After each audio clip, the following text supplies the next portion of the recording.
On behalf of the department, the National Institute of Standards and Technology, the Stanford Institute for Human-Centered Artificial Intelligence, which we called HI, and the FinRegLab, welcome to the Symposium on Artificial Intelligence and the Economy, charting a path for responsible and inclusive AI. As a reminder, we will have 2 microphones in the audience today for after each panel for you to ask questions. Please don't be shy and step up.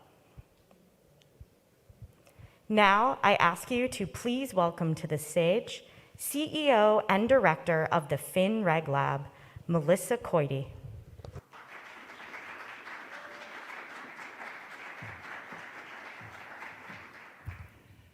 Good morning, everyone. Can you hear me okay?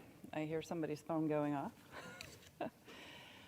It's a pleasure to be at this moment. Our partners and my organization, FinRegLab, and our team there have been planning this day-long symposium for actually about 1.5 years, so it's wonderful to be at this point. Thank you, everyone, for joining us here today. It is wonderful to have so many of you here with us at the Department of Commerce, and importantly, so many others joining us for this day-long symposium by broadcast. I am Melissa Koide. I'm the CEO of FinRegLab, and we are one of the co-hosts of this symposium today. On behalf of our partners at the U.S. Department of Commerce, the National Institute of Standards and Technology, and the Stanford Center for Human-Centered Artificial Intelligence, I want to welcome you all to joining us for this conversation. Importantly, I believe, and I think we all do, we have brought together leaders from across government, industry, civil society, and academia to explore the potential opportunities and the challenges posed by artificial intelligence and machine learning as it's deployed across a variety of sectors in the economy. Our purpose for creating this event was driven by our shared recognition that the deployment of AI and machine learning is obviously advancing quickly and comes with both real promise and real potential for peril. There are many ways in which it could cause harm, as we know, and deepen the economic and societal divides that exist. Yet we also know there is real potential for it to help us overcome some of those past divisions and serve as a real tool for good. So today we are taking stock of a range of efforts that are underway by researchers, by government agencies, by nonprofit research organizations, civil societies, as well as industry, to evaluate, govern, and deploy AI responsibly and inclusively. We have a rich and informative day ahead of us with panels on 2 sectors that have real high sensitivity in terms of how we deploy AI and machine learning and use data for these machines. We're going to hear from experts who are going to share new research, including research that we have done at FinRegLab and released this morning in partnership with a team from Stanford. But we're going to hear from experts who are sharing new research that deepens our collective understanding about the technology's potential, yet also importantly calls out the complexity with harnessing that potential. We're going to hear about some of the limits in our ability to understand how AI works. And we're going to hear from leaders in and out of government who are working across sectors to establish frameworks, standards, and public policies that provide guidance and set policy expectations to help steer the course of our deployment of AI for years to come. But before we get into those panel conversations, I'm excited with what we have lined up this morning. We're going to start off by hearing remarks from someone who I have known for many years and have worked with, and that is the Commerce Secretary's Deputy Secretary, Don Graves. It is no surprise at all that Deputy Secretary Graves and his colleagues at the Commerce Department have been leading the charge in terms of the U.S. government and its efforts to seek and support research to inform inclusion and equity-building outcomes in the use of AI and machine learning. Deputy Secretary Graves' career in both the public and private sector has been dedicated to equity and opportunity, going all the way back to his work on building small business access to credit and mentoring resources for those small businesses as a part of the Clinton administration's Treasury Department. He's also more recently served as, let me find my notes here, I have many things to share about Don. He's more recently served as the Domestic and Economic Policy Director for then Vice President Biden. And across the board, the Deputy Secretary has built a number of programs and policies that empower and support small businesses, consumers, and communities across the country. Today, as the Deputy Secretary of Commerce, Don has been leading the Biden administration's efforts to support the safe use of technology and data to ensure that the economic recovery is inclusive for everyone. In particular, he's been leading the charge in expanding broadband to help close the digital gap across the country and ensure that all communities and families have access to technology resources. His leadership and his work with his colleagues at Commerce and NIST have also contributed to the creation of the new National AI Advisory Committee, which I hope we'll hear from him as he comes up and joins us to speak. But this commission is going to be spearheading the creation of recommendations for the administration on the responsible deployment of AI for decades to come. So if you will, please join me in welcoming Deputy Secretary Don Graves. There you are. Thank you.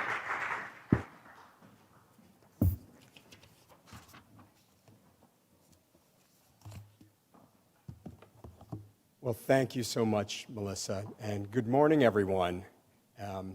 What Melissa didn't say is that in addition to working together for many years, I learned from a very early age in my career that I always do what Melissa says. So when she said that we needed to have a convening to talk about the issues of AI, responsible and inclusive AI, I said, of course, let's do it. So thank you, Melissa, for everything that you've done to make this happen. It is really great to be with you all today, all of those who are here, here in person, those of you who are joining us from across the country and across the world. I want to thank our co-hosts, FinRegLab and the Stanford Institute for Human-Centered Artificial Intelligence. Thanks also to the speakers who will be joining us a little later today, Senator Joni Ernst and former Secretary of State Condoleezza Rice, both of whom, as I said, will be joining us later. We are absolutely thrilled to have key government leaders, nonprofit leaders, academics, private sector leaders, all here to have this conversation focused on, centered around AI and the economy. And your participation is a testament to the relevance of this issue today. We're examining economic equity through the lens of AI, especially as it applies to the financial and healthcare sectors. I know everyone here understands the potential that AI presents, as well as the risks. You have to have that balanced approach. You have to understand that there, in addition to all of the positives, all of the opportunity that AI presents, there's also pretty substantial risks. So the Commerce Department is leading a number of major initiatives to minimize those risks to individuals, to communities, to organizations, and to society as a whole. Congress assigned responsibility for developing an AI risk management framework to our National Institutes of Standards and Technology, or NIST. So we need a holistic, actionable, and widely accepted approach to addressing risks before, during, and after AI products and services are introduced to the marketplace. The AI risk management framework is part of a larger NIST-led research program focused on creating the foundation for trustworthy and responsible AI through measurements, test beds, benchmarks, to help define bias and security in AI systems. Our first panel today will actually take a deep dive into the topic of managing AI risk. We're also taking this conversation to our international partners and allies. Next month, Secretary Raimondo will travel to Europe to meet with counterparts and discuss AI in the context of the US-EU Trade and Technology Council, or TTC. Building on commitments from the first TTC meeting in Pittsburgh last fall, We'll advance the AI discussion with a focus on common approaches to managing the AI risk, or managing AI risk, not the AI risk. We've also recently announced the 27 inaugural members of the National Artificial Intelligence Advisory Committee that Melissa mentioned. I am absolutely thrilled with the really impressive group of experts that we've pulled together, and I'm excited for the first meeting of the committee next Wednesday. The committee will provide recommendations to the President on the current state of U.S. AI competitiveness, the science around AI, and AI workforce issues. Those recommendations will serve as the building blocks for AI policy for decades to come. Additionally, President Biden recently signed an executive order on ensuring responsible development of digital assets. I know that's something that many of you have been paying attention to. And it directs the Department of Commerce to develop a framework for enhancing U.S. competitiveness in digital assets and digital asset technologies. We'll be engaging the digital asset industry, the financial services industry, civil society, and other stakeholders in this work over the next few months. So we're looking forward to hearing from you and working with you. But today's meeting isn't just about AI and the economy. It's also about charting a path for responsible and inclusive AI. This means addressing diversity and financial inclusion and keeping equity at front of mind. The National Telecommunications and Information Administration, or NTIA, another bureau here at the Commerce Department, is exploring the intersection of privacy, equity, and civil rights. NTIA will soon release a request for comment for additional information from the community. So I encourage all of you to read it, to respond. The Assistant Secretary I see sitting up in the audience today, so you can also bug him if you want during the course of the day. Today's program includes a panel focused on improving transparency and mitigating bias in the models used for consumer credit.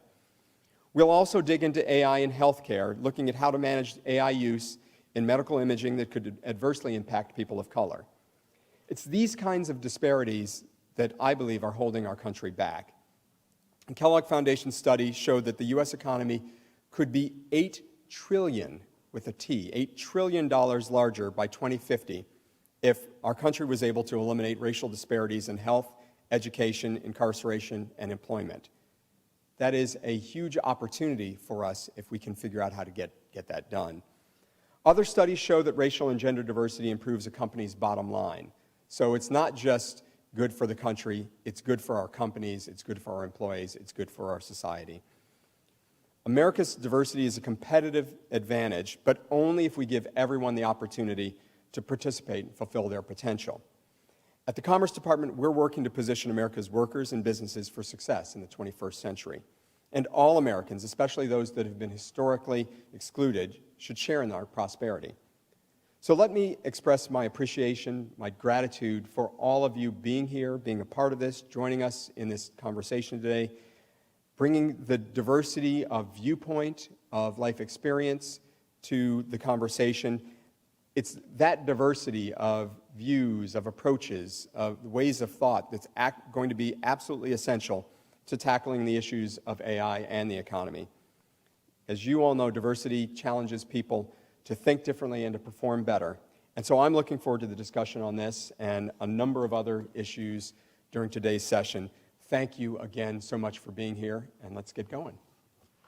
Deputy Secretary Graves will now moderate a fireside discussion with Michael Hsu, Acting Comptroller of the Currency, and Dr. Susan Athey, Economics of Technology Professor at Stanford University and Associate Director of Stanford High.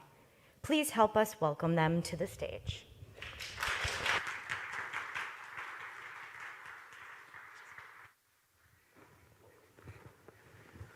Well, thank you both for joining us. It is really an honor to have two of the brightest minds in the country here with me today.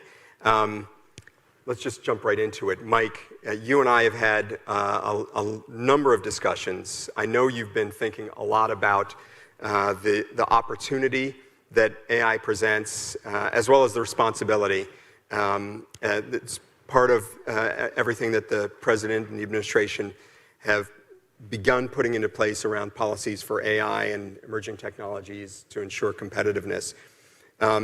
Susan, we're also really privileged to have you with us today.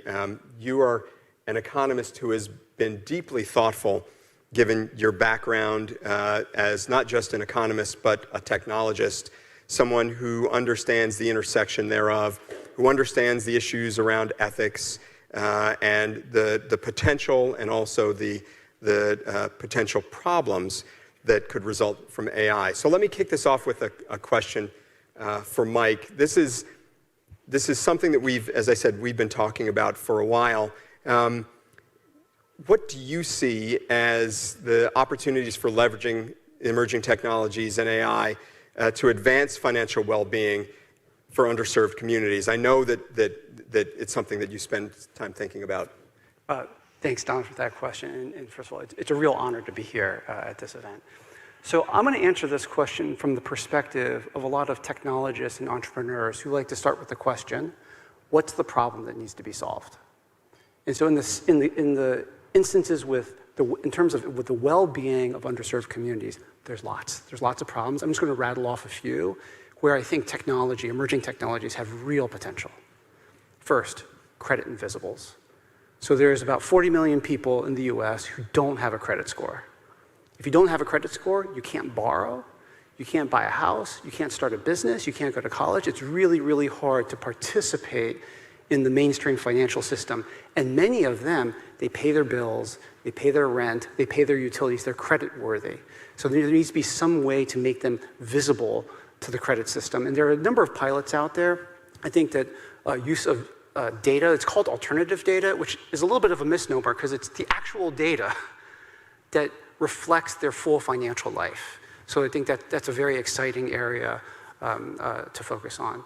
Another one has to do with MDIs. So minority depository institutions, CDFIs, community development financial institutions, they are in the communities that really need the most help. And they are directly dealing with those customers and those individuals. Technology, to the extent that big data is the new oil, they need help on that front. They don't have the resources or the data that the big firms have. And I think that there are various efforts in that space as well. And then finally, digital ID, I think is an area that really, there are a lot of thorny issues there in terms of privacy and others. But if you look, especially internationally, there's some really interesting efforts, India with India Stack, Sweden, others, where if you can unlock that can unlock a lot of potential. So there's three of a whole series of problems, and I think there's a lot of talent out there that can tackle those things. No question, and you lead us to the trends in industry, and Susan, I know this is something that you've thought a lot about, and the Stanford High, the Institute for Human-Centered Artificial Intelligence, just put out its annual index on AI, across the globe. I wonder, given how much time you've been spending thinking about this, talking with folks in the industry, looking at the data, what are the trends that you're seeing as it relates to AI? Yes, well, thanks for the question, and thanks for having me here. And I really like the framing of these problems that can be solved. So I think some of the trends that we're seeing support solving those problems.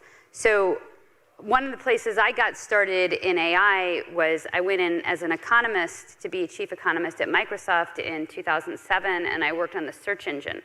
And so in the search engine, I saw, all the problems that come. There was competition between a larger firm and a smaller firm, and the advantage of data, economies of scale, having better algorithms, but also a lot of the risks of everything from content moderation to unfairness and ethical issues that came up in every aspect. When I was at Microsoft, we were using, in 2007, proprietary software, and we would have to have teams of engineers develop every algorithm, and interdisciplinary teams try to figure out what the potential challenges would be. And this was a major R&D effort. Microsoft burned through billions of dollars on this. But not everybody has billions of dollars to burn through and the ability to hire top academics to try to sort this out. And so one of the big trends we're seeing now, I think, is more democratization of these things. And so even going back to Microsoft's case, they shifted their business model to the cloud and therefore became in their interest to democratize tools and help their customers find it easier to implement AI and to make it safe. And other firms also have now found business models of trying to help others solve their problems at scale. So coming back to the small businesses, one of the really interesting things about industry structure is that you could either have something like a Google or a Bing doing everything in-house and all the know-how, all the knowledge, all the data is in-house. Or you can have sort of more of a flat layer where people are providing services that then, if you can buy the service, a small business can take advantage of it. And so what we've seen now is that we have the ability of businesses to buy software as a service, so they don't necessarily have to build everything. You also see that inside of banks and large financial institutions. They can't innovate fast enough, and so they plug into specialized fintechs and startups that are creating services. But that allows an organization that might be smaller to get a best-in-class service. And it also gets the potential for learning. So you're not just having, it's not only a big firm that can get good at machine learning. If there's a company that's providing services and has clients across lots of smaller companies, they can also get those kinds of learnings. So I see there, from an industry structure perspective, there being kind of these dueling industry structures where some things are kept proprietary and there's a real advantage and a barrier to entry for the largest rich firms. But in parallel, more and more things are getting kind of sold as a service that also allows for a different competition to emerge in a different way. So one of the things we need to think about from a regulatory perspective and guiding industry development is to make sure that we create the conditions so that we retain competition, and it's not just the rich get richer in terms of data. That's go Can I add ahead, to please. this point? So maybe just to build off of that a little bit, I think that's exactly right, and that's clearly the direction things are moving in. Where the days where banks did everything in-house, that is long gone. Like it's more of an ecosystem with lots of different arrangements. The thing that we need to watch out for while we're doing that is maintaining accountability. Because in the banking space, which is regulated, and it's regulated because it all rests on trust. Trust is the underlying, that makes everything work. And when it works well, it's fantastic. And when it breaks, we have real problems. And so when you have these arrangements, how do we ensure that trust? How do we ensure that accountability? And I think some of that's still being worked through. And because there's lots of different kinds of arrangements. So it's one of those, we want to encourage those things and at the same time have that dialogue to make sure that as we're constantly taking a risk management view, if things go wrong, what happens? How do we fix it? How do we learn from it? That is a fabulous point. It goes to part of our discussion last night about how we develop a policy regime, a framework that works for our businesses, that works for our communities, that gets that right balance. We know that the thing that has made the United States the leading economy in the world is that we have the most versatile capital markets. We have innovators who come up with new ideas every moment.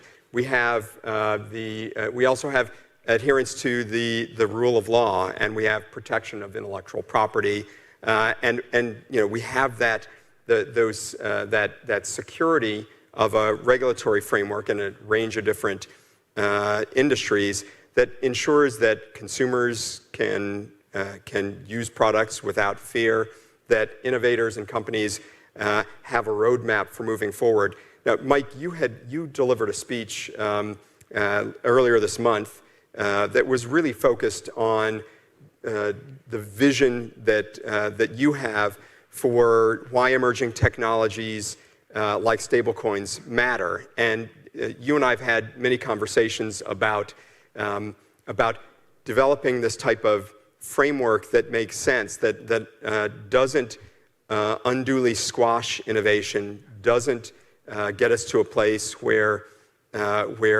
institutions, organizations are afraid of trying things, but also, again, make sure that you have that trust. So I was wondering if you might just tell us a little bit more about that vision.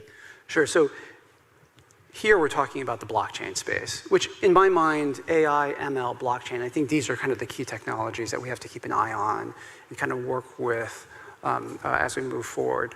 And in the blockchain space, stablecoins enable the whole crypto universe to work. And I think one way to think about it is you've got about $2 trillion of cryptocurrencies, about $180 billion of stablecoins. And those stablecoins essentially serve as the foundation for that economy. And surprise, surprise, actually it's about, latest surveys show about 1 in 5 Americans, almost 1 in 5 Americans have some kind of crypto exposure. And that population is disproportionately young, diverse, and underbanked. And so there's an aspect of, there's a lot going on in that space. If we want to protect people, we need to ensure that stable coins are stable. That's really, really important. There's this other aspect which I think speaks to US competitiveness. People talk about how do we ensure that the dollar remains competitive. And in the blockchain-based digital economy, stablecoins are essentially the money of that. They're the native money of that system. So you have a lot of these US dollar stablecoins. They're not interoperable. And I think this is really important. The OCC has an interesting history as an agency. We exist because we had a monetary system that was very fragmented.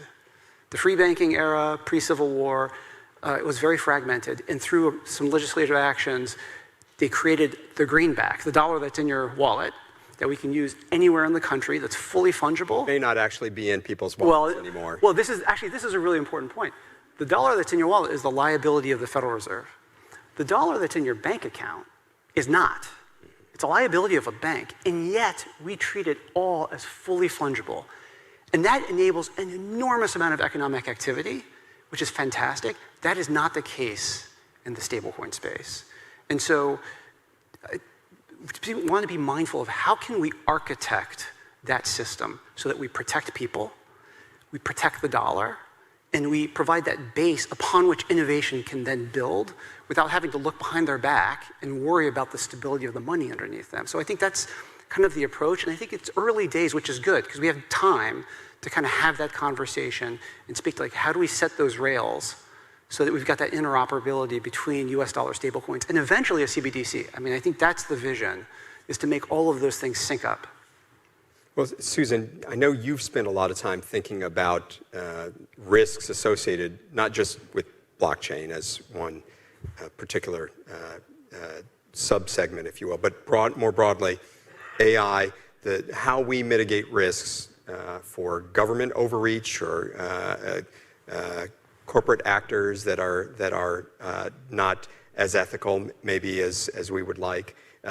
I don't know if you've thought about some of the things that you see that are going on already to mitigate those types of risks, or if you have ideas on things that we might do going forward.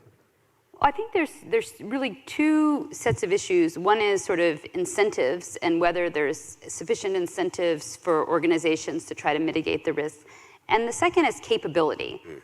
And I think one of the issues around incentives is that often, we get incumbents and they may not have as much incentive to innovate or to change things. The current system may be working for them.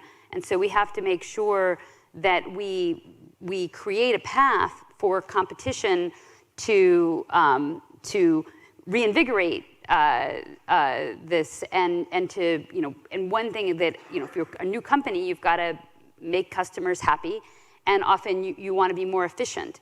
So we see digitization allowing companies to enter in a way that's efficient. If they have better machine learning, better AI, they can have better fraud mitigation, they can more efficiently serve underserved communities, and so on. So we have to make sure that the regulatory regime is such that people can enter and do it safely, but we're taking a cost-benefit approach to it. We understand that this new efficiency that's coming in is going to create a lot of benefits for people, and they may not have the huge team of lawyers, and they may not have the ability to, wait through uncertain regulatory processes. So I think that if we could push more towards providing a pathway, if you can just tell people what they need to do, that is more important for investors than, exactly what it is they're supposed to do, but just having certainty makes a really big difference for new entrants who are very fragile and may not have the capital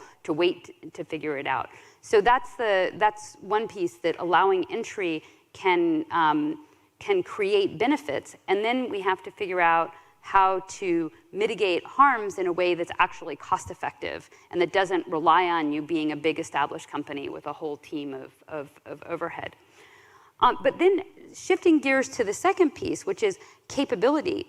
Well, even a firm that is trying to do the right thing in AI or any new technology, they may not know.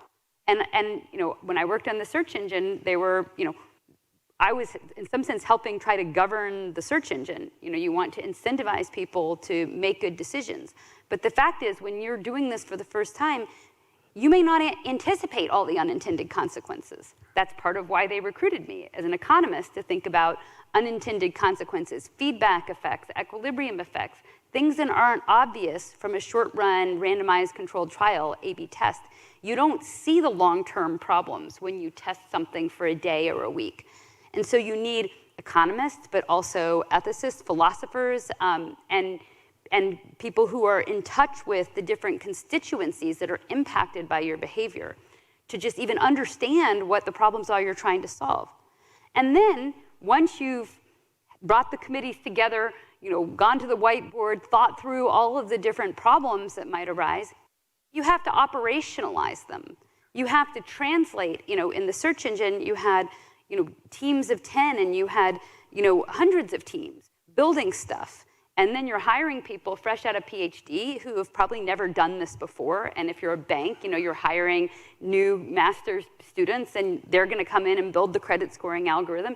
But they don't really understand. They haven't been trained to think about the relationship between these issues on the whiteboard and the code they're writing. We're not teaching that, partly because we don't know. We don't have the lived experience. So part of the reason that I joined Stanford High and felt like this interdisciplinary institute was so important is I said, Stanford was producing these people who are thousands of people who are going off and they're writing the algorithms for Facebook, and they're getting hired by the banks, and they're getting hired by industry to build stuff. And how are they gonna they want to do the right thing. In my classroom, these bright faces want to do good for the world, but then they go off and we haven't actually taught them how. They don't want to be part of the problem, they want to be part of the solution. So we need to do the research, we need to change the teaching, and it has to be a collaboration between industry, government, academia. As academia and government, we can convene. We can bring people together so that we're really educated about what the problems are. And then we need to have the people to think about the solutions, generate the best practices, get some agreement on best practices so that people can go out and operationalize it. Engineers don't like to invent, things about ethics.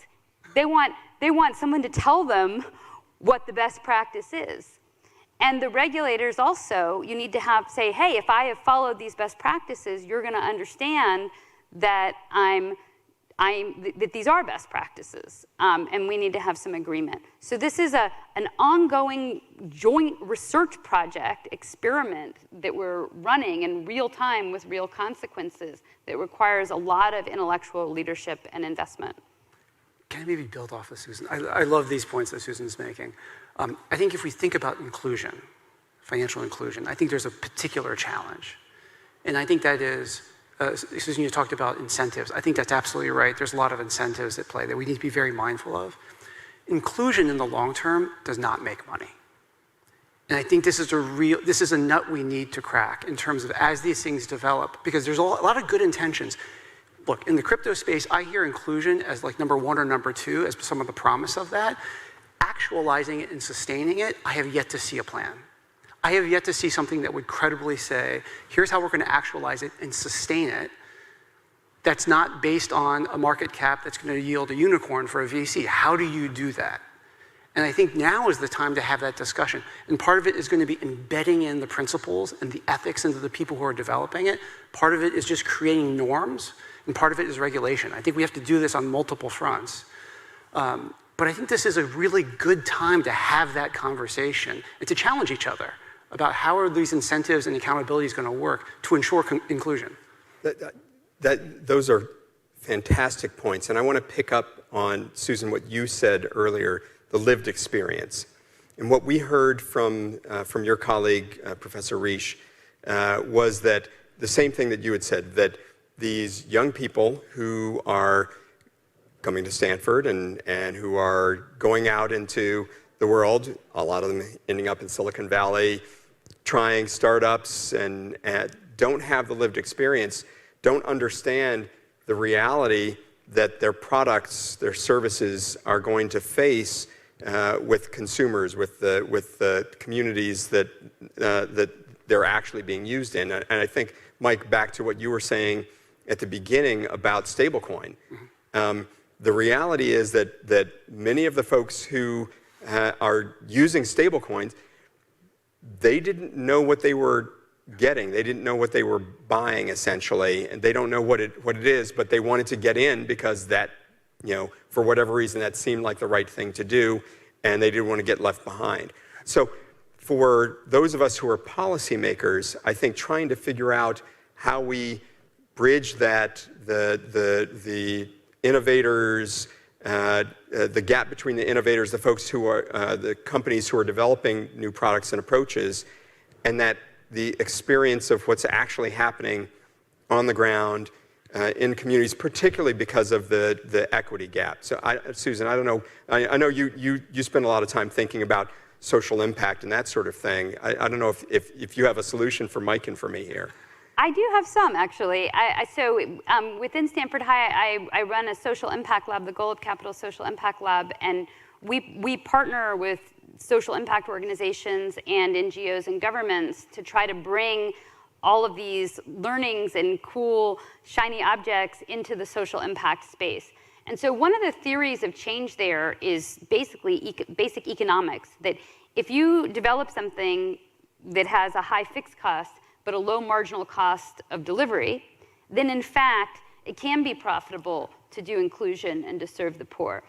And so that spans a bunch of different areas. So we have partners in education and training where if you can create great content and figure out how to deliver it, you can actually reach people at scale. So a lot of ed tech had been based on hand curation and expert-driven kind of decision trees. And we worked with an ed tech company in India kind of to create a little bit of a Netflix for reading stories. And we got the students to read 25 to 30% more when we had this recommendation system that was giving them stories that they would like, the kids would keep reading. So this technology doesn't just have to be used to help sell movies, but it can also be used to help people stay engaged in education. But especially for training, there's a lot of material out there, but there's questions about how to keep people involved. So we're also partnering with a company in Poland that helps people transfer into the IT sector.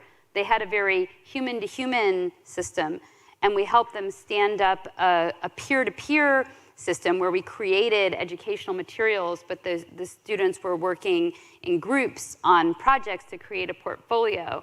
And we just launched that over the last few months, and it was very successful, and now we're going to apply it to Ukrainian refugees in Poland.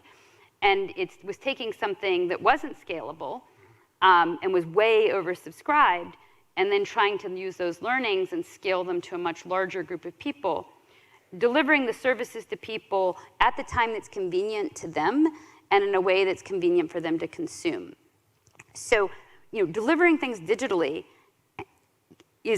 you have to get them the right thing at the right time, and that's where the AI comes in. The digital delivery makes it cheap and convenient. And that also factors in the time of the people. Because if you have to travel to training, or if you have to be a certain place at a certain time, that's not very compatible with childcare, with working a job, with getting babysitting, getting transportation. If we can take those costs out of the system, they lower the cost for the receiver of the service as well as for the delivery of the service, and expand that. So taking that back to financial services, if we can make it cheaper to provide services, we can scale them to more people. On the remittance point, this is something I spent a lot of time on. I worked on blockchain in 2013, 2014, 2015, so it was very early. And a lot of the motivation I had for studying it was looking at things like remittances, where something at that time like 20% of remittances was going to fees and costs. And it felt like you've got to be able to take that out. Yep. And part of it, you can just get more efficient. You can reduce the number of middlemen. In the international space, there's correspondent banking, which creates a lot of costs for everybody. And so technology can actually just take out costs. Now, incumbents may not have the incentive to do that because they're profiting from the existing system. So economists would say, well, why do you need all that stuff? I'd say, well, how do you think things get more efficient? It's because people enter and compete. Now, ultimately, who knows? Is it blockchain? Is it something else? But the competition should take the cost down. And we have to enable the competition. If you ask, why are people entering with these new technologies? Well, because there was an opportunity left by the existing system where payments were too slow, people waiting for their money, tying up capital, you're trying to move money from one place to another, and you can't access it while it's in transit. Those are inefficiencies. And we have to get the technology to fix the inefficiencies, the regulatory framework and the competitive framework to get rid of them. And then, if costs go down, hopefully prices go down and more people can get served. So I think that's a great example. A couple things. There's this great piece of analysis by Aaron Klein at Brookings about health, and not just financial health, but physical health, and kind of connecting them. And he makes the point that it is expensive to be poor. That's basically the punchline. And he kind of walks through, and a lot of these are what Susan talked about, these kind of, death by 1,000 cuts with fees and things like that, and that's part of what the expense is. And so you do have this competitive pressure, both in remittances, overdrafts, that's another area where there's been that competition. But I think that has to be combined with both kind of a cultural sense and some norms around what the good outcome is, because I think sustaining that is the key. If you can sustain that, then the financial inclusion starts to have this, you want this virtuous cycle where those costs come down, and then people are not stuck. That's the real problem right now, is that those costs add up and people get stuck. And if you can unstick that, then you get this kind of virtuous cycle effect. In order to do that, though, I think we have to reconsider what our norms are around what is fair on those things. What is the right outcome? Because the incentives and the competition can help be a force to get there. And then, to me, there's a question of sustainability and what's the model, so that just doesn't become a new force of incumbents that then takes over, raises prices, and we're just right back to where we started again. And I think that that's something to be mindful of on a kind of a longer horizon. And I should mention that, I guess I'm pushing the positive side partly because I think the initial reaction of a lot of economists I knew kind of surprised me when they were like, oh, fintech is bad, or oh, this is all going to be about exploiting people.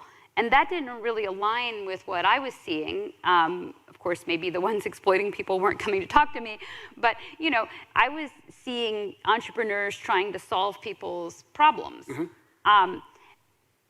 The risks are certainly there, and people, if you have AI, it can be used for good or for bad. We can try to engage students in learning to read, but that same AI over here might be taking people down rabbit holes of misinformation.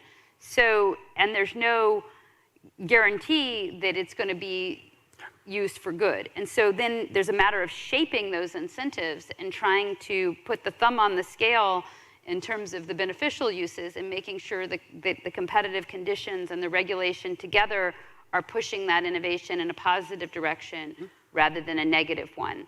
So the risks are absolutely real, but we're not going to avoid the risks unless we understand them, do the research, have the guidance, and at least be able to recognize what is a risk. But having a knee-jerk reaction that says, you know, no competition, no entry, just leaves people paying these high fees, which I don't believe is a sustainable outcome. I don't think it's an acceptable outcome. We have to find a way to get people, you know, financial services and services in general. It's just, we just can't waste, you know, 20% of remittance money. We can't waste people with very little money, you know, $20 overdraft fee after $20 overdraft fee. That's just not an acceptable scenario. So we have to start from the perspective that we're going to solve that and then make it safe. That is a fantastic point. And you know, one of the things that opportunities I think that we might have here at the Commerce Department through the National Institute of Standards and Technologies is developing some standards and best practices and base cases, if you will, benchmarks for the development of new technologies, the use of AI. But I go back to what you were just saying, and maybe, Mike, this is for you. I mean, is there an opportunity here to look at a range of friction in the system? So KYC, AML are certainly costs in the system that, especially if you are low income and you live in another country, that means that that's just an additional set of fees that you can't afford. So is that an area where we might be able to explore using AI? Yeah, so absolutely. So I'm going to go back to the stablecoin example for this one. People talk about you know, kind of blockchain, digital assets, Web3 is kind of the future. And they analogize it to the internet. And I think that's a really good analogy, because when the internet was established, when it was growing, there were a series of decisions that were made about the standards upon which it would operate. Would it be open or closed? Would it be royalty-free or fee-based? And there's a whole set of like very technical discussions but are informed by these principles. So the internet was, a lot of that was developed by the government, you know, through DARPA, et cetera, and then in the academic community. And so a lot of those standards were discussed by folks from government, from academia, as well as in the commercial enterprises. And you had these standard setting bodies that arose organically. IETF, W3C, had lots of stakeholders kind of weighing in on, and you had a very strong leader, weighing in on how should this be developed and be for the people. And I think that largely was borne out. Today, we don't have that. Today, it is all corporate driven. That's not a bad thing necessarily, but to the extent that we want standards for the people, I think it's helpful to look back at that experience and say, well, does that provide some lessons for us as we think this through? And I think NIST and Commerce is very well positioned. They've got technical expertise, because it's very technical stuff. You can't just be someone like me who's slightly better than average informed. You need more than that, right, to be able to engage in that discussion and get to those outcomes. I think NIST is very well placed for that. That has also a public interest mindset, right? They're looking out and then can engage with companies that are trying to build a business as well as provide a service to say, where is that forum today in the stablecoin space? I'm not sure there is one. And I would, I think invite the industry and academics, commerce, us to kind of figure out, like, can we create that space to start having that conversation? Because I think that will help to ensure that that system develops in an inclusive way in the long term, which is in all of our interests. I think that's kind of what we're all here for. So let me pile onto that. I think that we could step back and think, what are the public goods that enable innovation and give us the best hope of having the outcomes we're all hoping for? And so one of the things, actually, HI has done research about the benefits of a national research cloud, so computing infrastructure. But there's also data and having the right kinds of data. So let me talk about that in a couple of different domains.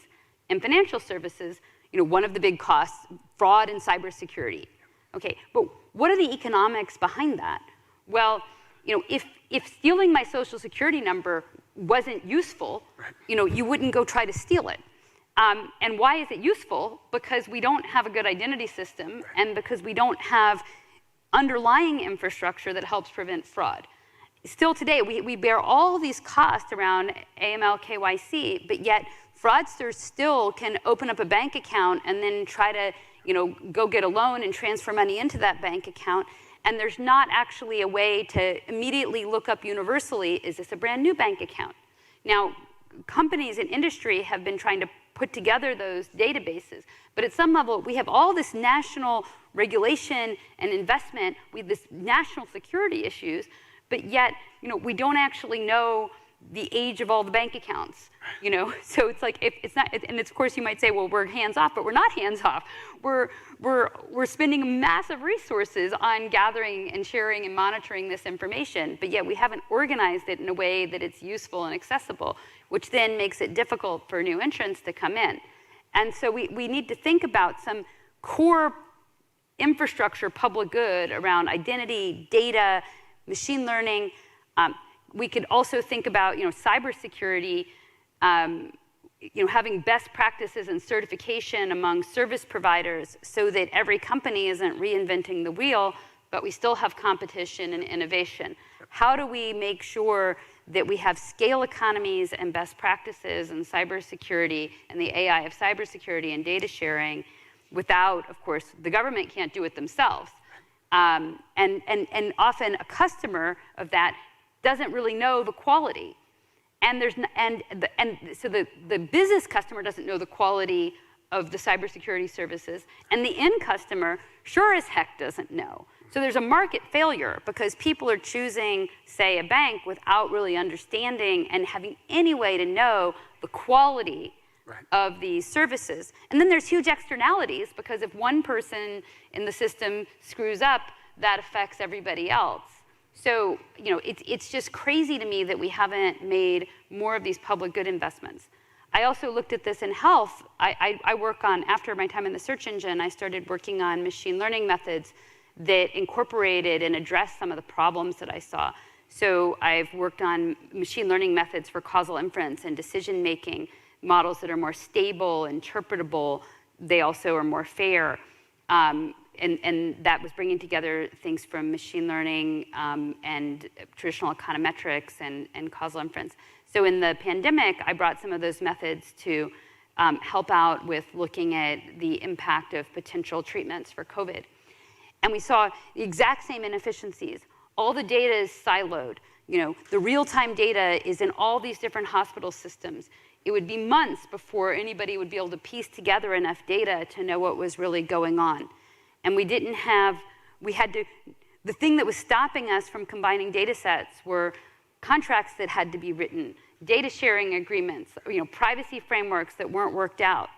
I worked on econometric and machine learning methods so that you could run models separately and then combine the results together since we couldn't solve the data sharing problems. But if we had prepared, we would have had those frameworks in place and we could have started doing analysis on day one and tried to understand what was working and what wasn't working. But those investments hadn't been made and we didn't have a data infrastructure, therefore we couldn't and still can't respond to these national security and public health threats in the way that we should. So I would love to see government across the board get better at creating the infrastructure. Sometimes it's just contracts, sometimes it's leadership, sometimes it's standards. What does it mean to preserve privacy? What does it mean to comply with health regulations if I'm sharing model parameters across hospitals? If we sort these things out, we can do great things, and somebody needs to exert the leadership to sort them out and allow the research to happen. Fantastic point. It actually reminds me of my time when I was leading the Cancer Moonshot on behalf of then Vice President Biden. And it was that very challenge of data that posed the biggest problem or barrier, and also the opportunity. The best advances in cancer research and eventually development of new tools was blocked because the federal government had disincentivized the sharing of data. In fact, it had set up the cancer research centers around the world, around the country, to compete against one another and to keep their data for themselves and not share it. And with Obamacare, we supercharged the development of electronic medical records, and you had the big three medical data companies, but we didn't incentivize them to share the data in the right way. We didn't, and this frustrated the president to no end, was that it was government that had actually created the problem. So it's something that I think you're absolutely right. We as policymakers, those of us who are working in the federal government, need to be thinking about how we're using our contracts, how we're using the dollars that we're putting out there to drive policy decisions for the public good. So we have just a few minutes left in this session. So I'll give you each a last moment to provide any closing thoughts that you had. So first of all, this has been a great conversation. I think we could go on for quite a bit longer. Right. I would just, I guess, implore folks to focus on, from a financial services, trust. I think this is a really hard nut to crack. If you're a technologist and you're saying, how do I create a driverless car that people would trust? You simply build the car so it doesn't crash. And that's self-evident. And if the car doesn't crash, then people will trust it. Financial services is different. People don't see it. They don't see it, and they only see the crashes. And then when they see the crashes, they can't distinguish. I think that Susan made a great point. A lot of this stuff is hidden, and that's a real challenge for development of AI, ML, blockchains in this particular space. So I think it helps to think through what are the bad cases so that we can call those out early, draw those lines, have those conversations, avoid that surprise, because that builds trust. And I think that's what we want. That once you have trust in the system, a lot of things are possible. I'd say I'm really excited about this conference today and the people that it's brought together, and I hope that we can do more to help at least figure out what the right answers are. And I think within government and industry, but let's talk about government, everybody's got their goal. You have to make sure this problem doesn't happen. And so that's your mission, and you're solving that problem. You have very passionate, committed public servants solving that problem. But we haven't necessarily given people the cost-benefit mandate and to see the big picture. How is the combination of all of the things we're doing actually leading to final impact? And so I would love to see more cooperation across agencies and more sort of self-accountability to the bottom line. And that's hard. It's really hard. It's much easier. That's the same thing in running a company, for that matter. The CEO wants to get good outcomes, but you have to have, this team solves this problem and this team solves this problem, and it's hard to pull it all together for the right outcome. It's not an easy problem. But I think you have to start with figuring out what the right answers are, doing that kind of research, and then having leaders who really hold themselves accountable to our citizens and constituents to make sure that we're not hurting people in the process of trying to protect them. Well, I want to thank you both. The thing that I agree with everything that you both said there. The thing that I've been thinking about is that we're at this point, this inflection point for the country, certainly for technology and for consumers. It's a real opportunity. It's a bit like you're driving down the highway at 60 miles an hour and you turn the wheel a little bit and now you're veering off in a different direction. You're not going to be able, it's going to be really difficult to get back on that original path. So we're now on this different path. And, to your point, Susan, we have to think about where it is that we're now going and then figure out what what the rules of the road should be for this new path and how we make sure that that's the right path for the country, for our companies, for our consumers. But I want to thank both of you, Professor Athey and the Comptroller Sue, for having this conversation. I thought it was really fantastic. I want to spend more time talking with you both about this, and maybe we'll get to do that in the rest of the conference. So thank you both so much. Distinguished guests, the 17th Director of the National Institute of Standards and Technology, Dr. Lori Locascio.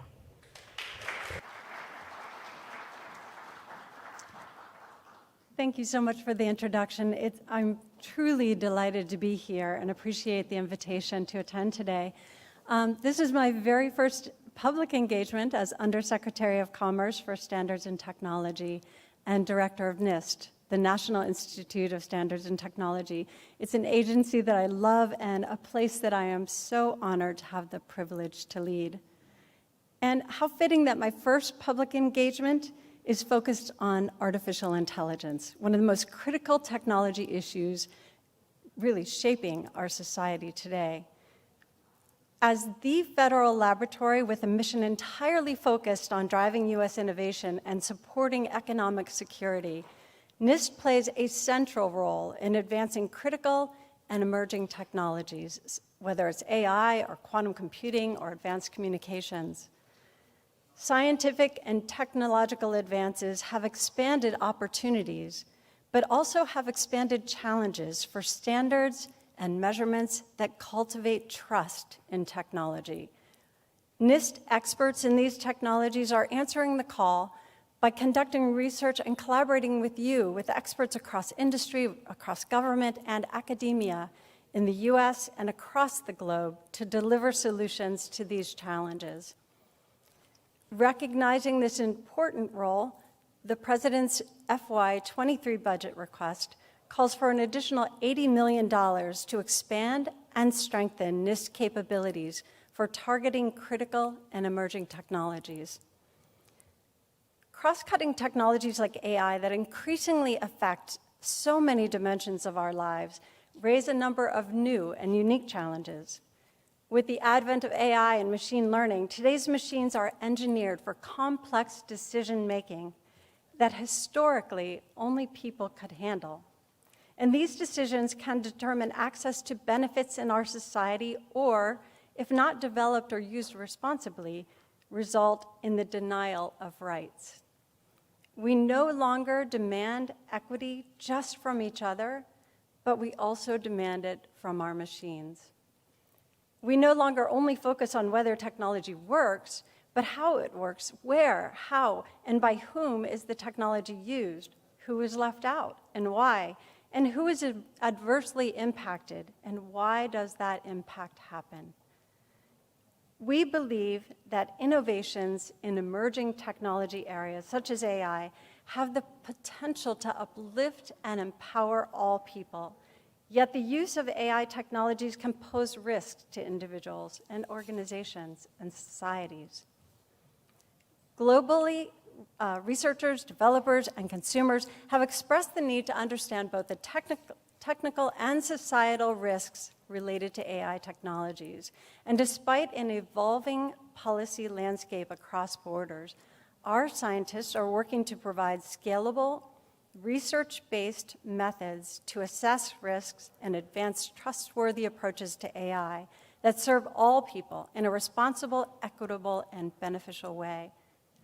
Both technical research as well as tools for addressing the human element are essential to us in reaping the full benefits of this technology. NIST scientists and engineers are working across a number of areas to enable trustworthy AI, and I just would like to take a minute to articulate those. Number one, we are conducting fundamental research to advance trustworthy AI technologies and understand and measure, that's an important word, of course, their capabilities and limitations. This includes developing taxonomy, terminology, and testbeds for measuring AI risks. NIST is developing a resource center of documents, software, and standards, and related tools that continue to better understanding and better our identification of, measurement, and management of various risks associated with AI systems. NIST is also helping to develop devices, circuits, systems, measurements, and theory to support the evolution of AI hardware technology, from laboratory research to commercial application. The new hardware leverages the physics of devices to perform computations, while the architectures and algorithms have entirely new intelligent functionality. And this calls for a new system of measurement techniques and protocols. Number two, we are applying AI research and innovation across our own laboratory programs. NIST's multidisciplinary laboratories and varied fields are an ideal environment to deploy and apply AI. Our scientists and engineers are drawing on machine learning and AI tools to gain a deeper understanding of and insight into their research. At the same time, NIST laboratory experiences with AI are helping us to better understand AI capabilities and limitations. Number three, NIST is continuing and expanding its work in establishing benchmarks and developing data and metrics to evaluate AI technologies. We are defining and characterizing and theoretically and empirically developing and analyzing both quantitative and qualitative metrics and measurement methods for various characteristics of AI technologies. Importantly, NIST is designing and conducting rigorous evaluations of AI technologies, and that includes developing tasks, challenge problems, test beds, software tools, as well as helping to curate and characterize meaningful data sets. Fourth, we are leading and participating in the development of technical AI standards, and that includes ensuring awareness and federal coordination across all AI standards efforts. In our role as Federal AI Standards Coordinator, NIST works across government and, of course, very importantly with industry stakeholders to identify critical standards development activities, but also strategies and gaps. And finally, as we are doing today, we are contributing to discussions and the development of AI policies. That includes administering the National Artificial Intelligence Advisory Committee that was discussed earlier, co-chairing the National Science and Technology Council's Machine Learning and Artificial Intelligence Subcommittee, as well as the NITRD, the Networking and Information Technology Research and Development's AI Working Group, and also founding and co-chairing the AI Standards Coordination Working Group. Notably, NIST is in the thick of an important effort of leading the development of an AI Risk Management Framework, or AIRMF. NIST is taking a collaborative, consensus-driven, open and transparent approach to developing AIRMF. The AIRMF adopts a rights-preserving approach to AI, putting the protection of the individual rights at the forefront of AI development and use. NIST released the first draft of this framework for public comments in March, and the AIRMF framework outlines a process to address traditional technical measures of accuracy, robustness, and reliability, but it also acknowledges the socio-technical characteristics of the system, characteristics such as privacy, interpretability, safety, and bias, which are inextricably tied to human and social behavior. And we understand that these are equally important when evaluating the overall risk of the system. These characteristics involve human judgment and cannot be reduced to a single threshold or metric. This means thinking differently and introducing socio-technical characteristics into standards and measures. This means developing approaches for mitigating bias in AI. It means recognizing that after AI became a dominant part of technology deployment, it's not just about the data and algorithms. It's also about how it is used and how it affects the people in the world. As we've seen all too often, biases can be baked into technologies by negligence or even by design. We've heard loud and clear that guardrails must be built into automated systems in order to protect human rights, minimize the risks, and maximize the benefits of that technology. That's what the AI RMF and our work at NIST more broadly is about. It's about cultivating trust in the design, the development, the use, and the governance of AI technologies and systems. To make that vision a reality, we will continue to conduct research and develop technically sound standards, interoperable evaluations and benchmarks, and usable practice guides. But making that vision a reality is going to take all of us working together, and we look forward to our continued partnership with all of you in the community. So let's get started. I look forward to hearing more about the next discussions today, and of course, most importantly, I look forward to the actions that will follow. Thank you.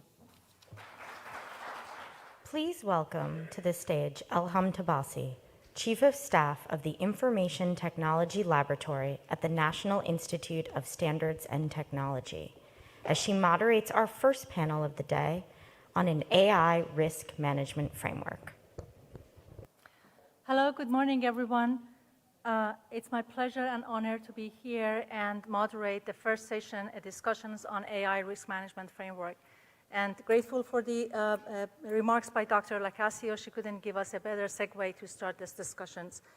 Also, hello to hundreds of attendees that are joining us today virtually, listening and contributing to the discussions today.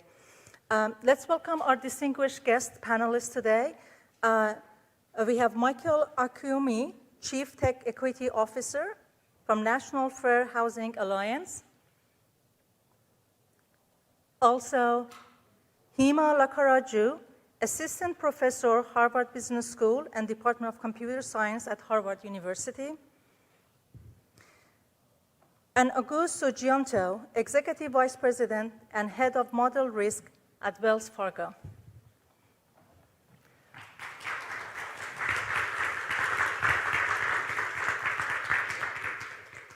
Welcome. Thank you very much for joining us for the discussion. Grateful to have you here. This is my first in-person meeting after 2 years of many virtual conversations. Before starting the discussions and our panel conversation, I would like to take a few minutes to set the context and stage for the discussion that follows. As we heard from Dr. Lacasio, NIST has a long standing reputation for cultivating trust in technologies. We do that by participating in development of standards, by advancing measurement science, standards and measurement science that make technology more usable, more secure, more private, more interoperable, in other words, more trustworthy. And we all agree that this is critical in the AI space, particularly given its wide impact on everybody's lives. As we heard from Debsek Graves and Dr. Lacasio, at NIST we have launched an open, collaborative, transparent process for development of a risk management framework that can advance trustworthy and responsible AI. In doing so, the first thing that we needed to do is to understand what constitutes trust. What are the characteristics of trustworthy and responsible AI? In the past 2 or 3 years, we had seen excellent efforts on outlining principles and values that AI systems should exhibit to be trustworthy. Examples are the OECD AI recommendations that the US is a signatory of, along with 40 or so other countries. In the US, we had seen executive orders, OMB, regulatory memo, and agencies such as DoD had come up with their own AI principles. As I mentioned, these documents outlines principles and values for AI systems. And those values and principles includes traditional requirements of accuracy, reliability, being purposeful, accountable, non-discriminatory, and such. But they also stay at a high-level value-based. An opportunity for us, tech and science community, and all of us here, is to translate these principles into practices, translate these high-level value-based statements into requirements that can be designed in developed AI system based on those, but also importantly, test AI system against them. In other words, we want to figure out how to operationalize values. As part of the AI RMF, we have proposed a technical and socio-technical requirements, as we heard. The technical requirements encompass, again, traditional requirements of accuracy, reliability, resilience, and robustness. But we also acknowledge the importance of the socio-technical requirements because at the end of the day, AI is all about context. So socio-technical requirements of privacy, safety, interpretability and explainability, and mitigation of bias, while also considering guiding principles of fairness, accountability, and transparency. Once we get agreed on the dimensions of the risks or the space of what trustworthiness means, then we need to work on terminology and vocabulary to bring the whole community on a shared understanding of what we mean by each of these words. It's often that we use the same word for different meanings, or we don't completely talk about the full context of that.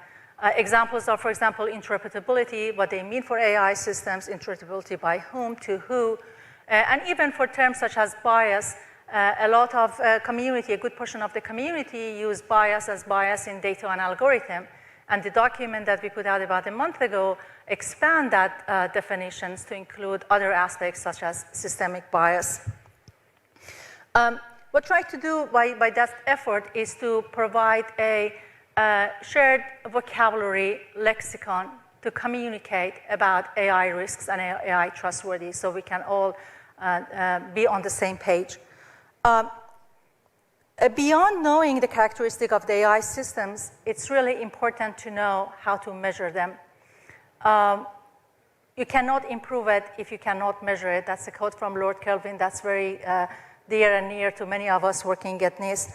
The importance of the TEV, test evaluation, verification, validation cannot be underestimated. And the good news is that disciplines such as software engineering have been using verification validations forever, and there are good examples to build on top of that. AI systems today, some of them are not going through the thorough evaluations and validation that they ought to be. Once the risks are identified and measured, their magnitude and impact, positive or negative, is understood, then a risk management based on those informations and impact can help to maximize the benefits and minimize the risk to individuals, societies, and organizations. The message here is that there is no one-size-fits-all. The risk threshold, the risk appetite is going to be different based on the use case, based on the context, and that needs to be done on case basis by the owner of the applications. And of course, a culture of risk management along with the right and appropriate policy and procedures are needed to ensure that the risk and potential impacts are identified, tracked, measured, and managed. So I just gave you a sort of overview of the AI risk management draft that's out for public comment until the end of this week. We envision AI RMF, as Dr. Lacasio mentioned, to be a resource center of documents, standard tools, guidance that helps individuals, society, and organizations on how to map, measure, manage, and govern AI risks. As part of the map function, context is recognized and risks related to context are identified.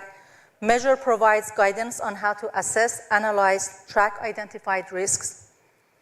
The goal of manage is that the risks are prioritized and acted upon based on projected impact, and govern promotes a culture of risk management, a culture of understanding, communicating, and managing AI risks.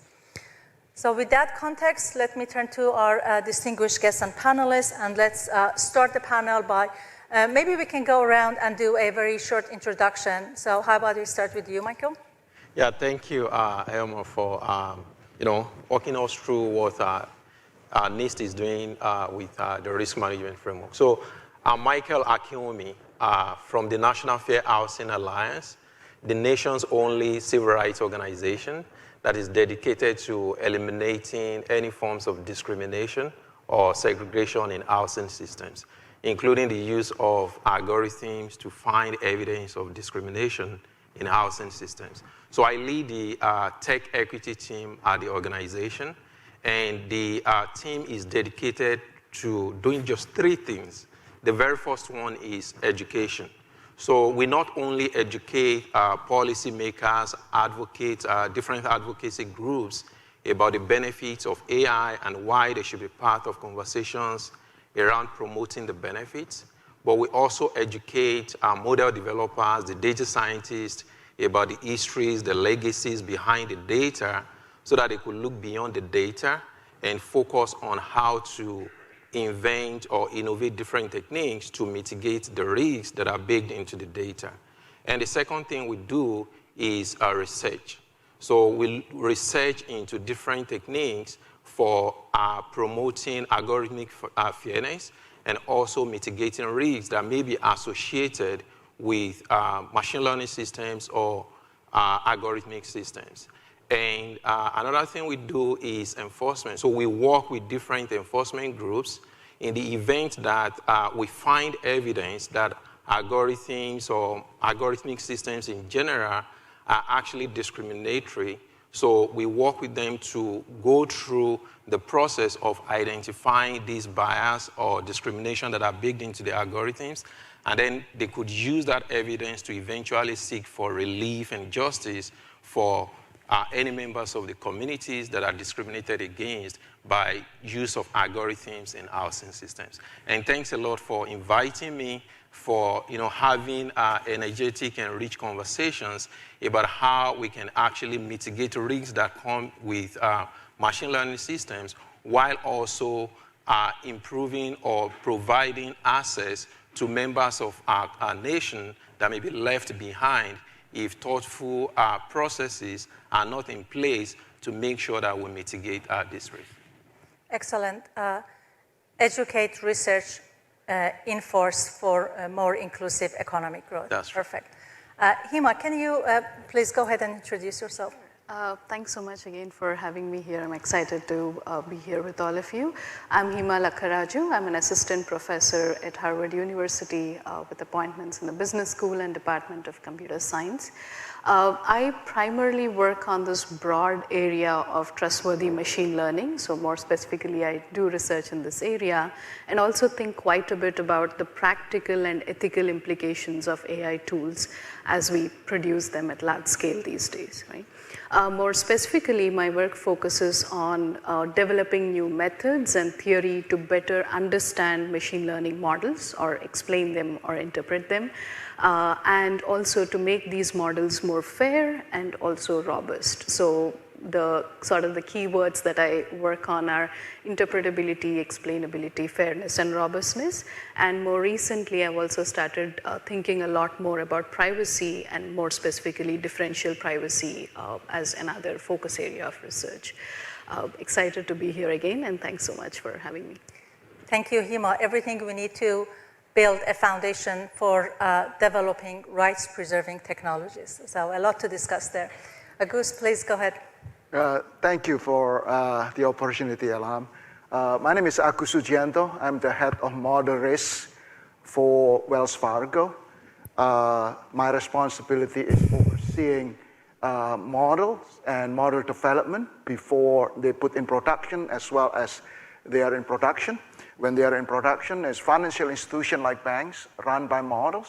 So we have a couple thousand of them in production today. So we have to manage the risk because we believe all models are wrong.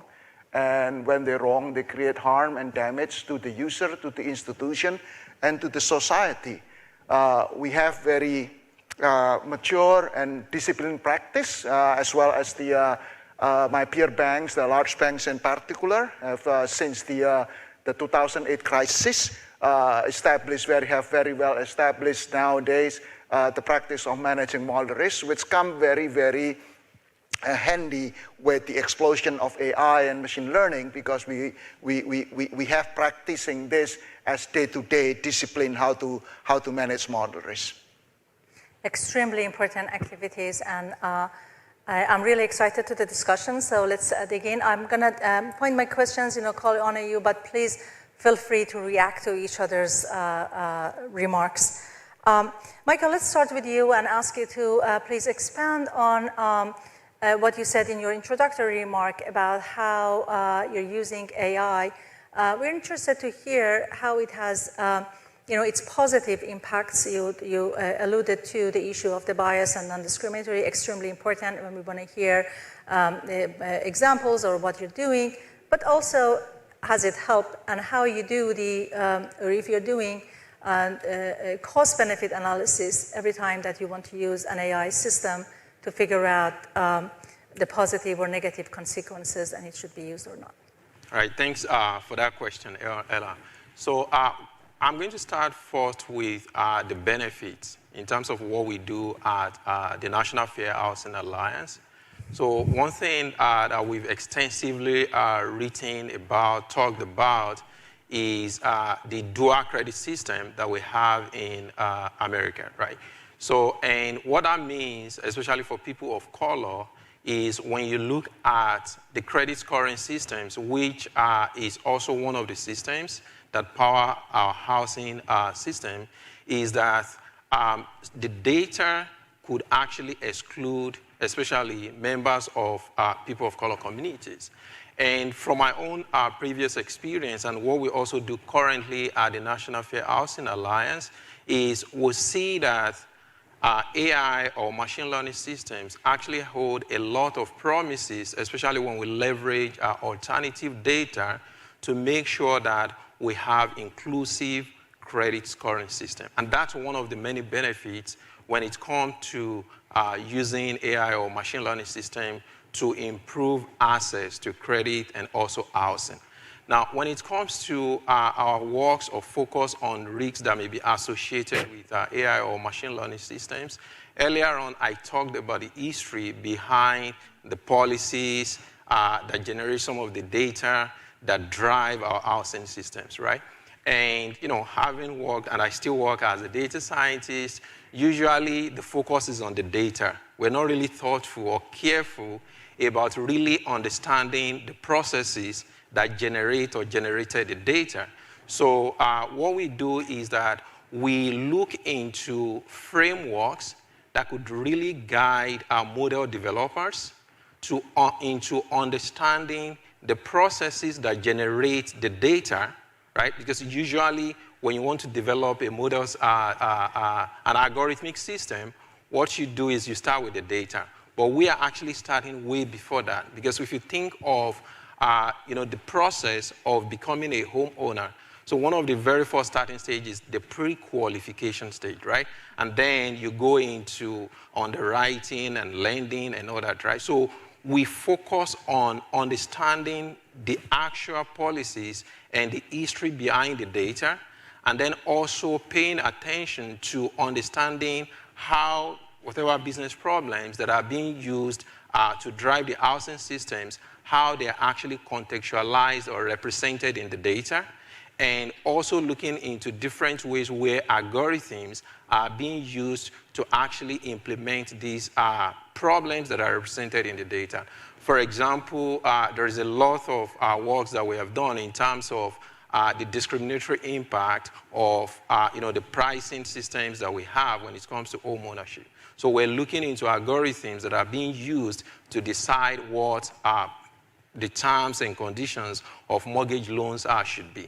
And also when it comes to advertisement, right? So there are a lot of algorithms that actually oppress or suppress what is presented to people who are trying to become homeowners. So we also look into how either intentionally or otherwise, some of these advertisement algorithms could be selectively biased in terms of what they recommend or present to people who are either looking for rent opportunities or rent solutions or looking for housing opportunities. So that's really what we do. And looking at both sides, the benefits and also the risks, we try to find a way where we can actually have a middle ground to make sure that we don't allow the risk to stop us from actually innovating some of the algorithmic solutions that are being used in housing systems.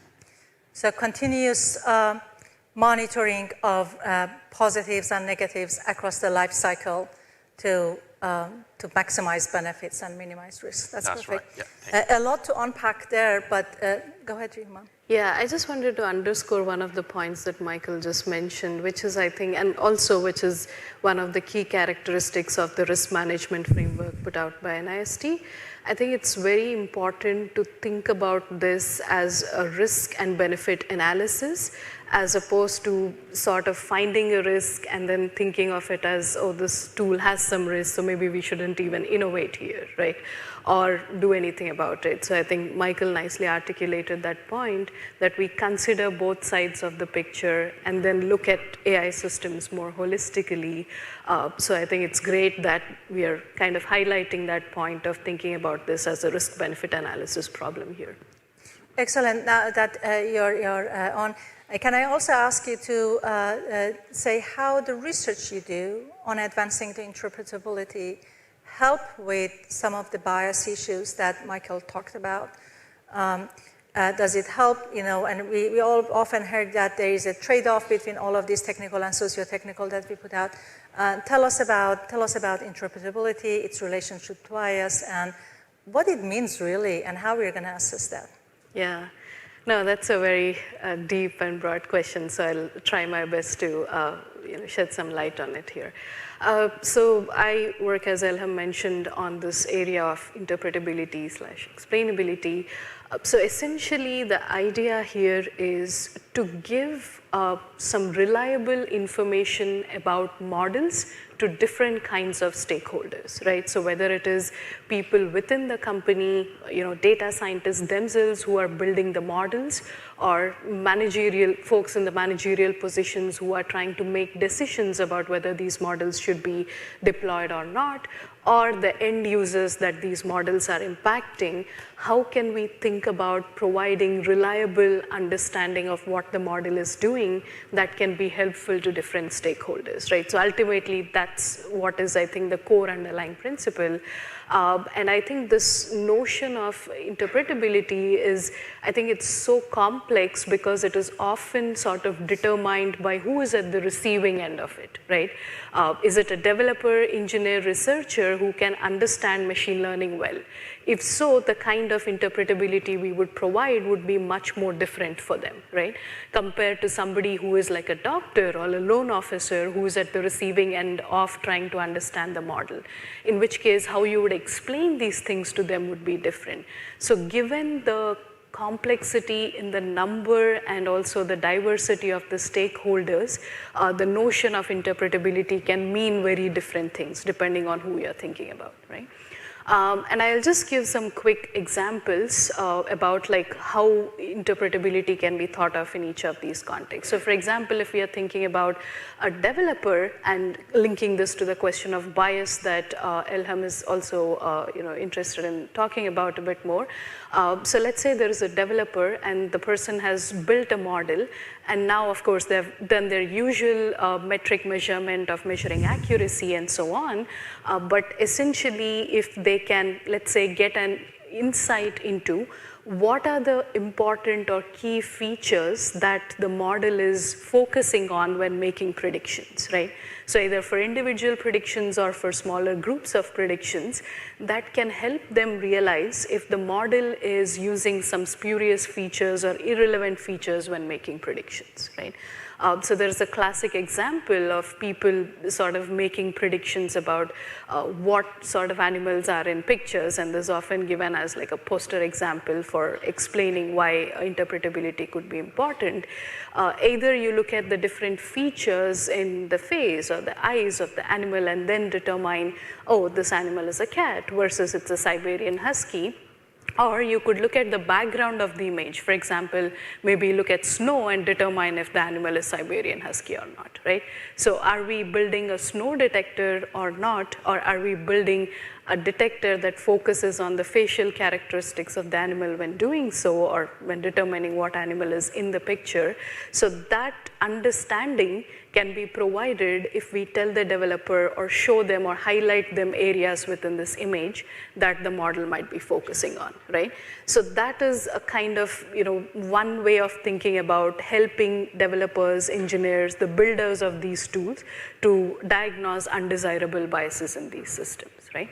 And a completely different way of thinking about explanations is, let's say you have a person, a loan applicant, whose loan application has been denied by an AI or a machine learning model.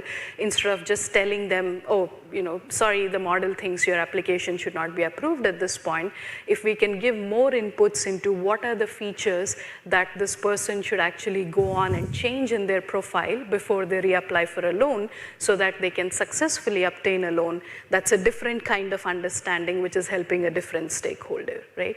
And in each of these kinds of understandings, you can see that when we provide that understanding, if there are any, and biases does not always have to be about like racial or gender, though they are, of course, the predominant biases that we worry about. They could just be something like the model is using irrelevant features when making predictions for one group in the data versus the other, right? And that deeper understanding that goes beyond just the statistical checks of fairness that we could do over the model can be provided by interpretability or understanding of the model. Excellent, that was a great... If I could just, I really like the point you mentioned about, the use case you mentioned about loan application, right? So where once in the event that your application was actually declined, as a consumer, you should have the right to know what you need to do, say in 3-6 months when you come back to actually be qualified for that loan, right? But one of the things I like to say when it comes to different techniques, explainability, interpretability, and different attributes is, all models are wrong and some are useful. So when it comes to interpretability and explainability, they are still based on assumptions, right? And I also think for us to actually continue to build trust in AI or machine learning systems, it's also important that we're transparent about the assumptions behind this interpretability. Because, for example, when it comes to some of the policymakers or even an average consumer, we don't want them to think that because this model is interpretable, it's explainable, then they should not ask questions about the assumptions that are baked into that model. So thanks for... No, I completely agree with that. I think clearly stating the assumptions that are being made when we give out an explanation is very critical. And one more point I would like to add there is the goal of interpretability is not to build trust in the model. I would think of it as the goal of interpretability is to build amount of trust in the model, right? So in some sense, if the model is not trustworthy, interpretability should help you realize that. It's not always about sort of making a case for the model. It could also be about making a case from not using the model, right? So that's how I would think about it. Let's bring Augustine's discussions, and all this are extremely important, and we call them core building blocks that gets us towards trustworthy AI. But without having governance and policy and procedures in place, we can't really achieve the goal of the trustworthiness. Objective expert review feedback are staple of scientific progress and essential in building confidence. You are a leader in development of formal governance for AI and models, and a very excellent track record of how to implement that. So tell us about formal governance, the role of that on making sure that measuring bias, interpretability, all of these things actually happens. Thank you, Ilham, for that question. Let me probably step back a little bit in terms of the importance of governance, in particular, the practice and the discipline that we had in the financial institution, particularly for large banks. We have been practicing in the, how to manage, how to govern this in the more than 10 years now, since the inception of SR 11.7 and OCC 11-12. So some of you that are not familiar with that, please Google and study that very important document that the OCC and Federal Reserve published back then post the 2008 financial crisis. I would like to highlight a few things that very, very important in that relate to NIST RMF. One of the things that in the NIST RMF that has a paragraph about accountability. that is super, super important, and start with the accountability at the board level and the senior management. I would like to go one more step on that, because that's the practice what make it successful in terms of establishing governance and process, is the independence and stature. In bank, a particular large bank, they designate very senior leader as the head of model risk. Today, probably in the AI world, people call it head of responsible AI. So I'm one of that. Every bank has people that at my position. I report to the chief risk officer, and chief risk officer directly report to the board. And notice that I report to the chief risk officer. I don't report to the business leader. I don't report to the head of technology. This is an independent function. Two in the company that directly report to the board to do this. The head of model risk management set up policy, procedure, role and responsibility, accountability in the business. Who need to own the model risk and how to manage model risk in that. Including on the model development, the process of model development, the documentation, the testing and the documentation, and then the usage of model appropriately in the business. So that is very, very critical. And part of that, the model risk management group in the company, in banks, it's a very serious thing, because I give you an example. For us, every 3 model developer, we have 1 model validator, very seasoned, and in our team, 90% of the model validator hold PhD degree. So every 3 model developer has 1 independent model validator. The model validation report to me. They don't report to the business. So this team, this independent model validator, has the authority and stature. The head of model validation is at the same level as the head of model development in the company. For us, we have 7 model development in the company. We have 4 head of model validation. And the model validation has the authority and stature to approve or reject model, to challenge the design and the use of the model.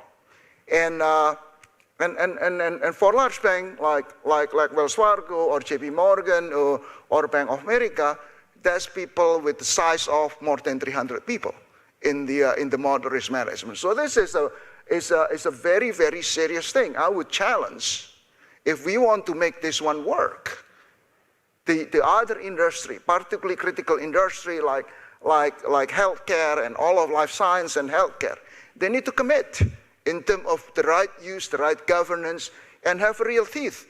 At the end of the year, I have the authority to challenge the individual, the model user and model developer, their performance rating.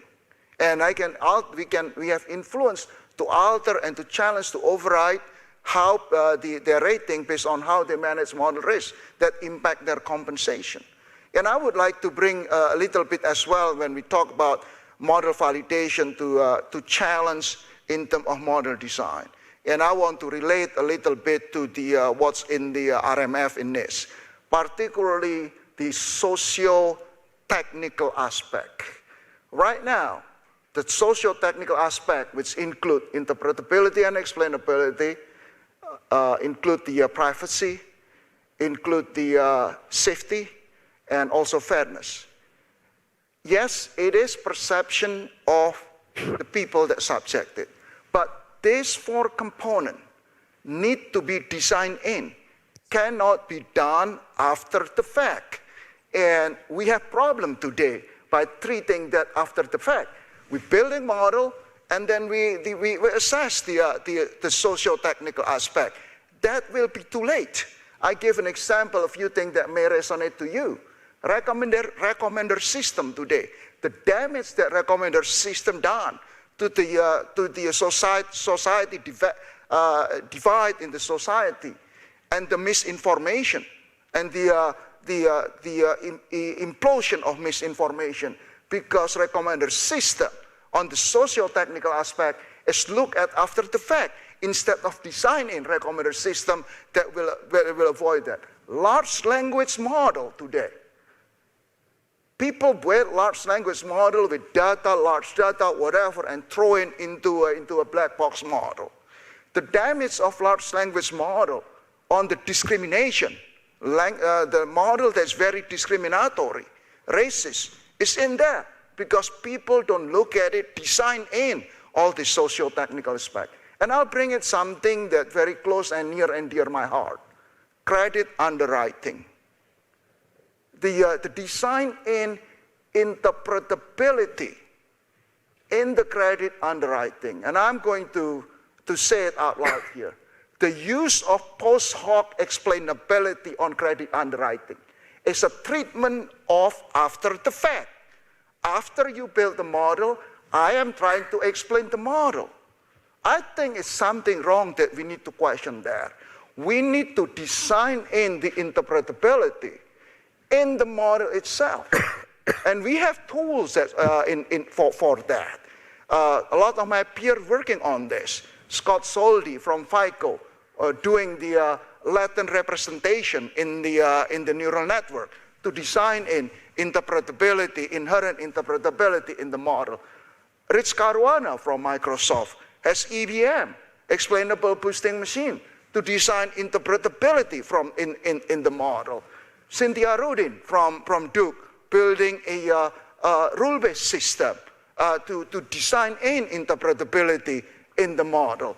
I myself and my team, we work on the putting structure and constraint on the deep neural network so that it can be inherently interpretable.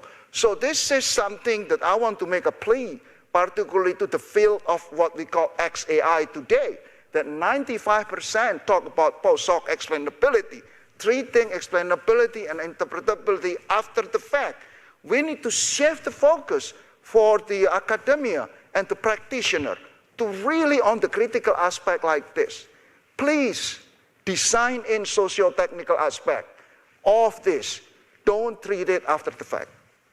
Yeah, if I could just add, so in terms of like the socio-technical guiding principles from the risk management framework, I actually agree with you that it shouldn't be after the fact, because by then the damage is probably already done, right? And that's why the framework that we have at the National Fair Housing Alliance for auditing algorithmic systems actually takes that into consideration. So we have a framework that we call PPM, Purpose, Process, and Monitoring.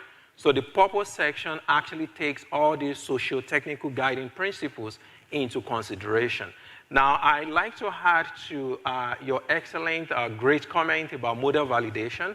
So when I look at the model lifecycle system that is in the risk management framework, so I always say that the journey actually begins after deployment, right? So if you have model validators, right? So you have your training data that actually, or test data that was used to validate the model. So I also hope that we pay due attention to monitoring the model once it is deployed, because that's where we get cues about when to rebuild, retrain, or possibly retire the models after it's deployed. So thanks for sharing your thought. Yeah, that's really important. And in the AI risk management framework, we emphasize the importance of study, understand consequences from the, all across the AI lifecycle, starting with design. And that's what I mean by operationalizing values, instead of after the thought trying to assess if they are, as you said, private enough, safe enough, non-biased enough, rather than put them from the get-go into the design. And I really like this framing of rights-preserving technologies. So we are really trying through the whole work of the AI program, Trustworthy Responsible AI program at NIST, to not necessarily shift the viewpoint, but expand the viewpoint that rather than focusing on the technical, traditional technical characteristics of accuracy, reliability, robustness, bring the socio-technicals from the get-go. And of course, it brings its own challenges because we don't quite know how exactly assess for many of these socio-technical requirements. Gus, that was excellent. You answered a lot of, it kind of gets us to the next round of questions that I wanted to ask, but which are about, do we have enough standards, tools, guidance today? There's a lot that we can use and leverage, but do they have the right AI angle? And that's why also AI risk management framework come in.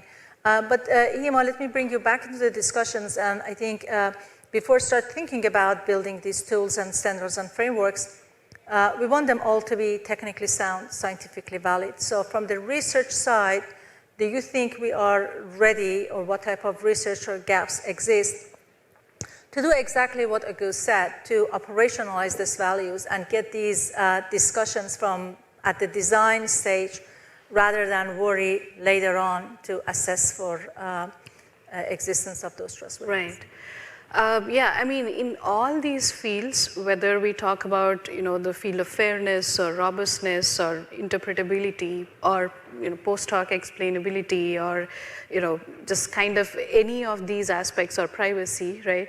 So there is a lot of research work already out there. And by that, I mean, there are several methods to achieve them. Different methods are focusing on different kinds of use cases or stakeholders. So I think there is a sort of a critical mass in terms of the body of literature. That said, with every new class of models we develop, there are new challenges that arise, right? Like, for example, GPT-3 came in, which brought in a new set of challenges about how to rethink all of these aspects all over again, right? Now there is DALL-E, and that will itself bring another new set of challenges to think about. So I think this is almost like, while we have some intuitions into how to think about these notions, they're also going to constantly evolve as the field itself changes, right? So that's one of the reasons why we may not always be in a position to plan for everything like during the design phase itself. Like, for example, you might discover few things, of course, like I think I completely agree with Agus's point and what Elham also said and what's in the NIST risk management framework document, that it's definitely something that we can't treat as an afterthought. We should start thinking about it right from day one as we start building these models. But at the same time, just from a practical, logistical perspective, there would always be things that even with the best of intention, you may not cover or check off right in the beginning and might have to be addressed at the end, right? So I think my answer to that question, do we have all the research in place to attack these problems? Yes, these fields are rich with work, but again, the problems that emerge will also change, and we need to constantly keep the field of research evolving. So yeah, that's what I would say. There is one aspect though, which I think also builds on some of the points that Agus and Michael made earlier, which is, as we start thinking about these different pieces right from the beginning of model development, something that even from the research perspective is currently lacking, as well as also is not thought of enough even at the beginning or even as a post hoc thing after the model has been developed, is the trade-offs between different aspects that we have, right? So for example, by making a model interpretable, you are probably exposing it to some privacy risks. Or by improving the fairness in certain cases, you might be taking a bit of a hit in accuracy or private. I think the trade-offs of these things are not very well understood yet, even in terms of research. I think that's where we need to put a lot more effort into. So that would be like my one take in terms of what the research community can do better, apart from just kind of being on its toes and constantly adapting to the new sets of problems or challenges that arise across all these aspects. So, yeah. So what I'm hearing from you, Hima, and stuff that Gus and you, Michael, said, we need a tight coordination among a very diverse team of people that know how to build models, which is usually computer scientists and mathematicians, but also people can think about the impact and consequence of that, which is usually cognitive scientists, sociologists. And also, if I may just add, even I think within computer scientists, usually a bunch of people deal with interpretability, another bunch deal with like privacy and so on. But I think there should be more coordination even among those so that we understand the trade-offs and risks better. Otherwise, each person is adding a piece that is somehow affecting the other and we don't know why and how. So the question for Agus and Michael, that you are doing it in some sort of operational every day, how do you handle that? How do you address that? How, tell us about your diversity. I can share a few things our practice today. So we have very, very standardized in terms of standard how people need to develop model and document it. So we have model development template that people use in terms of giving for different class of model, basically. And all of those start with very, very fundamental question, which you probably call it a socio-technical, we call it model risk. What can go wrong with the model? So people need to be able to answer with that. First, with the intended use of the model. What can go wrong when the model is wrong or create unintended harm? What are they, and how much is acceptable in terms of risk appetite? And how are you going to measure it? Start from that. And then from that, they need to document the model, choice of model specification, the choice of modeling approach, and the testing as well. What are the testing that need to do? So that is very, very well documented. And I'm just going to, and documentation standard in banking, we have very, very high standard, the requirement in terms of if somebody, independent model validator, and can pick up the document, they can understand the model, they can replicate the model, and they can challenge the model just by looking at the document.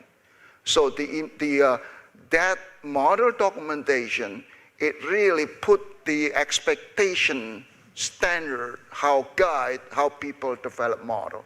And this is going beyond what people call model card today or system card today that's out there.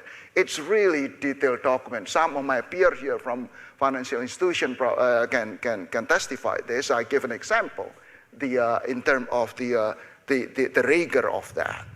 When we do stress testing, and every year we do stress testing in bank mandated by regulation, we use roughly about 500 models to stress every aspect of the bank.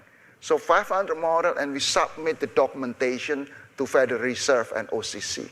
If we count model development document and model validation document, which is the mirror image of model development, but from independent assessment, with those 500 models, it can easily go to 150,000 pages documentation.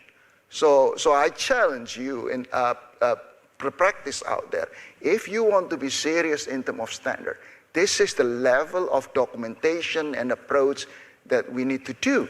And part of that is not the challenge that people will put on there. Building machine learning model is not simply running AutoML.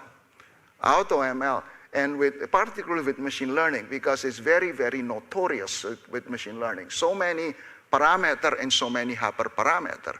So you can have many, many models that will perform very, very similarly when you do testing. They are very similar. That's the problem with AutoML today. So you need to choose, you need to design model that conceptually sound, and you test it, because model that you pick, you choose, you test based on testing data. And the world changed when we use the model. The world changed, the distribution shift. Model that perform the best, Kaggle competition style, you put it in production, the robustness with the distribution change shifting, it crumbled. And what's the result of that? Machine learning people will calibrate, will retrain the model every 3 months, every 6 months to refit the noise. So that's the problem with the practice today. That's what we're trying to avoid in any of how we operationalize this. We need to build model that are resilient, that is robust, that we call it risk invariance under different environment. So we codify that in our approach and in practice today. If I could just add to your question about how to operationalize some key elements of the framework. So I would say that we also need some guidance, especially when you think of, you know, I always call the framework M3G, like map, measure, and manage, right? And then governance. Okay. Now, on the measure part, right?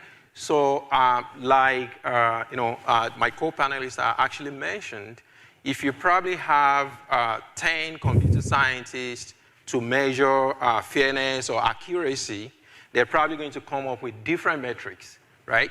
So that's why we look for, you know, we look up to organizations like NIST to provide guidance on how these metrics, I mean, what metrics should actually be used to measure or quantify risk. For example, you know, one of the things I say, especially when I look at housing data, is maybe you don't want to use accuracy to actually quantify the performance of the model that you develop, because we know that the data itself is tainted.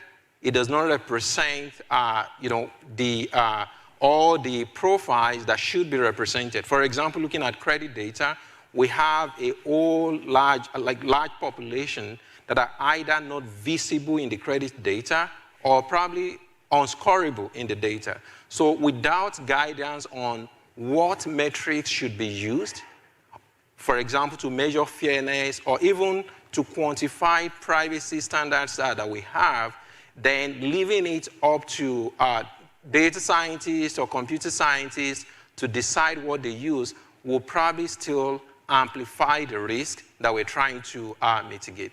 And I also like to say, when it comes to this documentation, like Dr. Agus actually mentioned, it's really great that Wells Fargo and, you know, all these financial institutions are doing a great job of providing thorough documentation, because that's what we actually need to really assess some of these risks that we're talking about. So I would just say, in addition to model development documentation and model validation documentation, in line with what Dr. Agus said, that the environment is dynamic, it keeps changing, that I'll also advocate for needs for model monitoring documentation. So we should not leave it up to the same team that develops the model and puts it into production to monitor, for example, the drift in the models they've deployed. So we should also call for documentation about how they monitor the models that they have in production, because that's how we can actually mitigate or eliminate harms that some of these models may be causing to consumers. This is a great discussion, and if I can summarize it, importance of clear roles and responsibility, importance of accountability across the line, importance of documentation to avoid minimizing everything into a checklist that you make it a yes/no, and to do all of these things, we do need the right metrics. So we spend a lot of time understanding what it is to measure. Now we need to be able to have interoperable metrics and methodologies for tests, because as you said, Michael, the result of tests can look very different if we don't use standard metrics. At the same time, also acknowledging that coming up with metrics, particularly for socio-technical parts, is a sort of a bleeding edge research, and as we heard from Dr. Lacasio, requires new thinking in measurement, new thinking in standards. We, as many of you know, as part of the AI RMF, we are also building a companion document to provide more detailed, practical guidance about all of these things. So what does established context mean? What does testing means? What metrics? But also, more importantly, what data to use to do testing. So we welcome all the discussions. These are really great input to us, and look forward to continuing these discussions as we develop the AI RMF. Looking at the clock, I can't believe that we are down to the last 10 minutes, so I'm going to jump to the closing questions, and I think I'd like to hear your thoughts about two things. One, about one thing that we ought to do and we are not doing at all today, or we are not doing enough of that today, and also your vision where we ought to be in 3, 5 or 10 years from now. So we have all these great discussions about operationalizing values, and it looks like that we are all on the same page. There's also a lot of challenges to actually reach that. We have a lot of really good examples. So, Hima, maybe we start with you. Like, tell us about one thing that we ought to be doing today that we are not doing or not doing enough, and your vision for future. Yeah. So I think, as I was mentioning earlier, so there is, I think, a lot of sort of, here are 10 different metrics to measure fairness, or like here are 30 different algorithms to achieve interpretability, but there is not enough work that is being done on which to use when, right? So which metrics to rely on, under what settings, what circumstances, what kinds of questions, which algorithms to rely on, again, what settings, what context, what kind of, answering what kinds of questions. I think there should be more emphasis on characterization of the current, whether you want to call it research or literature or practices. I think that's not being done enough, right? So, and I think this would also answer, like, or rather point to some of the things that Michael was discussing, which is that I think we should definitely try and concretize how to measure reliability, or like how to, model robustness into the models and so on. But there are, among several tons of methods that are out there, which methods work under what conditions of the data, of the dynamism of the environment, that is not very well understood. I think that needs to be sort of thought of a lot more. And the second thing I want to say is, again, just touching upon these kinds of trade-offs between the different measures, I think that there is not enough discussion happening on that. Everybody wants all the good things. We all want privacy. We all want interpretability. We all want robustness. But these things come with trade-offs where providing one means like sort of reducing the emphasis on others. So what does an application need? What can we afford to provide in terms of these trade-offs for different applications? I think that needs to be thought out a lot more. And the third thing I want to highlight is I also see this kind of our tendency to quickly label things as, oh, don't use this, don't do that. I think that is probably, in my humble opinion, I think that is probably, I think we should always approach things with a certain level of curiosity and say, can this work in certain circumstances? Can this actually be beneficial in certain circumstances? As opposed to, I think, quickly labeling whether it's tools, models, metrics, or methods as this good, this bad. Because usually I think a lot of what we have in AI, just like humans, is gray. Some of it is good, some of it is bad. It may work wonders in certain contexts, and it may be the absolute worst thing in certain contexts, right? I think kind of encouraging dialogue around nuances more than labeling things is extremely critical today, especially today more than anywhere, any other time in history, I would say. I'll summarize that by saying that we need to excite, energize, invigorate innovation ecosystem to come up with all these answers to all these questions. But if I may rephrase one of the things that you said, instead of can we use, and going back to what Agus was saying, thinking about should we. So it's not only about being able to build these things, but should we. Michael, get your thought about one thing that we ought to be doing today that we are not, and where do you think we should be? Where is your vision for 3 to 5 years? Or maybe 10 years? Since I joined the responsible AI community, right? So I begin to see data differently. So I actually see data as a representation of real human stories, right? And even working with the National Fair Housing Alliance, that actually opened my eyes to the policies and processes that generate this data. For some of us that have a quanta background, you always think of generative models, your statistical processes that generate the model.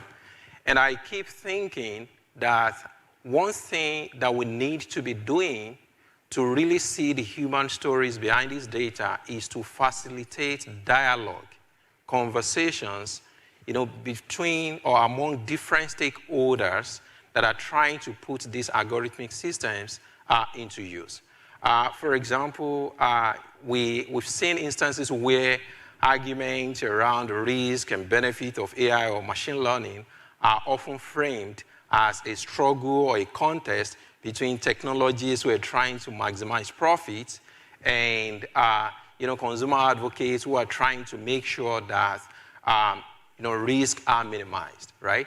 But then the more we have dialogue, we can actually see that we're trying to solve the same problem, but from different angles or different perspectives.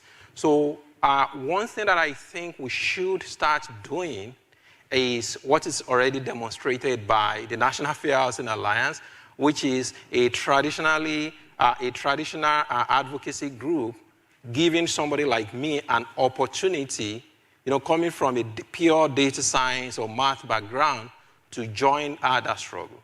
And I think many other organizations, financial institutions, can actually leverage from that by bringing in people who actually have domain knowledge about the issues, the underlying issues, the context that was actually raised in the framework about the data, so that they are part of the development process. Perfect. So that's one thing. In addition to that, I'm going to use the opportunity to also restate the need to monitor these creations that we put in production.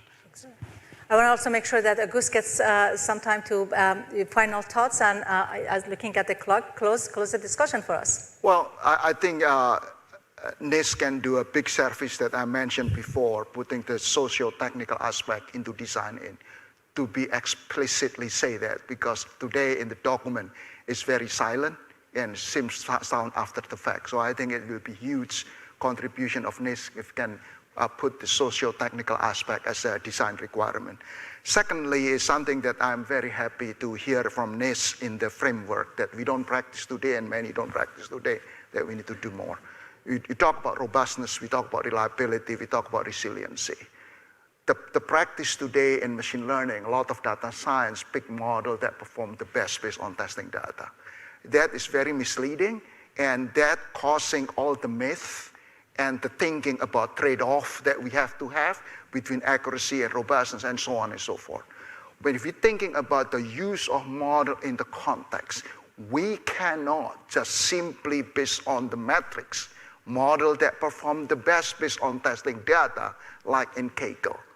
Then all of a sudden the myth and the concept of trade-off disappear, because we need to design model that is robust, that reliable, still reliable when distribution shift, and resilience. So I think that practice, I'm hoping that with NIST really pushing the idea, we will shift away the culture from Kaggle culture of chasing the last drop on the performance, really building model that really will work in the real world. Yes, instead of focusing only on accuracy, think about if it works, who is left out, what are the impacts, what can be done with that. With that final thought, and only 30 seconds into the session, thank you so very much for the discussions, and with that, let's thank our speakers. Please welcome back to the stage Deputy Secretary of Commerce, Don Graves. Well, hello, everybody. No, you don't need to. Hello again. It is great to be back with you. I am so pleased to have our special keynote speaker for this afternoon. It's really my pleasure to introduce the senator. Senator Joni Ernst was first elected to represent Iowa in the U.S. Senate in 2014. And she is a 23-year veteran of the Army Reserve and the Iowa National Guard. And she was the first female combat veteran elected to serve in the Senate, which is pretty astounding that it's taken that long. But as a member of the Senate Armed Services Committee and a ranking member of the Subcommittee on Emerging Threats and Capabilities, Senator Ernst understands the critical importance of AI and investing in new applications to outpace our foreign adversaries. We are very grateful that she's joining us here today. We're very grateful that she is a partner to us, that we get to work together on these shared issues. And with that, I turn it over to Senator Joni Ernst.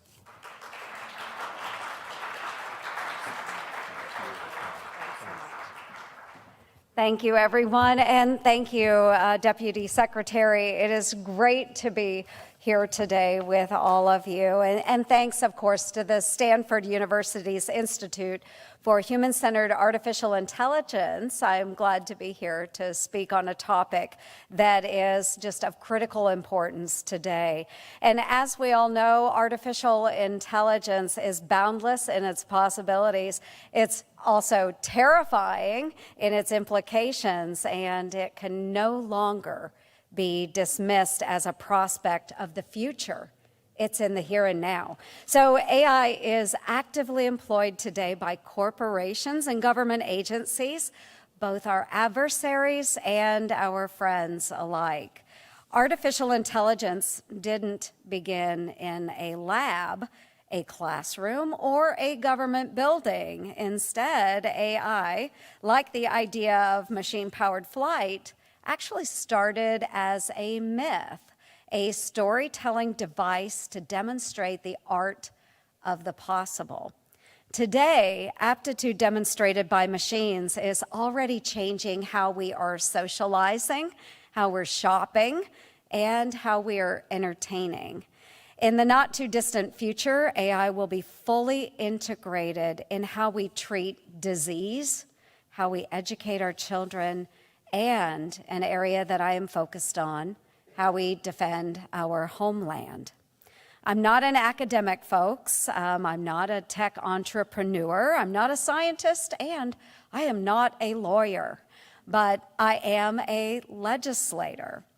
And what we have to do as legislators is educate ourselves and then legislate and oversee the implementation of AI standards and practices. My primary focus today will be on artificial intelligence's potential risks and resources to our national defense. It's my privilege and my great honor to represent the great state of Iowa in the United States Senate. I have the honor of serving on the Senate Armed Services Committee, where I serve as the ranking member of the Subcommittee on Emerging Threats and Capabilities. On our subcommittee, we're working in a bipartisan manner to ensure our military has the advanced technology and tools needed to win in modern competition today and well into the future. The National Security Commission on Artificial Intelligence was an initiative that I pushed for inclusion in the National Defense Authorization Act of 2018. The purpose of the commission was to identify the AI-based risks emerging on the global landscape and remedies for the Department of Defense, Defense Industrial Base, and the technology industry in the United States to combat these threats. The NSCAI's report, which was released just last year, was very timely. The report made clear that the United States is not the only global power operating in the cyber and hardware domains. Swift action is required to maintain our strategic advantage. In the 20th century, the United States was the unquestioned global leader in commercial and military technology. We set the pace and we led the pack, primarily driven by the national investment through the Department of Defense and organizations like DARPA and the National Lab Complex. But today, that dynamic is changing. Fast-paced technology advancement is no longer just a US or a DoD ballgame. AI is heavily reliant on data, including personal and financial, exploitable by hostile foreign actors. Russia and China's cyber warfare, quantum computing, missile technology, and their AI operations are serious threats impacting American and global security today, and they're not slowing down. Both our near-peer adversaries are running campaigns to develop their own technology while stealing that of ours and our allies. In Russia, Vladimir Putin has also made Russia's AI endgame very clear. He stated that, quote, "Whoever becomes the leader in this field will rule the world," end quote. China's military expansion goes hand in hand with its goal of being the global leader in AI technology by 2030. Undergirding that effort is their whole of government strategy to be the world's preeminent superpower by 2049. I'm concerned by the new and invasive ways the Chinese Communist Party in particular is using AI to disrupt the lives of not just its own people, but of our American population as well. The commission, which was chaired by former Google CEO Eric Schmidt, characterized the Chinese Communist Party's intent for AI employment best. He said, quote, "China's domestic use of AI is a chilling precedent for anyone around the world who cherishes individual liberty," end quote. I agree with Eric on this point. The CCP filters social media, pictures, locations, and certainly news feeds through numerous AI vehicles. That unquestionably increases the risk of active hacking and deception. Our adversaries will continue to use AI to leverage unwitting people as assets to suppress individual liberty. The use of AI-fused data for blackmail, for deep fakes, or swarms is not only possible in the future, it's happening today. It's right here in the United States, and unfortunately, I feel that more is coming. So what do we do as the United States? That's kind of the question of the hour. And how do we counter these threats? So first and foremost, we have to get our own house in order. So Congress can no longer quietly promote or regulate artificial intelligence on the margins. But Congress, private industry, and our universities cannot alone answer for what AI can and cannot do, nor decide what it should and should not do. We must move forward with the consent of the American people, with practices and employment that reflect our constitutional commitments and democratic values of liberty and equality, freedom and fairness under the law, because we know that our adversaries will not. Tech is not just used to monitor and gather intelligence, but to suppress it. Ethical use, personal protection, and individual privacy must be maintained in the AI age. And second, we know that artificial intelligence and advanced computing can provide significant advantages in conflict. But we need a comprehensive strategy to position the Department of Defense to employ AI offensively and to counter it defensively. We must start by effectively resourcing the DoD to meet their artificial intelligence performance goals with a 1-year, 5-year, and 10-year targets. We must be dynamic in acquiring new technologies, be flexible as we implement, and skilled when we use them.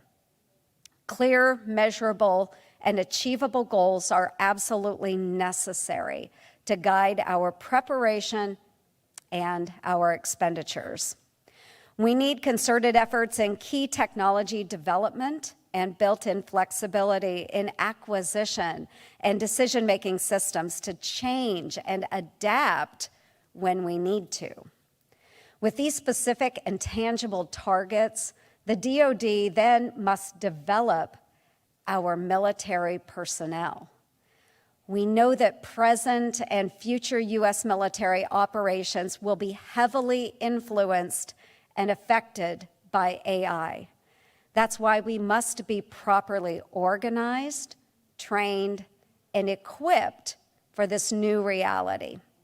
Standalone AI can't help us much. We must recruit and train those service members to become technologically literate and comfortable with working with these systems. And if that means reforms in our management of military members working in science and technology, giving folks more time and resources to develop subject matter expertise, expanding our total force capabilities, and making a big push to recruit American software and hardware engineers, well then, for heaven's sakes, folks, let's make it happen. As our special operations forces say, our soldiers are our weapons systems. I'm pleased to see these efforts already beginning. Pilot programs like the Air Force's Kessel Run team are building software, common operating pictures across distinct contracted programs, allowing our technology systems to talk and learn from one another. Efforts like Kessel Run show how early reforms in our management of military members working in science and technology have succeeded and are ready for full-scale adoption across our total force. With AI performance goals and a human capital management strategy in place, we have to secure the raw materials that comprise our technology base to perform the experimentation, prototyping, and wide-scale employment needed for AI-integrated tech platforms. In the AI domain specifically, I agree with the NSCAI's assessment we have to revitalize domestic semiconductor manufacturing. I think the consensus is growing that time for action on semiconductors and domestic manufacturing, particularly in the defense realm, is now. Another initiative that's taking shape in Congress is the need to reform and reinforce our supply chain security. It's clear on both sides of the aisle that we cannot be reliant on our adversaries like China for critically important national security materials. I'll be working and monitoring the progress of those 3 action items for the remainder of this Congress and likely for the remaining terms of service in the Senate. The threats are real, but looking ahead, I believe the U.S. has all the raw materials to blaze a new trail of technological advancement and to maintain our military advantage well into the future. We have the methods and the means necessary to adopt AI specifically to meet U.S. security needs. U.S. leadership in adopting, safeguarding, and strategically sharing emerging technology will enable victory in great power competitions of the future. Still, I believe that emerging technology is not solely an instrument of emerging conflict. Artificial intelligence, machine learning, and the U.S. service members and private industry partners behind it can use this frontier to build economic collaboration and security partnerships. If properly stewarded, AI will become a diplomatic tool and has great potential to develop a freer, safer, and more prosperous world. I agree with the assessment of Stanford's project team. Moving AI use forward carries with it great opportunities and risk. Our national defense networks must incorporate AI into their operational design. The methods we pursue and the choices we make regarding its use must preserve our values and protect our values.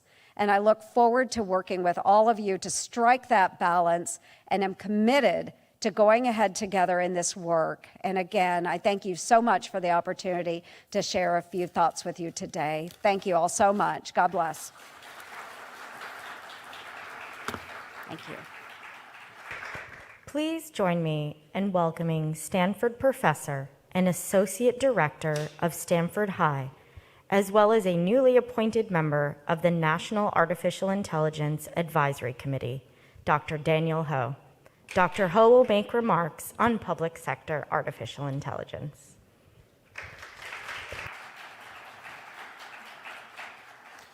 Well, thanks so much to Deputy Secretary Graves and the Commerce Department for hosting this event. It's been a great discussion so far. Some things are obvious. AI poses fundamental questions for individuals, organizations, and society. But what is not obvious is what to do about those questions. How should we govern or regulate AI? How should we harness its benefits while minimizing its harms? What are the policy shifts required to meet the call of this conference to chart a path forward for responsible and inclusive AI? Any conversation about managing AI innovation, I think, has to grapple with the public sector for three reasons. One, how the federal government responds to AI will tell us a lot about the challenges of managing AI in any kind of complex organization, public or private. Two, government will be essential to any efforts to regulate AI. And three, the public has a lot at stake when technologies could benefit, for instance, veterans who currently wait years to hear about their disability appeals. Too often, government fails to serve, eroding public trust. This is all to say that when it comes to cultivating responsible and inclusive AI, government matters. But here's the catch. The public sector, like other incumbent organizations, is plagued by some big problems when it comes to technology. First, our systems and data infrastructure are significantly outdated. When the pandemic first hit New Jersey, the governor went on TV and announced that the state needed two things: healthcare workers and COBOL programmers. If you haven't heard of COBOL, it's probably because the programming language is 60 years old. And if you have, I know you've been around for a while. Second, we have a human capital crisis. Put bluntly, government is not recruiting nor retaining the best and brightest AI minds. According to the most recent AI index, 60% of AI PhDs went into industry in 2020, and less than 2% went into government. The reasons are varied, and it's not just the difficulty of navigating the USA Jobs site. One Stanford PhD deeply wanted to do public sector AI, but left the field after having to wait for over a year for a major agency to procure a single computing GPU node. Third is the issue of scale. It's one thing to move fast and break things for a startup. It's a whole other thing for government. As former UK Prime Minister Tony Blair once said, quote, "Most of the problems of government come from people being overwhelmed by the size and scale of what they have to do." Revamping public sector resources to effectively manage AI will be a monumental effort, but not an insurmountable one. And if we want the public sector to pave the way for responsible and inclusive AI, solving these problems will be essential. So let me make 4 suggestions on that front. 1, we need to invest in human capital. This means training and hiring a federal workforce that has the expertise to both develop and interrogate AI applications. I'll give you one example. A few years ago, the SEC piloted a way to scan filings for signs of insider trading. From a technical standpoint, this was a hugely innovative feature. But the hard and important questions came through the interactions between non-technical prosecutors and engineers. Essentially, the prosecutor said, I got to litigate this in front of a judge. I can't just have a risk score. I need to be able to explain and investigate what parts of a filing triggered this risk. The SEC example shows the importance of hiring individuals who can design algorithms responsibly, who can ask the right questions about how they work, and who can see beyond disciplinary fields and professional lanes. Recent initiatives like the hiring line for data scientists and the US Digital Service Corps are positive steps, but we need to dramatically expand the digital talent pipeline and provide a vision for meaningful AI work. We cannot govern AI if government doesn't understand AI. 2, we have to invest in data infrastructure. A major impediment of pandemic response in cities like Houston and San Jose wasn't the lack of AI solutions, it was a fax machine. One Houston employee described what happened when their health department was flooded with COVID test results. Quote, picture the image of hundreds of faxes coming through and the machine just shooting out paper. weak data infrastructure can obscure serious health disparities too. One study found that because of incomplete demographic data, COVID case disparities between Latinx and white individuals were 1.6 times higher than what's reported. The proposal for a national AI research resource, championed by Stanford High and mentioned in the morning conversation between Deputy Secretary Graves and Susan Athey, is one way of tackling this problem. It would give AI researchers and students secure access to high-quality administrative data to tackle these sorts of questions. When the US Geological Service did something similar, by making Landsat satellite imagery free to researchers, it generated $3 to $4 billion in benefits annually, catalyzing discoveries in habitat modification, climate change, and poverty. The National AI Research Resource and efforts like it can help to ensure that the best minds of our generation devote themselves to more than just getting people to click on ads. 3, we need to evaluate AI systems much more expansively. The call for algorithmic impact assessments is a good first step, but evaluations need to be ongoing, not episodic. We also need to go beyond conventional lab metrics of evaluating algorithmic performance and to understand performance in the real-world context. Take the controversial example of predictive policing. While predictive policing tools were touted for great performance on lab metrics, leading field experiments showed that they utterly failed at their stated purpose, reducing crime. Evaluation means ethical assessments too.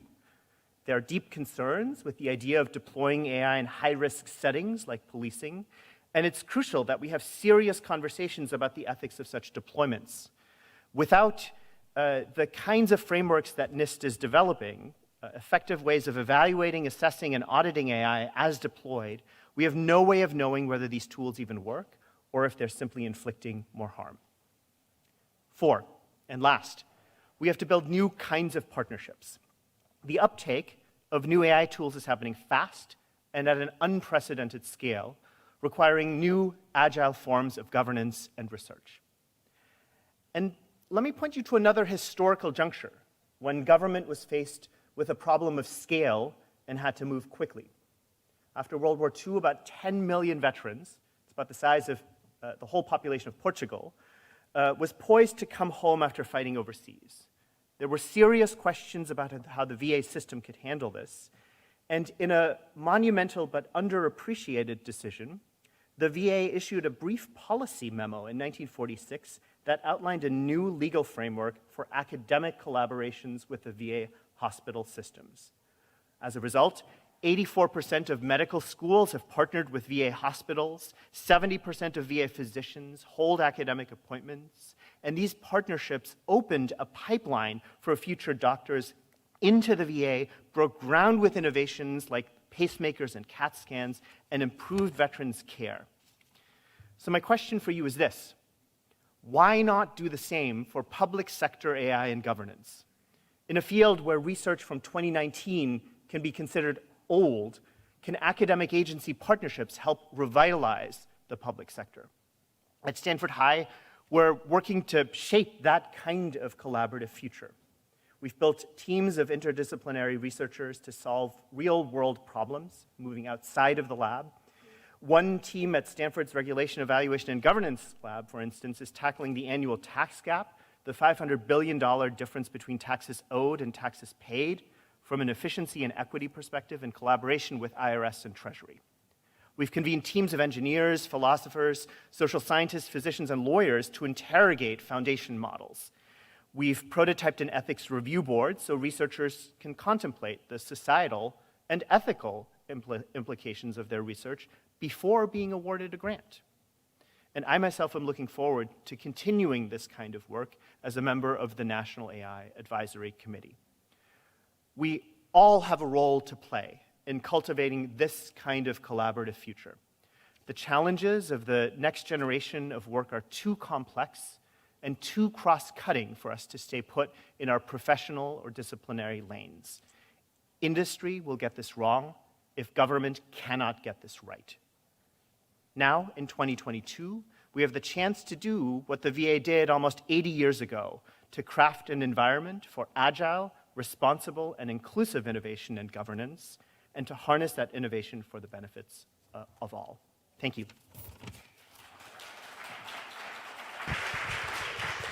Welcome back.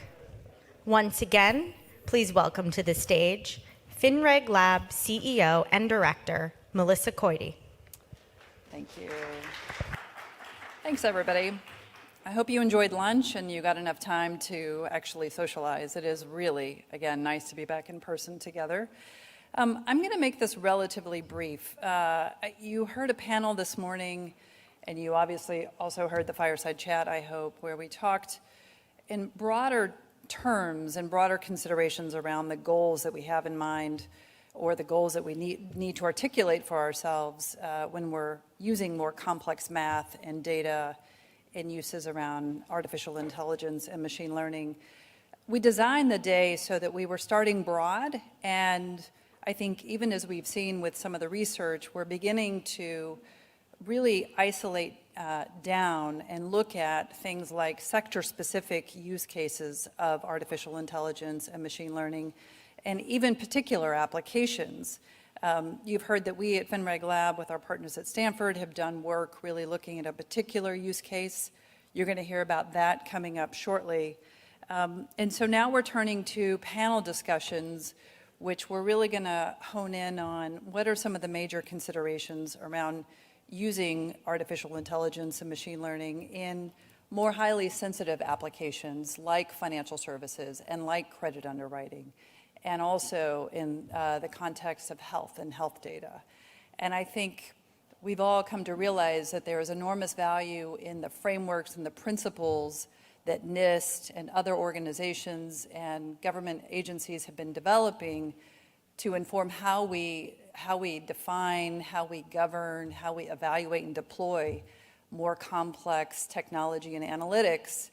But I think there's real value in honing in on a particular use case, and a use case, multiple use cases that have higher sensitivity, that we really want to think through the risks as well as the high potential for rewards. And so we're going to kick off this conversation with kick off the rest of the day with a couple discussions around financial services. And financial services, I think, is also a particularly valuable use case because, as many of you in the room know, it is also a relatively highly regulated sector. And importantly, in the financial services sector, we have existing laws and rules in place that require that those using these more complex algorithms are able to sufficiently understand how they are deriving the outputs that they're deriving for particular purposes. If a credit decision is being made, the lender needs to be able to communicate to the consumer if they didn't get the credit that they expected or if the price is different. And so that kind of pointed legal requirement then means that the model builders and the fair lending teams really have to understand and evaluate how those models are working.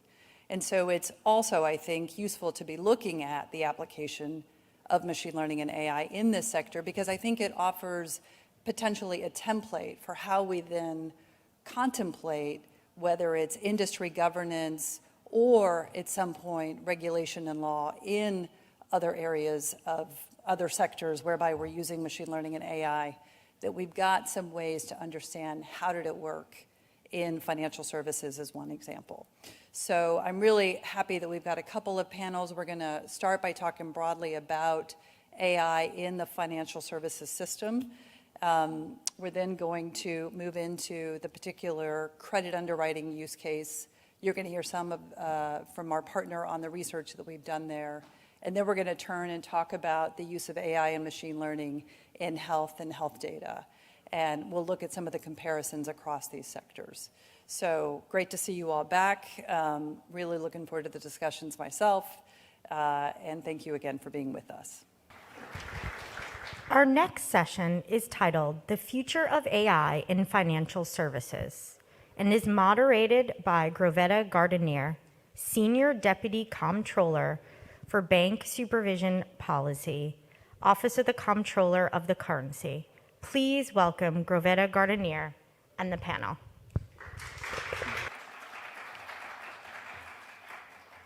Well, good afternoon, everyone. So as Melissa said, we're going to start off our panel discussions this afternoon with a discussion of the future of AI in financial services. And at this time, I'd like to introduce my esteemed panel who will be joining me for this discussion. First, we have Nicole Turner-Lee, Director for the Center for Technology Innovation at the Brookings Institution. I know they're here.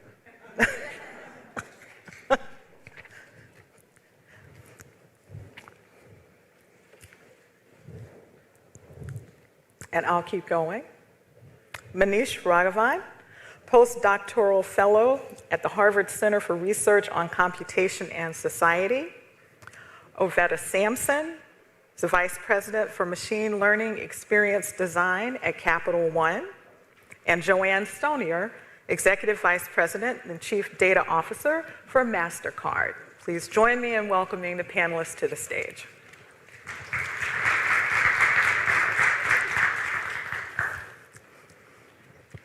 Now, please join me in welcoming all the panelists to the stage. All right, so as we started off this morning, really focused on a host of things dealing with AI and machine learning.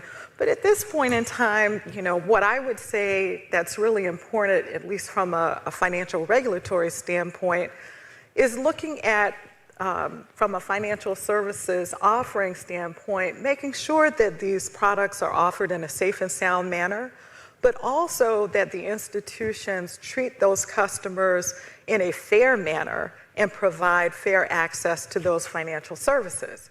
So the juxtaposition of safety and soundness and fairness in this space is paramount as far as I'm concerned. And oftentimes I've said, you really can't be a safe and sound institution if you're not treating your customers fairly and providing them that fair access. So I really like to start the conversation with you, Manish, because I think you've done a lot of research in this space. But more importantly, you've done that research on machine learning and fairness. And I'd really like to see if you could frame for us what those very real opportunities and major considerations are in terms of using machine learning in highly sensitive use cases. And then, tell us a little bit about the options and the model choices that have come from your research. Sure. Thanks for having us also. Appreciate being here. So modern machine learning is giving us a lot of new opportunities. And I think the best way to really describe it is that machine learning gives us the ability to take in a lot of data, an increasing amount of data really, and make statistically accurate predictions, right? That is really what it is designed to do. Beyond that, it also really gives us an ability to really measure and reflect on our own practices. Once we have data about what we've been doing and the decisions we've been making, we can then use that data to better understand how we've been operating in the past and what changes we might want to make.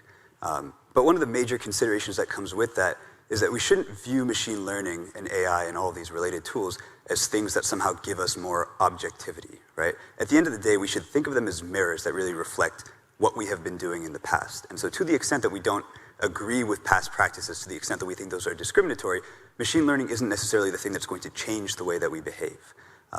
The other key consideration that I'd like to point out, and I think the rest of the panelists will really discuss in further detail, is that context really matters a lot. It's not just the tool being used itself.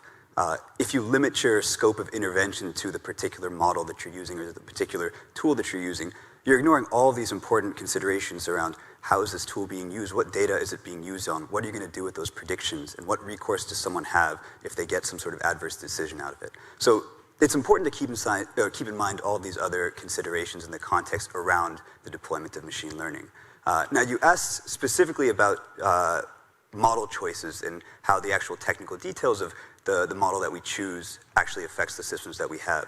I think the biggest trend that we've seen over the last couple of decades is that we have more and more power to choose models with the properties that we want to have. So, more traditional styles of data analysis and data science, like regression perhaps, are a little bit simpler and they have a limited scope of intervention. But as we get more and more complex and sophisticated models, we actually have more power to implement goals beyond just say maximize the accuracy of our predictions. We might be able to say something like, maximize the accuracy of our predictions, but also try to mitigate disparate impact, but also try to increase access to opportunity for those who have been historically underserved. And so as we have these more and more sophisticated models, we have an ability to express other values that we might have. And we have to think hard about what those values should be and how we implement them. But we are getting the benefits of this increased flexibility, and we need to be taking advantage of it.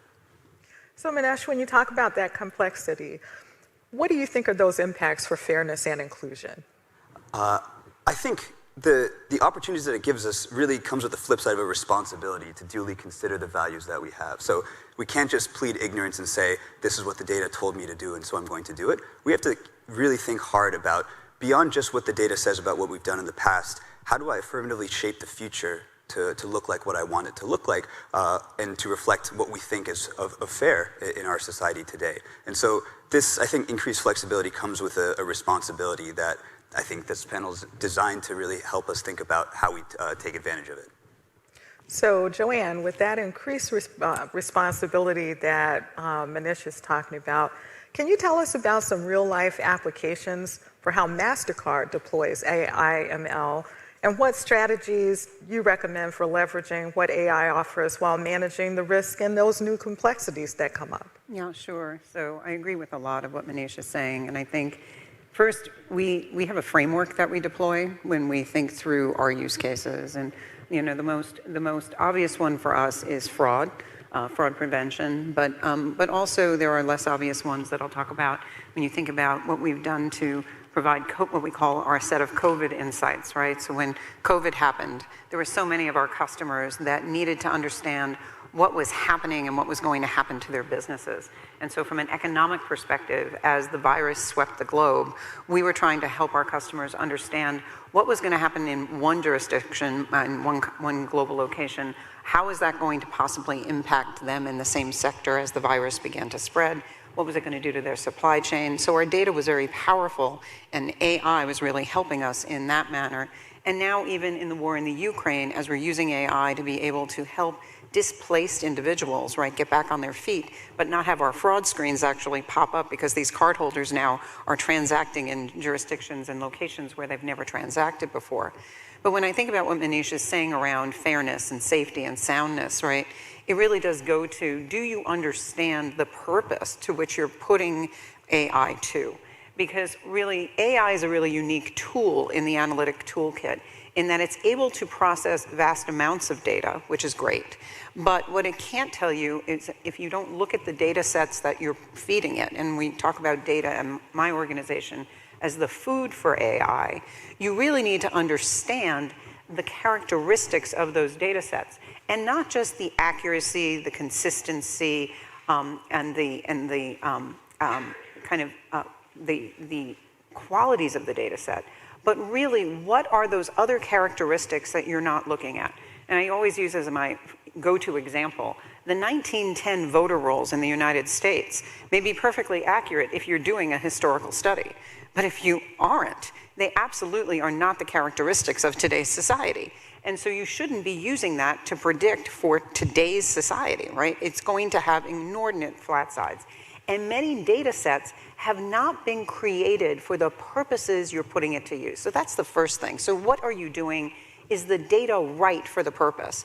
But then, you know, models, right? We talk a lot about model creation, and I think we think our data scientists understand the connection between purpose and outcomes, and they are often engineers who are very, very good at their jobs. And we talk a lot about now having inclusion as, you know, at the table, and that's absolutely key and important to have a diversity of perspectives in solving problems and creating models.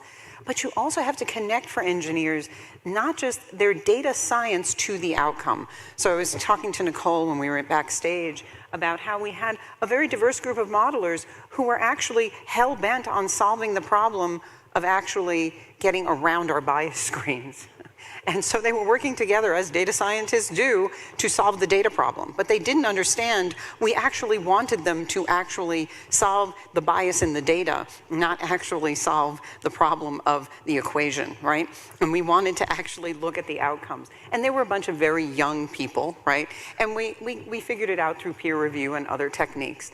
But if you don't really connect all of this, right, from a design perspective of your process and your governance, you're going to still get outcomes that you are not desired. And so all of these steps, I think, are part of a responsible framework that organizations such as mine have to have. But then, because we operate an ecosystem, as I then pass to Oveta here, right, because she's in Capital One, one of my banks, I have to make sure that if she's going to use one of my fraud models, what we built it on is all MasterCard data, and her data may have other flat sides or other vagaries that she has to then utilize as she's then working with any of my data scientists. So all of this has to be taken into consideration, I think, in kind of what Manish is talking about. And we'll probably hear more from Oveta. I'm sure we will, because I think when I listen to you talk, one thing I know is our regulations in this area, they're primarily principles-based, right? Model governance, appropriate controls, separation of duties, outcome analysis, all of those things. But how do those principles actually hold up when you're talking about AI and machine learning models? Are there new principles we should consider, or are these the principles that should continue to be the baseline? Oveta, I'm going to start with you, but I'm going to encourage you guys to jump in, because, we should be having a wonderful conversation here in the living room with no one else watching. Feel free to jump in. Thank you so much for inviting me, and I appreciate being able to talk about something that is near and dear to my heart. One of the things that I have talked about when it comes to AI and machine learning in the regulatory space. So, as you know, banks are heavily regulated for fair lending, making sure that our models as well as our products do not have disparate impact, and that extends to our AI and ML models. And so banks have been in the model development business for a while now, right? Like, this isn't a new space for us, but I think one of the challenges for banks is what I call the human engagement risk. We're really good on the disparate impact risk or fairness risk or risk of being not in fair lending. We've gotten a model governance infrastructure already. We have model risk officers who our model development process is stage gated so that we have separate and separate risk officers who look at how our models are developed along the way. But our challenge, I think, in banking is how our models engage with humans and the public, and the risks that could appear there that aren't as easily to point out as whether there's fair lending or fraud or other kinds of things that we've already known to do in model governance. And that includes on the risk of psychological risks or cognitive risks, cognitive biases, those kinds of things that happens when I do get turned down for credit and I feel really bad, right? Like, and I'm an African-American woman and I may think, hey, is this a fair thing that I got turned down but somebody else did not? And so that's a risk, right? And so I think for us, our challenge in the banking industry is that we marry our current risk management structure with what I call the human engagement risk governance. So making sure that we see AI and ML as a technical problem, right? Not just a technology problem, that it has an ecosystem of engagement and that includes societal, institutional biases, institutional racism, sexism, ableism, all those things. It's not just about the predictive modeling that we use, that we have to bring that into the model development process. So we also have a framework when we're starting with models. We start with model intent. Well, model intent can't just be about numbers now, right? It can't just be about predictions now. Model intent has to be about, we have to look at harms modeling. Is this the applicable use of AI and ML? Don't presume that I have 10 commandments of mindful AI, and one of them is don't presume the desirability or applicability of AI and ML. So when we're looking at the intent of a model, we have to go through this process to say, is this the right use case for this technology? And if we do use it, what could be the possible human harms of using this technology? So that's new, right? Like that's not something that's built into model governance, right? And so I think that's something that banks have, banks and other places. I think banks we're a little bit ahead of other places because we have to, but I think all of us in industry needs to consider. And so from a financial inclusion perspective, right, I mean, my point on the data, and we include all these things. So our governance framework keeps expanding. So we started out with, I don't know, 5 or 6 steps. We're up to something like 12 steps, right? I mean, so I'm kind of with you because what keeps happening is the more you do, the more you learn in this area, right? And so when you think about that, you know, of American households, right, making $40,000 or less annually, right, almost a quarter of those, right, do not have access, right, to the financial system. Well, then the data, back to my first point, is missing, right? So we're going to have those blind spots and we're not going to design well. And so that's exactly and then we're going to have the outcomes that Yvette is talking about, right? So if we already know that going in to solving the problem, we can't solve it just with AI. We have to make sure that we're thinking more broadly, right? And so, and we believe, you know, in the partnership across both the financial sector and the government sector to begin to solve some of these challenges, right? Because we need not only better data sets, and it's not just AI that's going to solve some of this, but that we have to really create coalitions and commissions to solve these problems, right? So yesterday, MasterCard was one of several companies along with the Aspen Institute that started an effort along these lines to begin to create kind of inventories of ways that we can begin to combat this, right? To catalog efforts around financial inclusion, compile sectors of data, and design a path forward to begin to understand what are these other kind of social issues that are impacting some of the financial inclusion issues so that we can design better moving forward, right? And so I think that we have to think this way, both from a data science perspective, but also just from a social perspective, because otherwise we are not going to really hit some of the social justice issues as we look at the outcomes that we really desire. It's going to be absolutely impossible. So it's really interesting. Oh, Nicole, you were going to say something. No, I'm waiting my turn. Well, I mean, I think it's interesting. I hear you all talking about the use of AI and machine learning, and it feels like, and Manisha, I think you were saying this, prior to now, focused totally on accuracy. All models just really focusing on getting the accuracy of that data, which seems to be not enough in this day and time, because the models can be expanded. Mm-hmm. But if we're talking about expanding them, what are your thoughts about the best practices? Let's say that a financial institution or a company like MasterCard can use while they're managing the prudential and the consumer protection risks associated with the products and services that are being offered. Well, I guess I'll jump in. I mean, I come not from a company, but from an academic perspective and a policymaker perspective.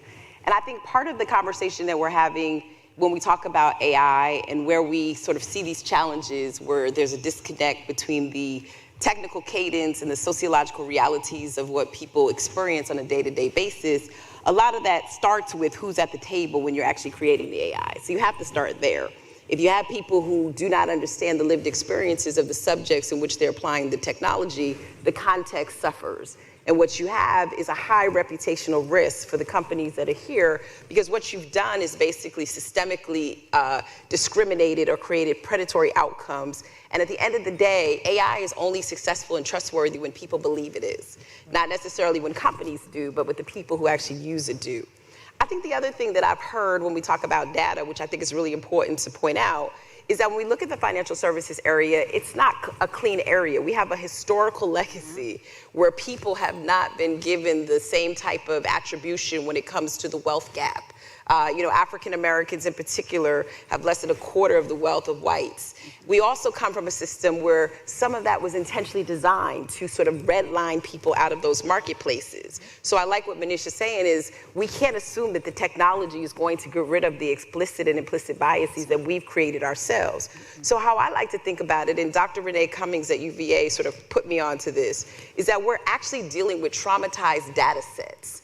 Those traumatized data sets carry the legacies of what our society has emboldened into the information that we collect. And as a result, particularly when you don't have people who don't necessarily live those traumatic experiences, because many people are resilient because we're still here, but what they aren't able to do is sort of interrogate that data in a way where it makes sense. You know, you think about the work of Dr. LaTanya Sweeney at Harvard, who suggested that people who had Black-sounding and Latino-sounding names, basically the algorithm directed predatory products and services to them because they would name Juan or LaQuisha or something else. The question becomes, how are we dealing with those traumatized data sets, and what are we doing to create better data sets? And Joanne and I have worked together because I find banking to be really interesting, because you have litmus tests when it comes to measuring disparate impact. A bank cannot get away from their regulatory construct of creating disparate impact that lends itself to what Avetta said, unfair lending practices or exclusion. But let me go a little further. But there are people, because of this trauma, that are not actually recognized. We call them the credit invisible. Yes, we do. So as a result, they also cannot participate. And they're missing. They're just plain old missing from the data. Plain old missing data. But guess what happens when you're missing data? And you have proxy variables that even if we remove things, that there are other variables that the machine will begin to learn and replace. I love the word traumatized data. I wrote it down because I hadn't heard that one yet, so I learned something today. But what will happen is the machine will still, because of these traumatized data sets, the machine will actually, even if we remove everything that we can think of that's a traumatized piece, the machine will relearn it from some other data that's in the data set. Or the machine will, so I can give this example of the recent financial services that are like the lending, pay now, pay later. We don't know, because of the opaqueness of the internet, who sees those things. Right. People who are not online, who do not have a built-up credit history, people who are not necessarily contributing data into the footprint are not going to see those things. And so we experience, I think, with populations that we all care about, how do you actually navigate through this tax that it's not necessarily being acted upon in malfeasance, but it's creating outcomes that replicate the systemic biases. We all in this room want AI to do much better than we do, but we can't because we are the AI. And I think that's part of the challenges in the financial services industry when you start dealing with these very sensitive areas where people are already behind.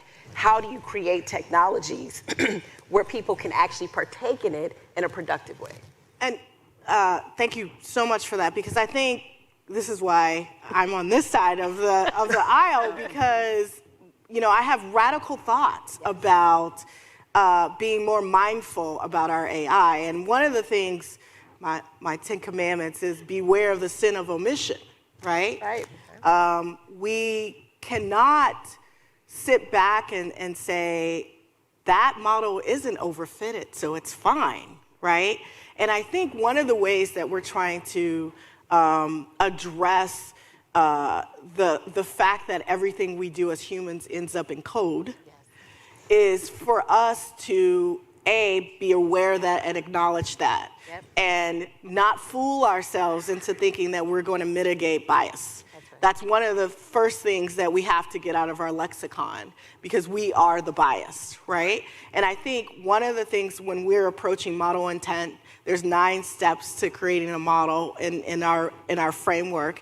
And when we're having that model intent conversation, it is a conversation. It is not just the model developer, right? It's not just the data scientist. It's the model developer. It's a team of engineers. It's a human-centered researcher. It's a human-centered designer. It's a what I call a UX data science designer specialist. I'm just making all this up. No. But I was talking earlier today about the need for data designers, and it's a new skill set that is different, talking exactly about this. And I was saying I need more organizations that understand the need for this skill at the table. So happy to hear you're making up the same words. Good. So these people who are on my team have anthropological backgrounds. They have backgrounds in sociology. They have backgrounds in psychology, but they also understand how to do a regression model, right? And I think we're not looking for unicorns. We're just looking for different mental models to all equally and equitably have something to bring to the table to decide when we're going to use AI and what we're going to use it for. And not only are we having those conversations with people from multiple backgrounds, but I have an HCI degree and a computer science degree, but we definitely have co-participatory design. So it's this revolutionary idea where I say, why don't you bring people who are affected by collections into the discussion about how do we build a model that decides who we sue or whatever. So this idea of surrendering power, right? The power has always been in the hands of the creator, and now what I call it is widening the narrative about who can be the creator and who is in the room when these models are created. That is the only way that we're going to be able to combat some of these disproportionate or some of these traumatized outcomes. Yes. And if we think we're going to be able to do it with the technology, we're fooling ourselves. Well, can I jump in really just real briefly on that? So I love that model because when Joanne and I met a few years ago, we were working on like our signature Brookings paper on this. Because I work on digital divide stuff, so I'm always about the technology, social justice, and race. But I love that because I think it's forcing companies to think differently about how they actually manage processes, which I think is very attuned to where we are in this debate. But I also think, and I have a piece coming out in a book with Oxford University Press on this feedback loop, though, that we have to have with consumers and this disclosure. So some of the things I've been talking about is, where do consumers come in and help you in the development of AI? So in this, that's right. I'm so into. So we are totally. Yeah, we are aligned. My lawyers tell me not to say we are working on this, but there is this idea to work on explainability. But one of the things that a lot of our challenges is to turn the black box into a glass box, right? But the way that a lot of frameworks have looked at it is that the box belongs solely to the box creator. Right. So one of the things that we're trying to widen the idea is that the box belongs to the creator and the people who are being affected by what the box is doing. And so you can, what is it called? It's called machine learning. It can learn, right? And who should it learn from? It can learn from the people that you build it to impact. Right. And you can build in, and we talked about this, now that we're getting more powerful tools that are used, let's get meta here, that are AI and ML, you can build in tools into your platform to do what my other 10 commandment is, listen for unintended consequences. And so allowing people who are being impacted by models to give you feedback on how that model is doing. You can design it that way. There's no reason why you can't. Well, let me stop if I can, because I'm a little different than your lawyer. So let me just stay on this thing, because I would be remiss if I didn't say this. So I think you're right, that you can actually build in those kinds of guardrails into your model development. But I'm gonna be honest, what you guys do on the data science and computer science side is what you do. I'm a sociologist. I care about outcomes, right? So how you get to the point where you can de-bias that, to me, is great, because that means we've made breakthroughs in the computer and data science space. What I've been suggesting is how you do a couple of things that combine what you're doing on this self-regulatory mode, Oveta and Joanne, is excellent. Because people need to know that you're taking the time to put that into your model development. But then it can't stop there. We have a series of civil rights laws, a regime that the banks know quite well of things that you can and cannot do. So your AI also needs to be lawfully compliant. Oh, well, yeah, absolutely. Of course. I don't think either of us is suggesting it shouldn't. But it also needs to disclose, right? It needs to tell. Well, that's what explainability and I think that's what explainability, and I think we both would use transparency. Yeah, but let me finish just a minute. But it has to disclose. People have to know that this is compliant, or it's not going to work on you. It's not going to render the same results because we've tested it, and there's a possibility, like in facial recognition, that every time I change my hair, it's not going to see me. And I think the third thing, facial recognition is different. But I'm just saying, but you got to disclose. We don't do that. Or another thing, or you can't use your Credit Karma score and go buy a car because that's based on an algorithm. I'm just giving you examples of what people don't know. The last thing I would just say, what I've been trying to do, Ovetta, which I think is complementary to what you said, what you're doing, is then how do you get consumers to help you in your trustworthiness? So I'm not actually suggesting that it starts at the beginning. I'm suggesting, I'm suggesting that it comes, and Joanne, you've heard me talk about this, with some type of seal, better housekeeping seal, Energy Star rating. Yeah, that we can says, do Amazon referrals, right? Like I love this algorithm. That one don't mess with. Exactly. Yeah, I totally. I hear what you're saying. I can say I'm not going to go and use that algorithm because last time I did, I was denied credit 10 times. But let me ask one thing. Let me bring you guys to this, because I think that what I'm hearing is that we know big data is the fuel for AI. That's it. Yes. Okay, and then what I'm picking up from this conversation is, there are risks and there are challenges as well as opportunities to getting that consumer data in order to use it.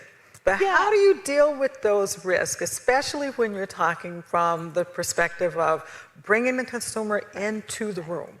Yeah, when Nicole is talking about the true impact, that disparate impact, and I don't have to go through the regulatory structure, but Nicole is absolutely right. There is a system of laws out there that are very clear for every company, and for most people, they understand. They may not know the technicalities of those laws, but they know that the law requires that any financial product should be offered to me on a fair basis. It's the fairness aspect that you're trying to pull out of this data. Help me understand how you're dealing with those challenges, particularly from a customer. Go first, only because she's a B2C company and we're more B2B. But I will reserve the right to just chime in here. As a B2B company that enables a lot of B2C interactions, I would like to just have a moment to talk to this, because it's a challenge when you don't have the direct relationship but want to offer transparency as to your role. So I do want a moment to just chime in. But go ahead, because I know you're going to go there. I know, poor Manesh. We're sorry. Yeah, I know, we're sorry. Manesh is still here. We're sorry. You just jump in anytime. Anytime, but go ahead. I think, first of all, you can call it data bill of rights. You can call it, whatever you want. But one of my first commandments is all people create data, and all data is created by people, and don't divorce the two, right? So when you're dealing with data, you have to understand that there is a person, or even though it's aggregate and it's big data or whatever, but you can go down to an individual that data represents, right? And so when we're dealing with data, we know that we're dealing with people, right? And people have a right to know who's collecting their data, what we're using their data for, as well as how long that data is being collected, where that data is being stored, how secure that data is. Like that's a baseline, right? Like that's table stakes for us and our customers, because if we can't produce that lineage of how we're using their data, then how in the heck are they going to trust us? And we're not a transactionary bank, right? Like we want to develop a relationship with you. And so we know that relationships are built on trust. And so our number one goal is to make sure that our customers and consumers understand how we protect their data, how we use their data, and also give them agency over their data with us. And I think that's really important, not just the fact that you're telling them, here's what we're collecting, but that you have agency to revoke that collection, right? And one of the things that, now my lawyers are probably gonna be like, shh, but one of the things I think that is a challenge for us in this industry is why do we have to have these blanket consents, right? Why can't we have privacy by default and iterative consent? Why can't we design consent to be an iterative process rather than this kind of like one check box and does all? Like that doesn't build trust, right? Like you're just like, I'm just gonna hand over like my firstborn to you and never hear from you again. And I think one of the things that I talk about a lot when I speak to data scientists and others who are designing these models is, we have to balance the give-get loop, right? So what am I getting for what am I giving up? And really being transparent about the benefits for me renting your data, right? renting, right? I say that provocatively, but what do I get as a consumer for allowing you to collect this data and use this data and store this data? And I think it's incumbent upon institutions to be able to have a fair balance there. It shouldn't be it shouldn't be you give me everything and I only give you a little bit of convenience, right? Like, we need to balance the give-get loop there. And so like that's a challenge too. But it feels like in some ways, and this goes back to the very first panel of the day, trust is at the foundation of everything in financial services. But the trust dynamic seems to be shifting. And, you know, perhaps trust was given to financial services institutions decades ago. Now you need to earn it. And that poses a different challenge, I think, not only for the creation of the models, but the delivery of the products and the services. And I think that's why I want to chime in here, because if you think about the financial sector, right, the financial sector is actually changing radically. And up here you have two organizations in MasterCard and Capital One where we've actually been part of the very traditional financial sector, but the financial sector is changing. Yes. If you look on your phone, any of you out in the audience, right, you have Robinhood, you have Mint, you are transacting, you have Rocket Mortgage, I know Capital One doesn't want me to say that, but you have ways of transacting now that you have never really done before financially, right, that is also using your data in ways that's different and less secure and variated than the traditional interactions you had with financial institutions before. And so we have to partner with different organizations that are using data in very different ways. And we have to still up the ante on trust, because you are accessing through my systems, through your bank, all right, your data, and you're using it in new and different ways. And so we also have had to make sure that we're being very transparent as you are asking us to help you transact in new ways with organizations that are very, very varied in their data practices.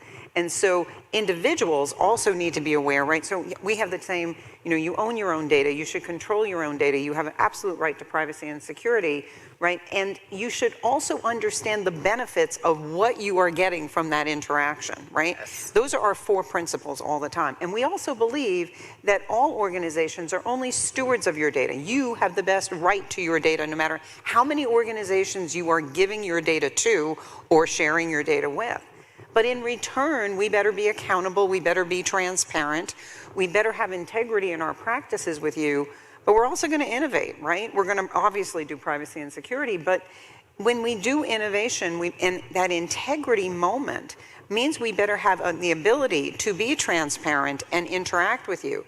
And so the ability to gather the consent moment and interact with you and then provide to you back that audit trail that kind of Ovette is talking about. How have we used your data? What are we using it for? Those are going to be the ethical responsibilities of organizations to be able to demonstrate it. And it's going to require, though, kind of this consumer interaction, individual interaction, and demand it. Because otherwise, AI in all those interactions, right? If you think about these complex ecosystems that are happening, this is going to be a runaway train, which is back to the point that, you know, we have organizations that are dedicated to this, and then we have a lot of emerging organizations that need to think this through. What are their responsibilities? Because the world is getting more complex, ecosystems are getting more complex, financial systems are getting more complex and global. How are we going to develop this in a way that's still super responsible to the individuals who need financial access, that need it to be fair, that need it to be equitable? But I got to tell you, the speed of change is just magnified. And just wait till the metaverse catches up with our physical reality, folks. The data is going to be wild. So just saying all of that. And identity management, making sure your avatar, I guess, matches up with your physical persona. We've got a lot of challenges ahead of us. And we do need to figure this out as a financial community. Yes. So I think that there's an awful lot on our roadmap. I want to bring you back in, Manish, so I'm going to kind of slide into your corner real minute.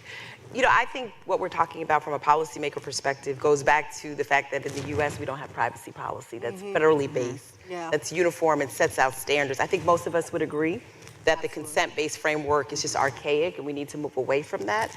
And in some recent conversations that I've had, I think we need to think about where in the trail of these predictive decisions do we need to spend more time when it comes to the duty of care? So I love the way you give the analogy, Greta, about, banks used to go to the bank, give the money to the teller, and you just kind of knew the teller was going to put it in the vault, right? Exactly. Now, with your data, you sort of put the data on the internet, and you don't know where it's going to land up. And a lot of that is has resulted in us talking about algorithmic bias.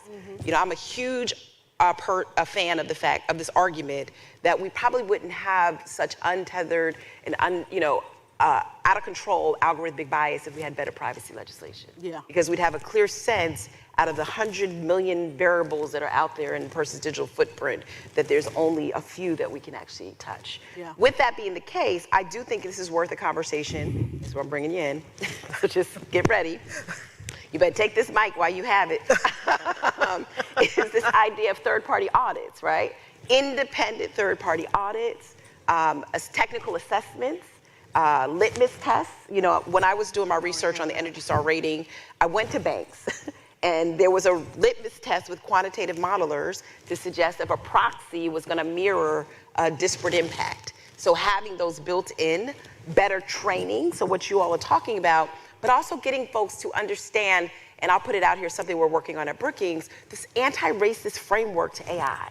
What does that mean in terms of what you need to read? How do you need to, it's no secret. The social scientists like myself, when I was going to school, my mother was like, a sociologist, really? What are you gonna do with that? Hi, Mom, I'm at the Commerce Department, right?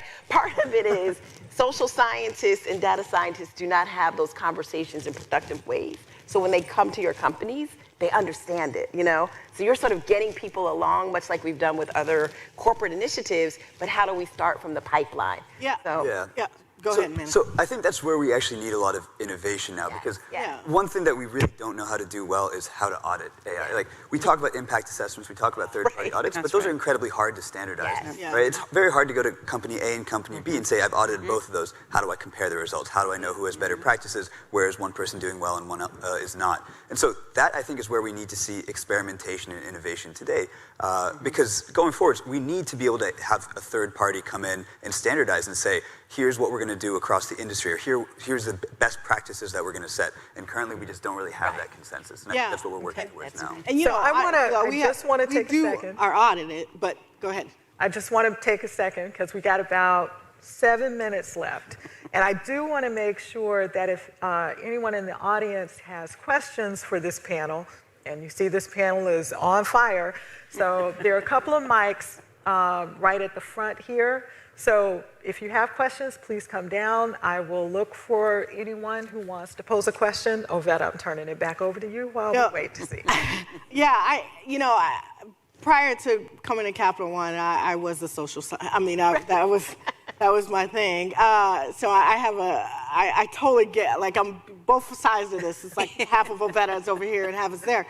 But one of the things that I had run into in my research is this idea of intellectual property. So when we're talking about algorithm bias and auditing and looking at model lineage and data lineage and trying to trace how things are put together, how the Legos go together, you run up against the IP argument. And I don't know necessarily, I don't have a solution to that, but I do know that that's definitely one of the challenges for trying to standardize how we build models. But at the same time, we got a question. Thank you. Hi there. Irene, I'm currently at Hugging Face, and I previously built bias and social impact work at OpenAI. And my question is, how do we appropriately collect diverse human feedback, building these representative groups for human feedback, and collect that in a non-exploitative way? So what should compensation look like? All right. Yeah, no, I love that. So I think this is where Congress has to come in. I think Congress should play a role in increasing the appropriations to colleges and universities who want to engage in these diverse data sets, that if the companies, can't do it, I think we should have researchers do that. It also gives us an opportunity to open up this space to HBCUs, historically Black colleges and universities, and Hispanic serving institutions, so that we can bring in more folks. I think there's also, from a policy perspective, the regulatory sandbox. I'm a huge fan. Yep.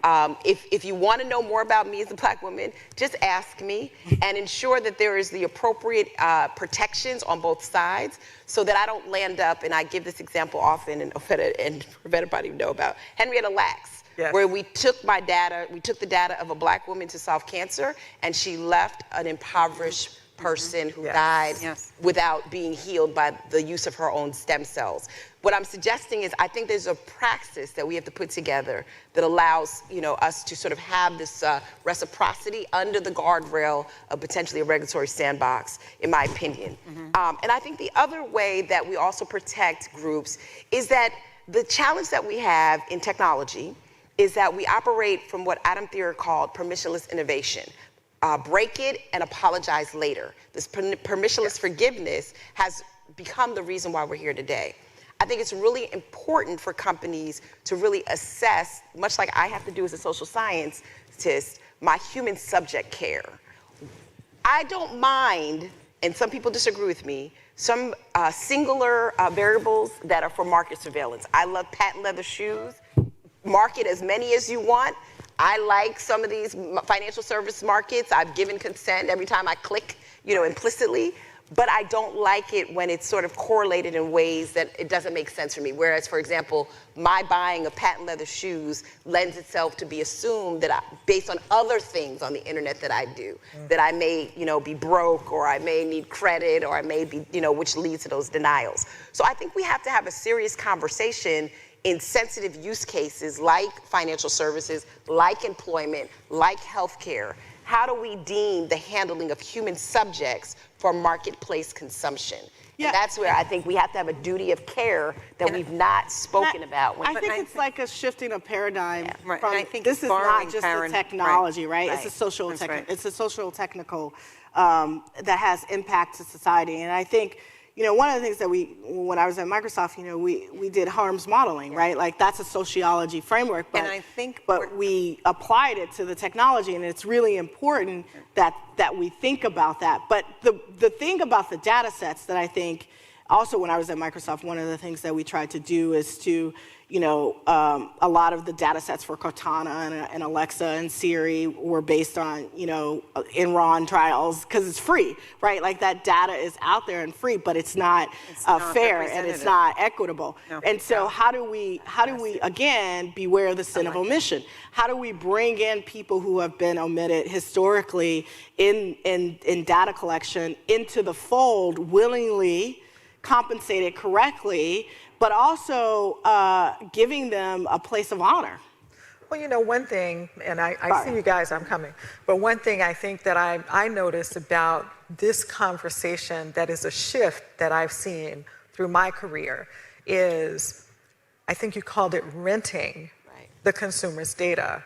But when I first came into bank regulatory space, banks owned that data. And so the dynamic and the conversation is shifting. Again, that goes along with the shifting dynamic of trust. Well, a court case is coming on that. I can tell you that right now. I see one question here. I see two. I see this gentleman at the mic. Please go ahead. Hi, everyone. Josh New, IBM. This is the first panel I've been to in 3 years, so it's great to be back. Great. Really awesome discussion. Something that I'm really curious about, and I see get brought up every now and then, but haven't seen a lot of major scholarship or headway in Congress being made, is that this is especially true in financial services, but in general, a lot of consumer protection frameworks prohibit the collection of sensitive protected class information for understandable reasons. Like we don't want to introduce that thing that could so clearly cause bias to wreak havoc in loan processing, housing applications. But how do we then know? But at the same time, that also makes it very difficult to test these models for bias before you deploy them. And Absolutely. I'm just wondering how you're navigating this in the financial services industry. Are there like clever ways around this? Are you supporting legislative changes to figure out how to do this better? Any thoughts in general? Here's where the lawyers tell me to say our challenge in the industry, right? But to your point, technology is helping us to do that. That's right. We actually have algorithms who can take non-labeled data and figure out if there's protective classes in there to see if it's being bias or how it's being treated. Yeah. And that there's a human in the loop there, so it's not just all mechanical or it's not just all algorithmic. But you bring up a real conundrum, right? Like because we have to it is illegal actually for us to even know if there's a protective class in some of our data sets when we're building these models. How do we ensure that we're not having inequitable this impact? is one of the challenges, even in laws outside the United States, privacy laws, and when we get into other laws being adopted, if we're not really thoughtful about this is one of the places where we do need some exceptions. We do need new thinking, because this is actually one of the challenges. If we want to design well, we actually need the freedom to use data in the right ways. But I said this earlier today, that if we do not then lock down things, once we use it in the right ways, it can be used for the wrong things, right? So this goes back to very basic data governance practices, right? And so on the previous point, what you'll find most really forward-thinking organizations doing, they are taking best practices out of healthcare, research, to actually do governance in a very different way, so that we are kind of using things from medical science, right? Using different techniques, having review boards, having oversight boards, having different professions actually look at data science, emphasizing the science in what we're doing to understand all of these different flat sides. But it's a real issue that, yes, I agree the technology is helping us, but it's not perfect. And so we do need some assistance in this area. All right, Joshua writing about it. Yep. Working on it. We literally have 5 seconds, and I'm going to ask you to please ask your question. Hi, I'm Brian Stanton. I'm a human factors cognitive scientist at the National Institute of Standards and Technology. And I was interested to hearing the panel's opinion of the relationship between trust and system trustworthiness. Yeah. I mean, I'll just be really brief. I think that is a great question. It's a great correlation. I sort of associate that with reputational risk and have looked really closely at the EU model on high-risk algorithms. I think there's something to be said about how they're sort of navigating, again, through these high-risk scenarios that have these adverse effects. And so the challenge, and I think what's so interesting about this conversation, there's really no one person responsible. I was at Stanford last week. I feel like I've seen the same people from last week. And Eric Schmidt, I asked him this question, like, who's responsible for this? And at the end of the day, there is really no right answer, because it's really the collaborative of the ecosystem that has to be responsible. But that's why I think, again, touting the work that I'm doing, some recognition or label, I call it the Energy Star rating, because we have that in the consumer appliance business, where consumers know that this has gone through the rigor of what we've heard to ensure that I'm not going to be in any way discriminated against or deceived in the practices and the operation of this AI. We need something like that. I'm happy to share more about it. Yeah, I would just add on to that, though. I do think that there's a difference between the technology and the security and the data use. Yes. And so I think you have to have both kinds of labeling, because otherwise you can have a very, very secure system but still have really bad data practices. And so I think we just have to be careful not to conflate the two. So I do think that there's I think, a need for both, but you have to actually have both kinds of trust. I want to thank this panel for a robust discussion this afternoon. Thank you very much. Our next panel is titled Consumer Credit, a case study in model transparency and algorithmic bias, moderated by Dominique Harrison, Director of Racial Equity Design and Data Initiative with Citi Ventures Innovation. Please welcome Dominique Harrison and the panel.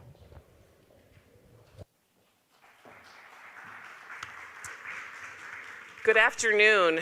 Thank you all for being here. I am Dr. Dominique Harrison, Director of the Racial Equity Design and Data Initiative at Citi Ventures. One of the things that we're looking to do is operationalize racial equity in the product development life cycle of digital products and services to advance financial inclusions for Black and Latinx communities. So this discussion is particularly of importance and interest to me, and I'm happy to welcome our panel. This panel will consider how improving model transparency helps support identification and mitigation of bias in underwriting models used for consumer credit. In particular, this session will investigate issues related to responsible development, implementation, and use of machine learning underwriting models, including evidence related to available tools designed to help lenders develop, explain, and manage machine learning underwriting models. I want to first introduce Professor Laura Blattner, who is an assistant professor of finance at the Stanford Graduate School of Business. Her research interests are banking, corporate finance, and macroeconomics. Next up is Brad Blower. He is General Counsel of the National Community Reinvestment Coalition. Over the course of his career, he has worked as an advocate on civil rights and consumer protection issues with the federal government and in the nonprofit and private sectors. And last but not least is Brian Kreisworth, who is the Managing Director and the General Counsel of Responsible Banking and Consumer Data at JP Morgan Chase. His team provides guidance on legal and regulatory issues in the areas of fair lending and responsible banking, community reinvestment, language assistance, consumer data use, analytics, and modeling, including AI and ML. Welcome to my panel.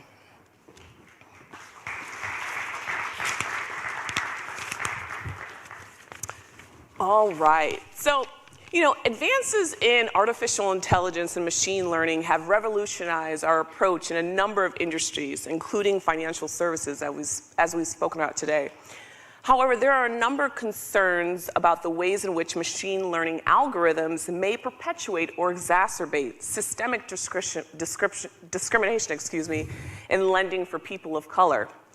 There is also an ongoing debate in the machine learning community about how to define and measure fairness and whether awareness of protected classes features can increase accuracy and fairness of machine learning underwriting models. So I want to begin with Brian and Brad. Can you talk a little bit about how you look at fairness from the perspective of an advocate and industry leader? We absolutely can. And thank you so much, Dominique, for moderating, and thanks so much for inviting me to this panel.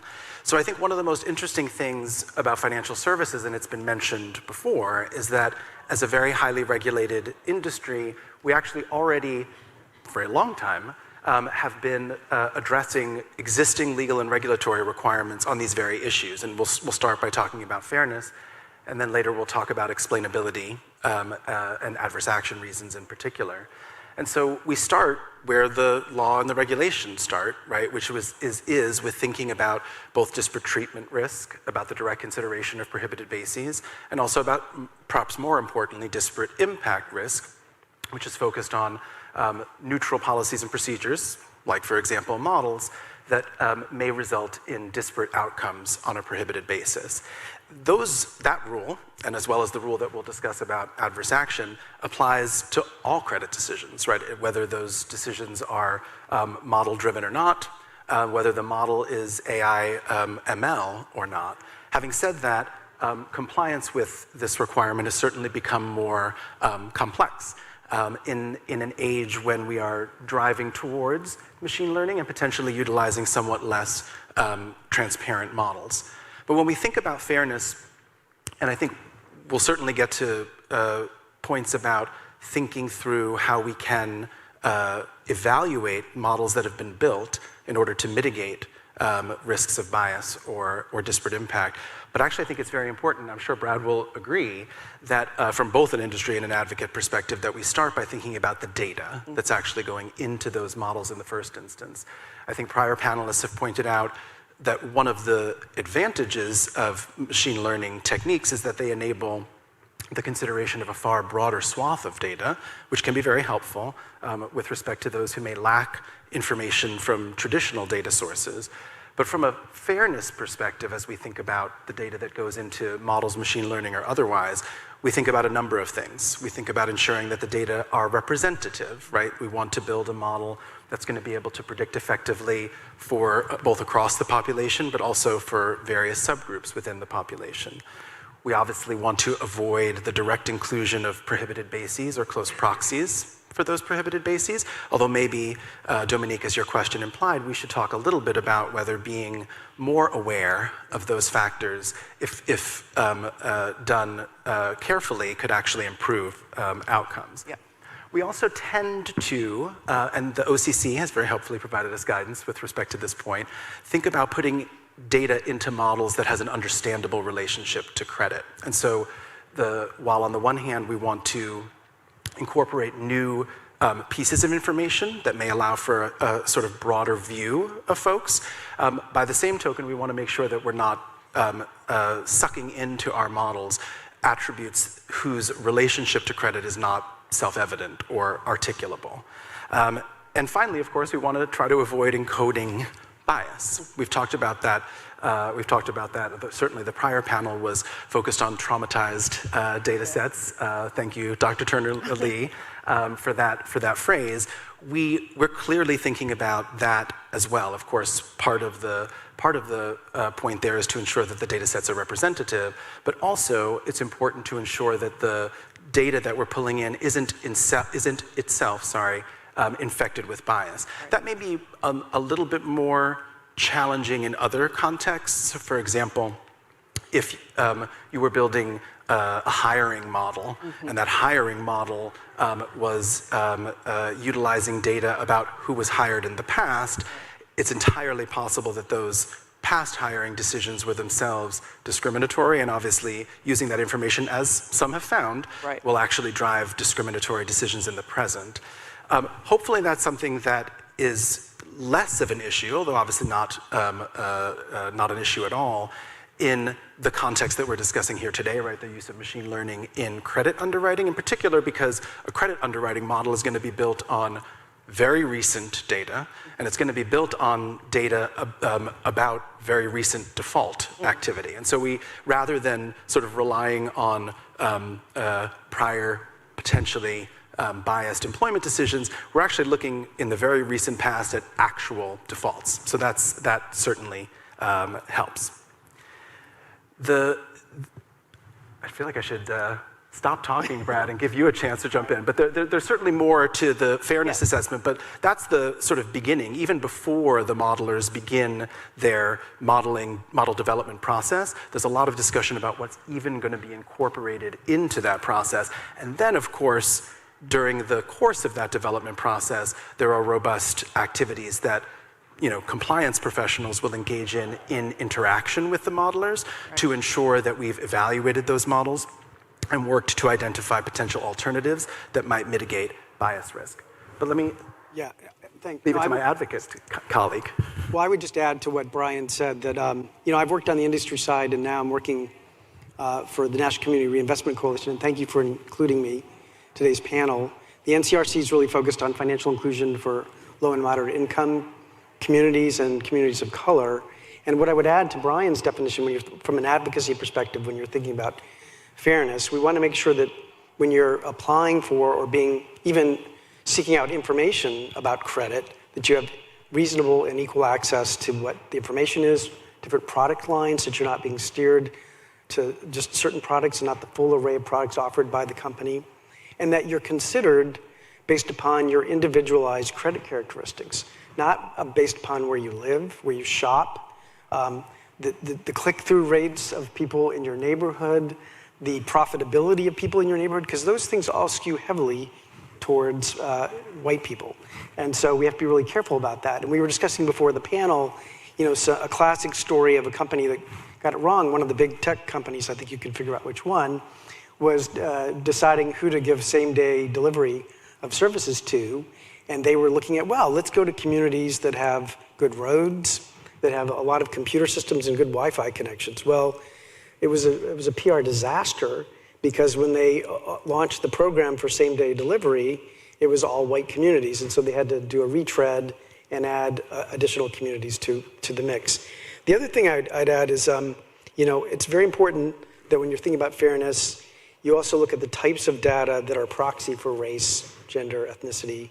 And so the work that FinRegLab has done, for instance, on cash flow and looking at other types of, alternative data is really a misnomer. This is like core data that you should be considering as a lender when you're looking at ability to repay and debt capacity. So those are a lot of the fairness criteria that we look at.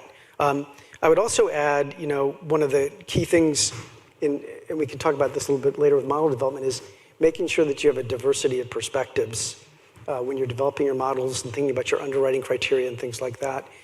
If you just get a bunch of people in the room who are looking for the shiniest whistle to include in the model, which modelers often are, and you don't have training and you don't have people who come from different life perspectives, you're not going to be as sensitized to the issues that often drive disparities in the use of models. Even just build, oh, sorry, Dominique. No, go ahead. Just building on that point, I think I think we've all agreed, and I think we've heard it multiple times today, the importance of the diversity of perspectives and diversity of life experiences, absolutely. And I think in connection with the sort of model development process at a bank, which is obviously what I can speak to most directly, I think it's also important that that process is guided not just by model developers, but also by the model validators. And we heard from the head of model risk at Wells Fargo earlier today, and also by the legal and compliance colleagues who can bring to bear the concerns and questions about fairness. And so we actually, not only do we spend time sitting at the table, not at the end to review the model that's been created, but from the beginning. We're also, I mean, even earlier than the beginning, I'm here with my colleague, David Hickey, who's the head of the model development group for risk and fraud at Chase, and his new model developers get trained early on by myself and by the head of fair lending in order to sensitize them to these issues from the get-go. Yeah, I really appreciate the response to this question, because I think one of the things that comes up is that you have this definition or a perspective of fairness or bias that comes, people have different purviews within one organization. There's a different legal kind of understanding of it, a different understanding when, as you're building a model as a data scientist, or if you're a sociologist as myself, or as Dr. Turner-Lee said, in terms of informing these kinds of conversations based off of historical, political, environmental things that have impacted specific communities. So I wanted to level set with, having an understanding of that word before we kind of really jumped in.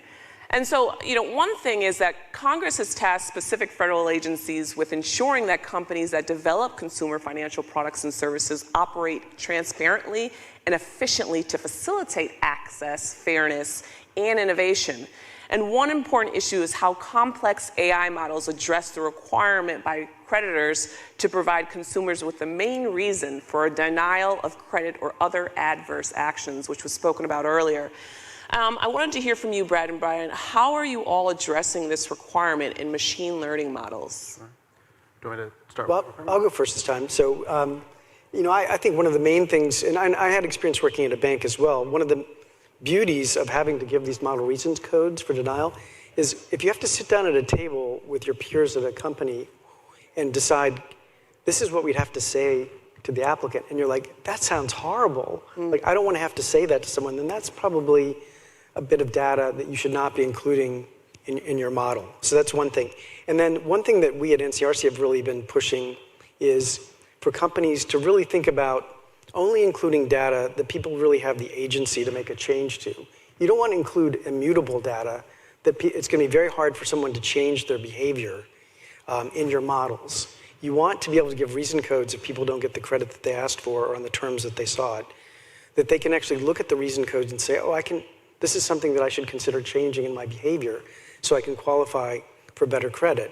And in comments that we've given to the regulators on adverse action codes, we've asked that the Bureau and others consider an expandable set of reason codes so that people can get the basic reasons, but then they can open it up and get a deeper dive on, there could be visuals included, to really make it clear what you can do to change your behavior to qualify for better credit. Yeah, I think that's an excellent point. Obviously, as lawyers, we're complying with the requirements as they are.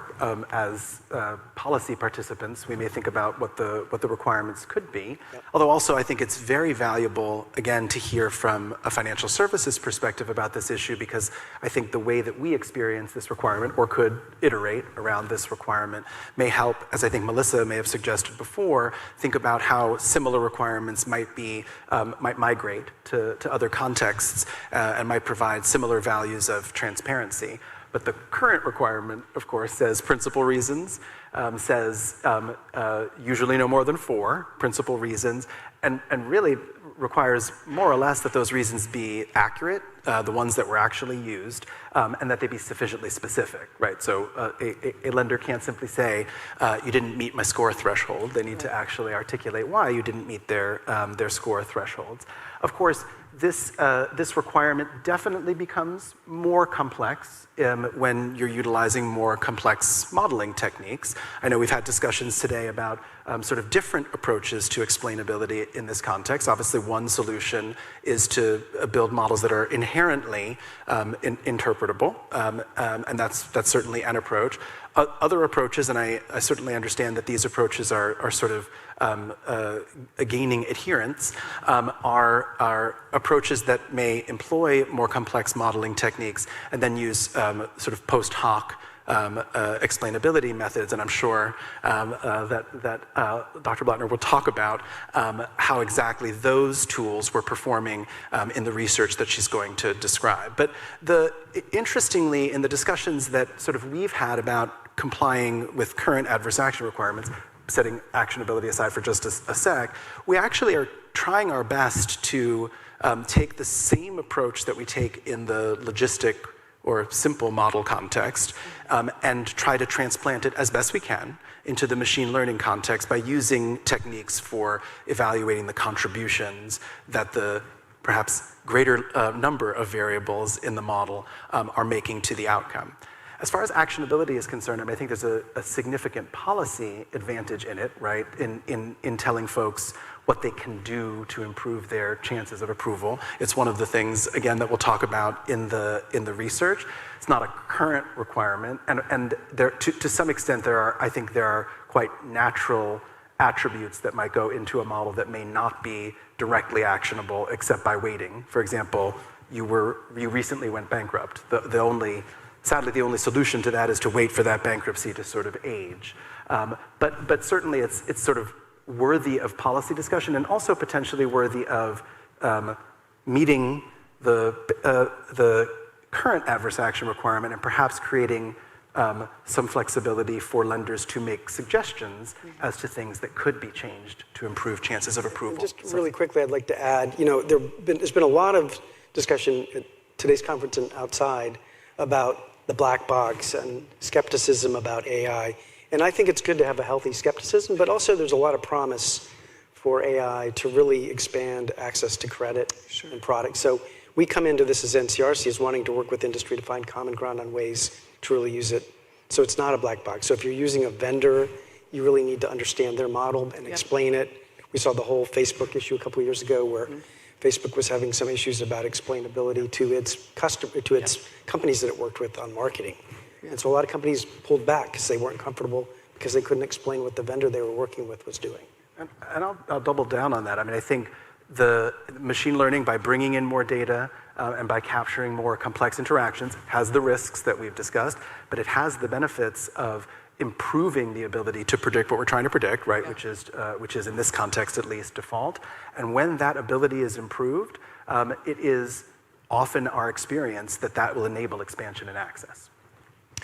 So I want to invite Professor Blattner into this discussion. You've been working together with FinRegLab on some empirical research on the explainability and fairness of machine learning for credit underwriting. So I want to get your perspective on how you think about fairness and explainability and follow that up with just sharing some key takeaways from the research that you've been conducting. Thanks, Dominique. I mean, it's tough. So just about a number of times today, we've heard the words fairness, explainability, interpretability. It's clear that these are key threshold questions when it comes to the decision, are we adopting these black box models? But at the same time, there is no one definition of fairness or model transparency. So the way I like to think about these terms is fairness generally refers to some disparity in the model, either with respect to model predictions or model decisions. Whereas interpretability or transparency is more about, can we see where certain model behavior is coming from? So this could be the adverse action notice requirements, understanding why a certain applicant was rejected, or it could be in the fairness of fair lending analysis, figuring out what is driving that disparity the model is exhibiting. So in the research you were mentioning, in fact, this morning, the FinRegLab, together with my colleague at Stanford, Jans Spies, and myself, published a research report that thinks about these key threshold questions in the context of consumer credit. So what we wanted to know, can we actually look into these black box models? Can we make sense of what they're doing in the context of consumer credit? And so we partnered up with 7 of the leading AI companies in the space who are currently developing methods to work with these black box tools and black box models. And what we came away from, and well, in fact, we have a whole day tomorrow talking more about those research findings, but I'll give you the high level now, is that I think we can be cautiously optimistic on the use of these more complex machine learning models in consumer credit. Because what we found is that some of these tools that we looked at were actually pretty good at both figuring out why a certain applicant was rejected, as well as figuring out why these models seem to be exhibiting disparities across protected groups. Now that's the optimistic part, but I also want to highlight the cautious part. And so there's 2 parts to the sort of cautious aspect of things. The first one is that you really have to pick the right tool. So you can't just take any off-the-shelf method and expect it to do well. What we found is that not all tools perform well, and you can't expect the same tool that will tell you why an applicant was rejected to also be the right tool to explain to you why a model is exhibiting disparities. So that match really matters. And the second reason for caution is that you have to be careful in how we interpret these tools. And maybe to lighten it up and give you a non-credit example, let's assume that we're looking at heart attack risk. And let's assume that a model told us that I have a higher risk of heart attack than Dominique. And so we ask, Brian and Brad, why might that be? And Brad tells us, well, it's because she exercises more. And Brian tells us, well, because she eats more healthily. Now, those could be both true, reasonable reasons, right, why the model is suggesting that I have a higher risk than Dominique does. But it might not be that seeing any of these reasons in isolation is enough for me to change my behavior. It's not enough for me to exercise more. It's not enough for me to eat more healthily. I really need to be doing both in conjunction. And that's the sense in which we have to interpret the output of these tools, not just in isolation, but with a broader view of in the context of other aspects of the model that might also be relevant for behavior. That's really getting interesting, and I saw some of the highlights from your research, so I'm really excited that you're talking more deeply about them tomorrow. I wanted to kind of get to a more solutions-oriented part of this discussion. Effective fair lending testing requires entities to search for and adopt less discriminatory alternative models.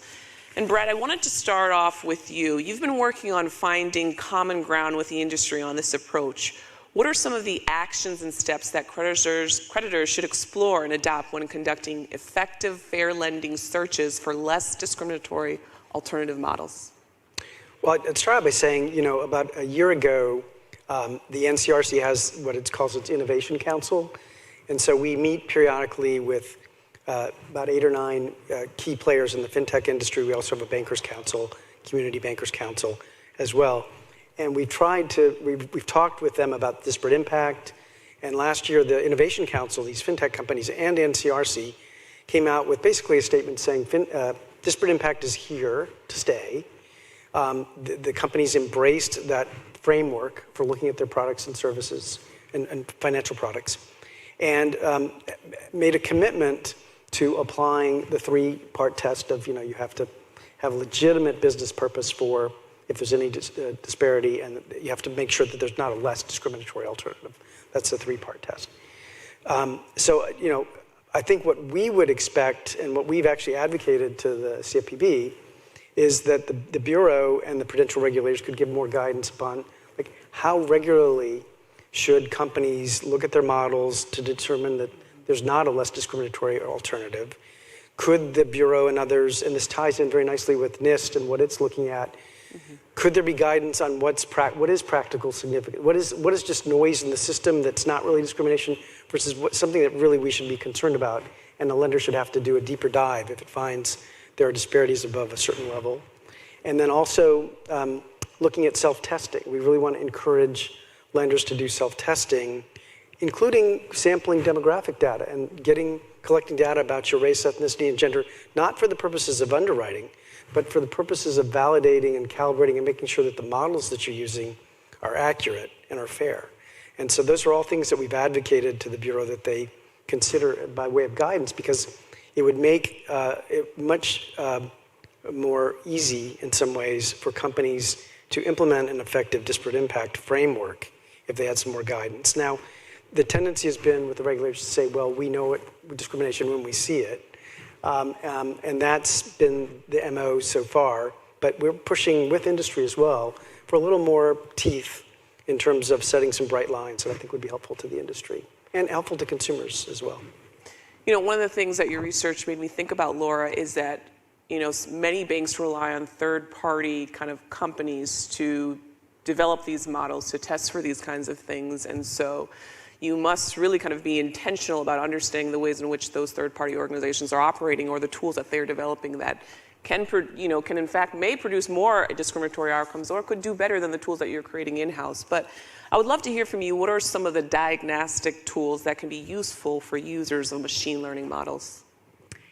Yeah, I can give a flavor of that. So I would say, again, the key message is not every tool will work, and you have to match the right tool to the right task. So to give you some examples, for example, if we're going back to the adverse action notices, trying to identify the main reasons for a rejection, for example, what we found are that diagnostic tools that use some form of the SHAP explanation package perform pretty well at identifying those important drivers for a rejection. In contrast, if we're trying to explain why a model is exhibiting disparities, something completely different works pretty well. So what's key there is that you combine information about what aspects of the model matter for the predictive performance. And it doesn't really matter if you use the SHAP package or something else. But what's important is that you combine that information with information about what attributes of the model tend to be related to protected class, which variables are highly correlated with protected class information. And it's really bringing those two pieces together that's highly relevant. And to pick up on something that Brad was just talking about, we also looked at exactly this question. Are there approaches that allow us to find less discriminatory alternative models? And one thing I found very surprising was that these modern automated approaches perform really well at tracing out a menu of models that combine different predictive performance and disparities. And they really outperformed what I would call the more traditional method, where we first identify some of these drivers of disparities and then drop them from the model and rebuild our model from scratch. So, thinking about this, conversation, and I also want to invite the audience to come to the microphones to ask questions in the next couple of minutes. But this question is for the entire panel: is, what are some of the judgment call that lenders have to make, and what other guidances can be useful to lenders on this topic?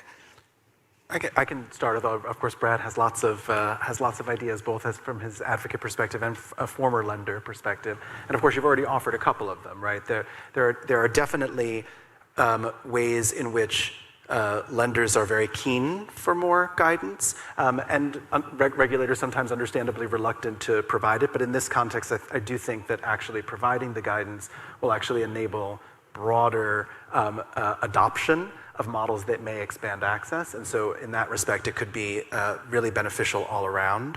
I think that and to be clear, we would love and appreciate more guidance, and it would help a lot.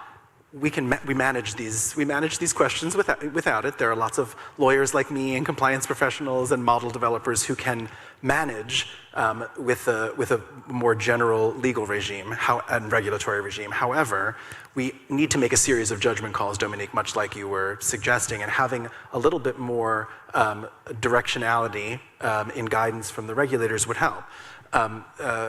Laura mentioned the sort of choice of fairness metric. There are multiple metrics that are used, and knowing which ones are, in the regulator's view, the right ones to use would be super helpful. Meanwhile, many of those metrics, beyond those metrics of fairness, and frankly the CFPB has suggested as much in some of the blog posts and other discussions that it's had on this subject, that one potentially relevant metric of fairness is whether a new model outperforms an old model in terms of its expansion and access. But of course, the new model could also drive disparities. And so being able to balance those two imperatives is quite important. As Laura mentioned before, oftentimes that search for less discriminatory alternatives produces a menu of options. That menu of options, if it was properly generated, is truly a trade-off between whatever metric of fairness you've chosen and accuracy. And ultimately, that's a very difficult trade-off to make because fundamentally it's a policy trade-off, right, rather than a legal or regulatory trade-off. And so more guidance in that respect would be super helpful because we are often left with a choice that we need to make between two very important factors, without much guidance. Less spoken about, but certainly occasionally important, are trade-offs which we don't want to make between protected classes. Right? We'll often find that some models will improve outcomes for some groups and occasionally worsen outcomes for others. And so, I mean, again, we make reasonable judgment under those circumstances, but understanding exactly what the expectations are would be helpful. And finally, I would also pivot back to what Brad was mentioning before about alternative data. Yep. I think we got some incredibly helpful guidance, I would say prompted in perhaps significant part by FinRegLab's wonderful research on cash flow underwriting from our regulators in December of 2019 about the use of cash flow data in underwriting.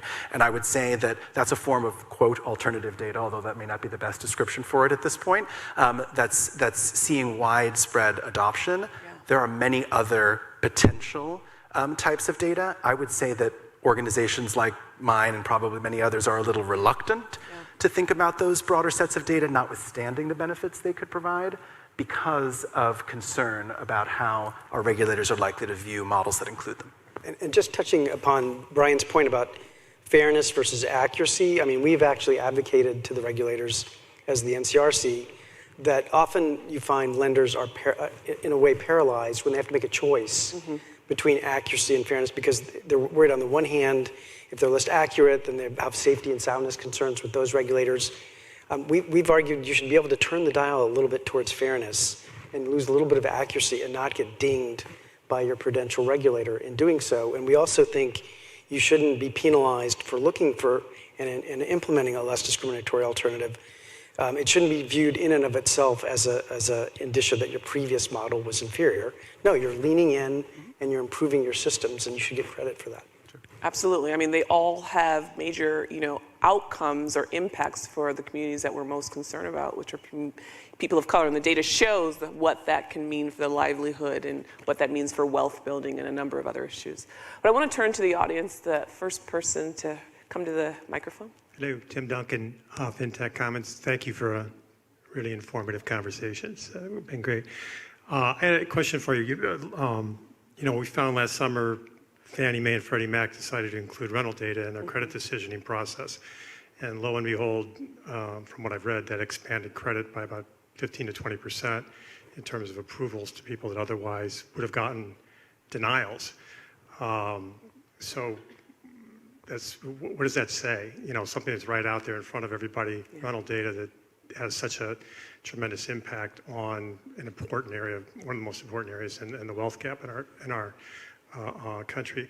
And then secondly, what about special purpose credit provisioning that's going to be coming through now, where I would imagine banks and financial institutions are going to have to, if nothing else through competition, going to have to overtly target credit programs to underserved ethnic race groups, et cetera, right? Isn't there going to be an impact in terms of the credit on the credit decisioning, and how do you see that playing out? I'm happy to take the first part and I'll pass on the second part. I think there's this strange norm in US credit scoring that people with no data and people with a bad credit history or bad data kind of all get lumped into a bad credit score. And so a lot of what alternative data does is sort of take these two groups apart again. And so that's why something like rental data or cash flow data can be so powerful, because we've lumped everyone together and now we can differentiate again. And I think that's why we tend to see these relatively big gains from some of this alternative data. Yeah. And I wholeheartedly agree, although I think the cash flow underwriting data is more readily available. And so I think that's why that's perhaps what explains some of the challenges in in pulling in rental data to the decisioning processes. I wholeheartedly agree with your point about special purpose credit programs, right? So I think all of the work that we're talking about here is critically important, and yet we operate in a world where even when we make the adjustments to the models that we're all looking to make, those adjustments are likely to be incremental. So they're likely to be an important step, but really only part of a step. And so we will still be in a place where, given the hundreds of years of history that have built us up to this point, there are still significant differences in access. And so I do want to make sure we don't, important though the questions that we are asking and debating here are, that we don't put on the backs of our models, machine learning or otherwise, the task of fully addressing these equity concerns. I think one of the most beneficial things that we, and I mean, I'll speak as Chase, because we've been quite open about our push into special purpose credit programs in multiple contexts in the last couple of years, for the very reason that neutral models, well tested and adjusted and incrementally adjusted to address fairness concerns, still produce significant outcome differences, and we can address in a very targeted way those outcome differences through tools like special purpose credit programs. I would also say, and shout out to the OCC and to Gruvetta, who I know moderated the prior panel.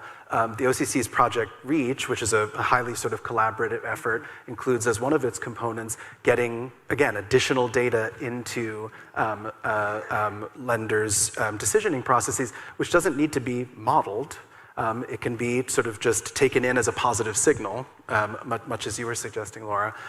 And so we should definitely think of models and ensuring fairness in models as one part of the story, but we need to think about the other chapters that we need to write as well. And I would just add, I totally agree that special purpose credit programs, which are basically programs that lenders come up with to target underserved communities with a special program like down payment assistance or additional marketing or easing underwriting guidelines for people who are close but don't quite qualify for credit, are really important. And we're at this time in the regulatory system where all the regulators are agreed, you can do this, you're not going to get burned from a regulatory perspective in doing it. So, we've been pushing industry to get more involved, to get more traction in this area. And one thing that banks can do is, if the model doesn't qualify you for credit, the bank can partner with the CDFI or another group that will offer credit to people who aren't quite meeting the underwriting requirements of the banks. You can partner with another institution that will give a sustainable loan. I want to invite our next two questions, and because we have limited time, I'm going to ask you to ask your question, then the next person to ask, and then we can respond. Hi, everyone. Thanks so much for the great panel. I'm Himala Karaju. I'm an assistant professor at Harvard. I spend most of my time developing methods and theory for explainability. So few things struck to me as the discussion was happening. One is, when we think of using methods like SHAP to give adverse reason codes, right, or give reason codes for people to act upon them, as somebody who spends a lot of time developing these methods, I know that they have several vulnerabilities. One of them is they may not always be accurate.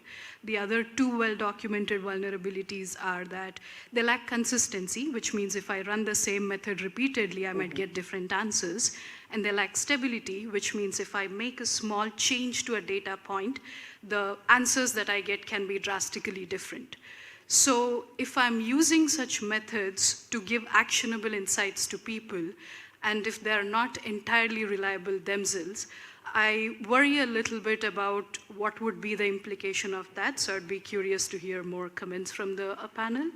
Another thing that I also wanted to highlight was in the broader literature on explainability, there are several methods, like SHAP is one of them, LIME is another, and each of them captures a different notion of feature importance. One fits a linear model, the other computes Shapley values, and in fact we have some recent work which says that if you ask a simple question of what are the top 3 most important features, you'll get different answers from each of these methods. So how do you consolidate this with sort of giving these as reason codes to people? Thank you. And we'll invite the next question. Thank you. I am from Salesforce AI. The question I have is, if we abstract a little bit from the financial domain, what we're talking about here is quality and trust for our AIs.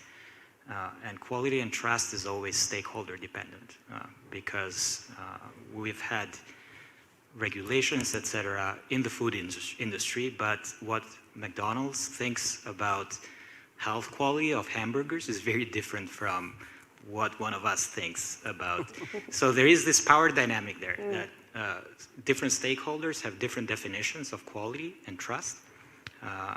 What's the thinking there on academia? How can we empower stakeholders to express their definition of quality? All right, you want to start with Laura? Yeah, I'll start with Hima's 2 great points. And I think it's important to make 2 distinctions. One is about, and I think the lawyers brought this out nicely, the principal drivers of a decision versus an actionable path. So what we find is that some of these tools, and again, not all, contrasting Lime and Shep, for example, are able to provide important drivers of the model. If you ask them to write an actionable path to acceptance, that is a much more challenging task, as we find in document in that report. And again, I want to be clear, we don't find that all the tools perform well. Some perform well.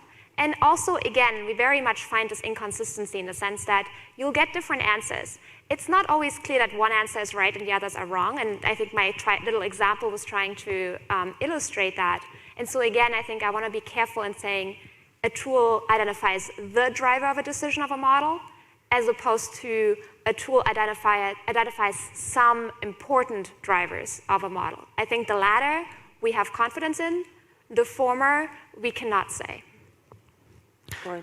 And I mean, I would only add on the explainability front that there are obviously a lot of techniques available, and there are a lot of obviously entities providing services that utilize those techniques. Speaking as a representative of one lender, although I am certain that this sort of research is going on everywhere, or at lenders that are, let's say large enough to have those internal resources, we're doing research of our own to confirm our choice of explainability method and that it meets the sort of consistency and stability requirements that you were raising. Although again, there really are just inherent limits, and I think Brad drew them out before, to the adverse action notification requirements, right? They do meet important goals, but they don't necessarily provide, they don't have to, and they don't necessarily provide a path, an actionable path. And in fact, I think there are some who would suggest that trying to meet adverse action requirements only by providing, and this is definitely not what you were suggesting, but if we only pointed out those things that were actionable, we probably wouldn't be complying with the adverse action requirement, because it really is looking to find the up to 4 most important drivers of the particular individual's decision. Brad? I don't have anything to add to that other than I feel like I'm on a podcast of Between the Ferns with the ferns up here. But I've really enjoyed the panel. Thank you so much to our panelists for a great discussion, and thank you everybody for your questions and your participation. Thank you. Our final panel today is moderated by Dr. Jennifer Roberts, Assistant Director for Health Technology at the White House Office of Science and Technology Policy. This panel is titled AI in Healthcare: Risks of Race Detection in Medical Imaging. Please welcome Dr. Roberts to the stage. Hello, everyone.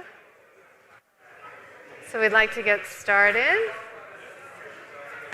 Great. So I'd like to start with some introductions. So first, I'd like to introduce Dr. Leo Selly.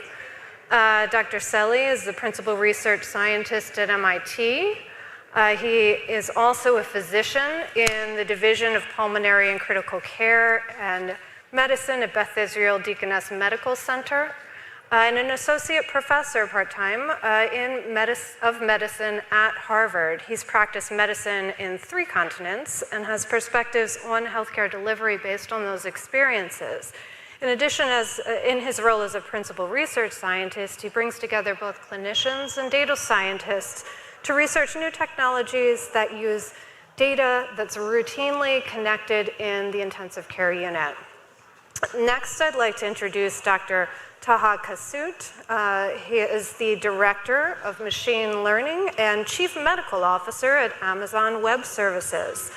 He leads health AI strategy, including Amazon's Comprehend Medical and Amazon Health Link. And as a physician executive and biostatistician, he served as the first Chief Information Officer of the FDA, where he established global data sharing platforms and pioneered use of emerging technologies.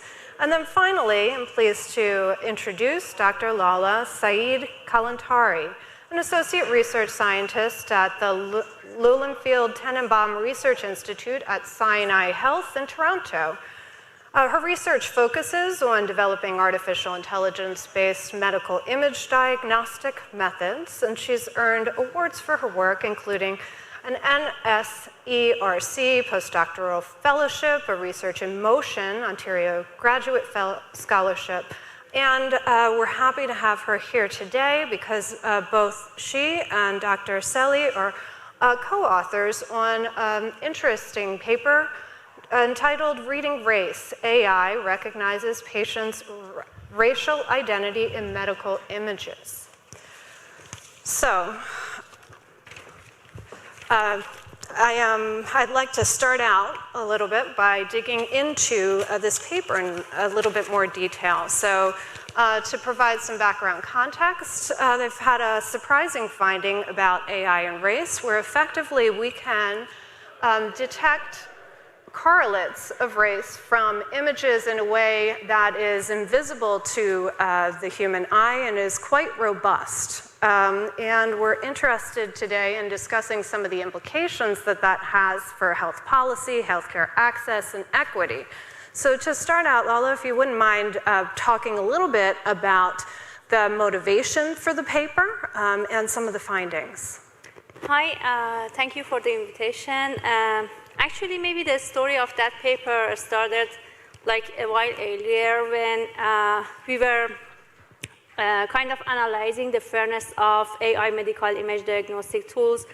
And we find that those AI diagnostic tools, if we train them in very large annotated data set, and we reach a very high performance average across all patients, which was the standard approach that people were doing, and they were reaching very high performance, and they said, okay, we have a good model, it's a good time, maybe we can even compare them with radiologists and say, okay, we are good to go, and maybe it's good to deploy that model in practice.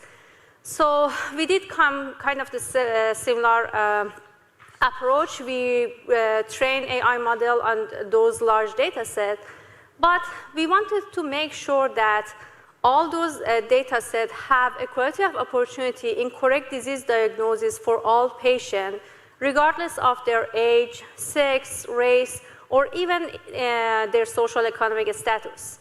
So we were lucky that at that point we had MimicCXR data set, and MimicCXR data set provide those information for us about the patients. So we check, do one more, we add one more step in analyzing our AI model, which was fairness check. And we checked how is the correct disease diagnosis among different subpopulations that we had in our data set. And surprisingly, we find that historically underserved subpopulations, such as female patient, Black or Hispanic patient, young patient, or patients who are using Medicaid insurance who are often low income, we have lower correct diagnosis rate for them compared to the other subpopulation.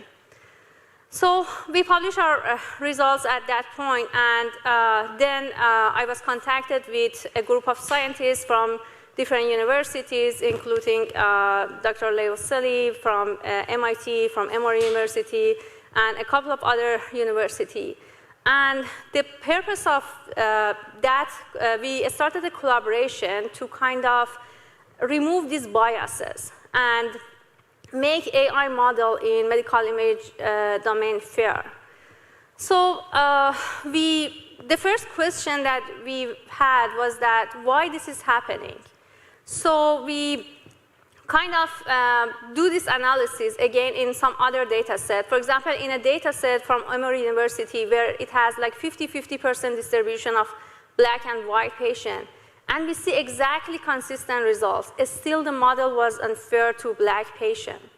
So we were wondering why this is happening, and I remember we had a conversation in our team, and the good things about our team was that it was a multidisciplinary team. We had radiologists in the group and people from background in computer science, and the radiologist, the clinician in our team, they said, we haven't seen the patient when we are analyzing their images. We don't know their race. So how can we be unfair to a patient that, like, even we haven't seen that and we don't know their race? So we couldn't get it. Like, how could we be unfair? So that was an interesting question, and we said, okay, let's see if AI model can see the race of the patient from medical images. So we train the AI model to the race of the patient, and we just give the model the chest X-ray images. And we find that with a very high performance, we were able to detect the race of the patient by just looking at medical images, at X-rays. Then we said, okay, let's see if that's consistent across other data sets, different medical image modalities, different distribution of black and white patients. So we have done a very thorough analysis in different data sets, where in some of the data sets, even like black patients were dominant group, in some other they were minorities. So, and like very consistently, we reached the same results. And it was, they were able to detect the race. So the next question was that, okay, why this is happening? We came to solve a problem, and now we are seeing another problem.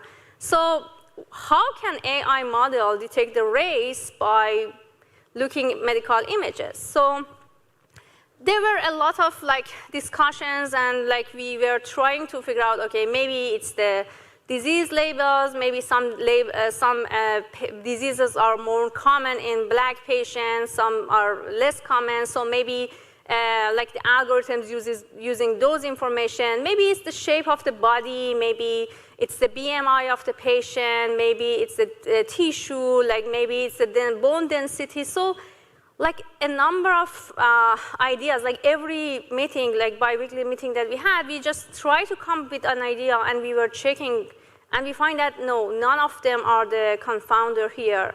And AI does not use those confounders to find, to do the race detection. So next, we were just kind of saying, okay, let's see, maybe the AI is looking some specific area in the image. Maybe there are some patches, some area in the image that they are more contributing in race detection. And when we done our study, like there was not a solution. So it was not the things that AI model was using. It was such that like all over the image kind of contributing in this race detection pattern. Then we said, okay, maybe let's try to kind of break it. Like we were so kind of, we wanted to do something that, okay, to find a point that AI couldn't do that anymore. So we tried to resize the images to very, very smaller size, even 4x4. Like, and when you were looking at the images, it was like nothing. It was just a gray pixel. And in very small resolution, where it was not even visible that it's a chest X-ray image, still our model was able to do the race detection. And then we said, okay, let's pass it through maybe high pass filter, low pass filter, like try to add noise, make the image blurry. So we come to some scenario that like the image after, for example, passing through high pass filter was just like a gray image. Like if I and a radiologist, like everybody, if was looking at that image, it was not even visible that there is an X-ray over there. And still, the model was able to detect the race even from that image. So it seems that like the race information was like a fingerprint across all the image and in different frequency regions. And like, long story short, we couldn't find out how AI can detect the race from medical images, but that was a very surprising thing because the fact is that AI model not only detect the race from the medical images, but in other studies, we have shown that AI model behave against historically underserved races, for example, behave against Black or Hispanic patient.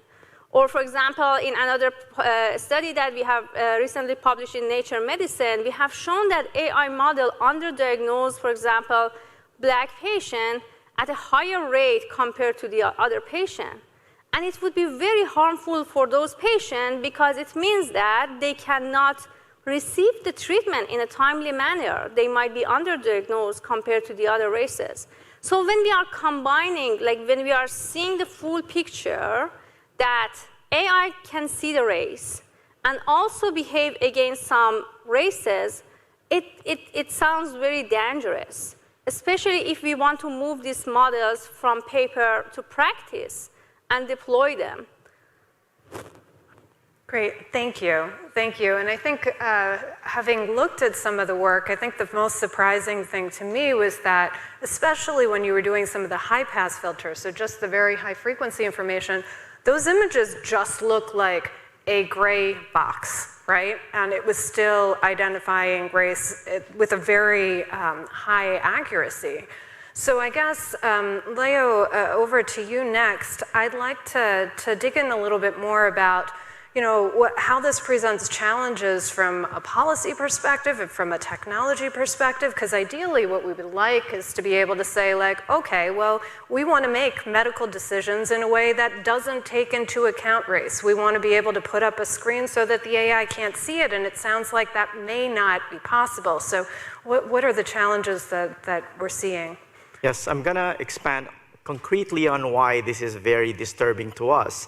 Because most of the time we say that we excluded the race, we excluded the sex. So there's no way our algorithms can be sexist or racist. But it turns out that computers are smarter than data scientists and clinicians because they figure out a way whether this patient is LGBTQ, they figure out a way if this patient is an IV drug user, even without that information available in the data set. So this is concerning because the data set that we're using to build these algorithms are real-world data. And we know that real-world data is rife with provider subjectivity, is rife with societal biases. And if we're not careful, those biases are going to be baked into our algorithms. So this consequence of health interventions that affect disparities, it's not really unique to AI. Historically, the design and evaluation of every medical product, whether that's a drug, a procedure, or a medical device, has been limited to certain populations. Biomedical research that informs tests and treatment recommendations are performed in a few rich countries and primarily in white individuals. And yet, these research would inform treatment guidelines around the world and across populations in the United States. We are very much aware that the accuracy as well as the harm of different medical interventions would vary across populations. During the past pandemic, everyone heard about the pulse oximeter and other infrared sensing technologies being less accurate among individuals of color. And this is, of course, a result of the way we design and evaluate medical products. From that end, we have two very specific recommendations from a policy perspective. The first is that perhaps we should be mandating labels to be put on every medical product, whether that's a drug, AI, or a medical device, that will explicitly state what is the composition of the individuals that these products were designed on or were evaluated on. If we had known this, perhaps there will be less heart attacks from Vioxx that we discovered after the launch of the product. If the prescribers were alerted to the fact that there were very few elderly patients who participated in the phase 3 trial, maybe we would have been more careful in prescribing these medications to patients who are outside the mix of the people who participated in the phase 3 trial. The other concrete recommendation that we could make is perhaps we should be requiring healthcare systems to have this, what we call disparity dashboards. So disparity dashboards would be a way to real-time track the differential accuracy, the differential effect of different medical products across demographics. And perhaps we will be able to detect if some of the medical device would be performing better in some demographics that's not explained by biological or disease factors. And perhaps we could tie in this dashboard disparities with, for example, accreditation of health systems by JCO, or perhaps even ACGME funding that's linked with funding organizations or training programs. But of course, the ultimate solution to this problem is to overhaul the way we innovate, overhaul the way we design and evaluate medical products. And I think the first step to be able to do that is to really broaden the diversity of the research community, broaden the diversity of the community that innovates for healthcare. Great, great points. Great, and now Taha, it would be helpful if you would talk a little bit about an industry perspective. Yeah, absolutely. No, thank you so much for having me today. I mean, first, perhaps if I can set the stage around, like if you look globally today, health business is a massive business, about $7.5 trillion worldwide. Yet 40% of the world population doesn't have access to care, not high quality care, any care at all. So innovations such in technologies and artificial intelligence and applications and machine learning have to be part of that future to provide more equitable access to care. We see innovations such as precision medicine, innovations technologies like chatbots and APIs for data interoperability and conversational bots. Those may provide the answer to really help sort of close gaps in cares and provide better access and provide more equitable access. If you look today where the state of machine learning and this field is, I mean, dust has settled on a few really key areas where there's, this is a truly transformational technology from augmenting human expertise to designing better trials, to operate more efficiently, to making sense of large amount of information. I mean, the medical data is highly contextual and it's a grant. I mean, we're talking about health systems today generate about close to 5,000 petabytes of data every day. The majority of that, almost 97% of that, is not accessible for analysis or for queries. So machine learning depth in areas such as pattern recognition, such as natural language processing, or predictions are really helpful sort of technologies in this space.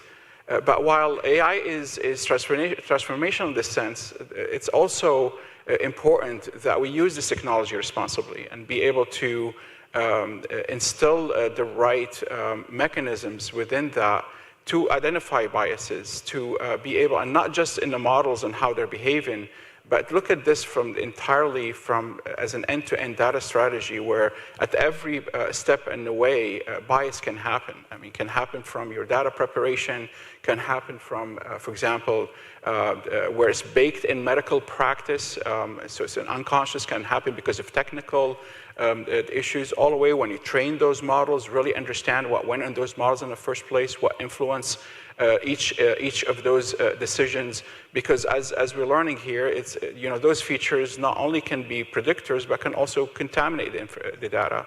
And then once you put out the machine learning models to deploy them, is how can you monitor those, that they're doing what's intended to do, and then be able to adjust those models appropriately, and always have a human in the loop to review those models. So we at Amazon Web Services been working closely with customers and regulators and the wide industry to, we're making material investment in building the right tools and giving the right guidance about how you can detect bias early, how can you design these models the right way, how can we really help you to start breaking the black box and identifying what went in those models, how you can monitor that in the wild. And it's an iterative process where we believe that the more responsible this application of machine learning through AI and other technologies, not only will be transformational to many industries, including healthcare, but also has to be done in a responsible way. Great, thank you. So I guess digging in a little bit more to this idea of perhaps having safety labels, being able to advertise which populations the technology has been tested in, and how to do continuous monitoring so that, phase 3 clinical trial, that is going to be by its nature a smaller group. How can we continue grabbing information as new technologies, treatments, AI are deployed? What do we need to think about in order to execute on that vision, both from perhaps a technical sense, being able to pull in that information, and also a policy sense, where we might think about which government organizations, how do we align payment, how do we align safety testing, how do we align other types of enforcement actions, et cetera, in order to make it so that we really can move from this being an idea that we are tracking the safety over time to actually having the incentives in place to make it a reality. I can start. One thing that has really gained traction over the past few years is the open data science movement. Mm-hmm. So I think the idea of being able to monitor all these massive troves of data is going to be impossible for one organization. The FDA won't be able to do it, the CDC won't be able to do it, and we really need to leverage the expertise and the perspectives of a large group of people. So there has to be more incentives to data sharing. And of course, we're going to have to address the concerns around privacy. The NIH is definitely having a lot of steps to promote that. They have announced this new policy that anyone who's applying for funding has to commit that they will be sharing the data to the rest of the research community. And what that does is there is transparency, there is openness on what you are doing with the data, what analysis are you performing, and we need that so that society will trust us. So what are the policies that will further promote open data science movement? How can we leverage the talent that you find at universities? Universities are full of students who are excited with the prospect of being able to contribute back to society, and yet we give them synthetic homeworks that's been put together 10 years ago, when in fact they get more enthused by real-world problems. Perhaps we give them access to some of these data sets, and they could help with the monitoring of the impact on disparities of different medical products. So these are a lot of ideas. It's really very nebulous at this point, and we need to find ways of operationalizing those ideas. Great. So I can maybe add to that even like in addition to like sharing the data and also being more active in like collaborative working on, for example, having a pipeline to such that, for example, people trust more to share their data for the research. In addition to that, I may say that maybe we need to think of like some other aspect that, for example, what are the attributes that we need to gather? For example, not the image itself or not the disease label itself. It may be helpful for disease diagnosis algorithm, training those AI model for disease diagnosis, but if we want to attack things such as fairness, we need to think of like, what are the factors that we need to know about the patient? So race could be one of them, like age of the patient could be one of them, but there might be a lot of other factors that we even may not know them, and we may need to think of and coming to some kind of policies that what are the attributes that we really need to have about the patient to do our analysis. For example, about the first detection, like about the papers that we have in the area of fairness, if we didn't have the race information gathered at Mimic CXR dataset, we were not able to do that analysis, and we were not able to know that and bring the awareness to the society that these biases are existing. So I think this is also an important things that like people sharing their data and also think of what are the factors are needed to be gathered when we are building AI model. Yeah, I mean, again, I talked about like how the massive amount of information collected every day by health systems. I mean, if we break that down a little bit, health data is highly unstructured and multimodal in nature. The majority of data is medical notes, like doctor notes, triage notes. You have traces of EKG or EEG, chest X-rays, MRIs, pixels. You have now new modality of information, like we've seen throughout COVID with telemedicine, and now you have video conversations, chatbots, and voice. So it's a sheer volume and complexity for a lot of our customers that we deal with, how you go about structuring this information in order for you to build something more responsible. So when you start breaking this throughout the entire end-to-end data journey, for example, in the financial industry, I mean, it was very important that they can explain the financial model and the risk management and how they came up about the decision by explaining what went in the model in the first place. And that was a great inspiration for us to start Amazon Clarify. It's part of our machine learning end-to-end product called SageMaker, where we can help you build, train, and deploy and monitor models. But Clarify was important in the sense where it can go really deep into understanding every feature that went into the model, which ones are predictable of your outcome, which ones you might really look and consider, and which ones are causing the most bias in the model.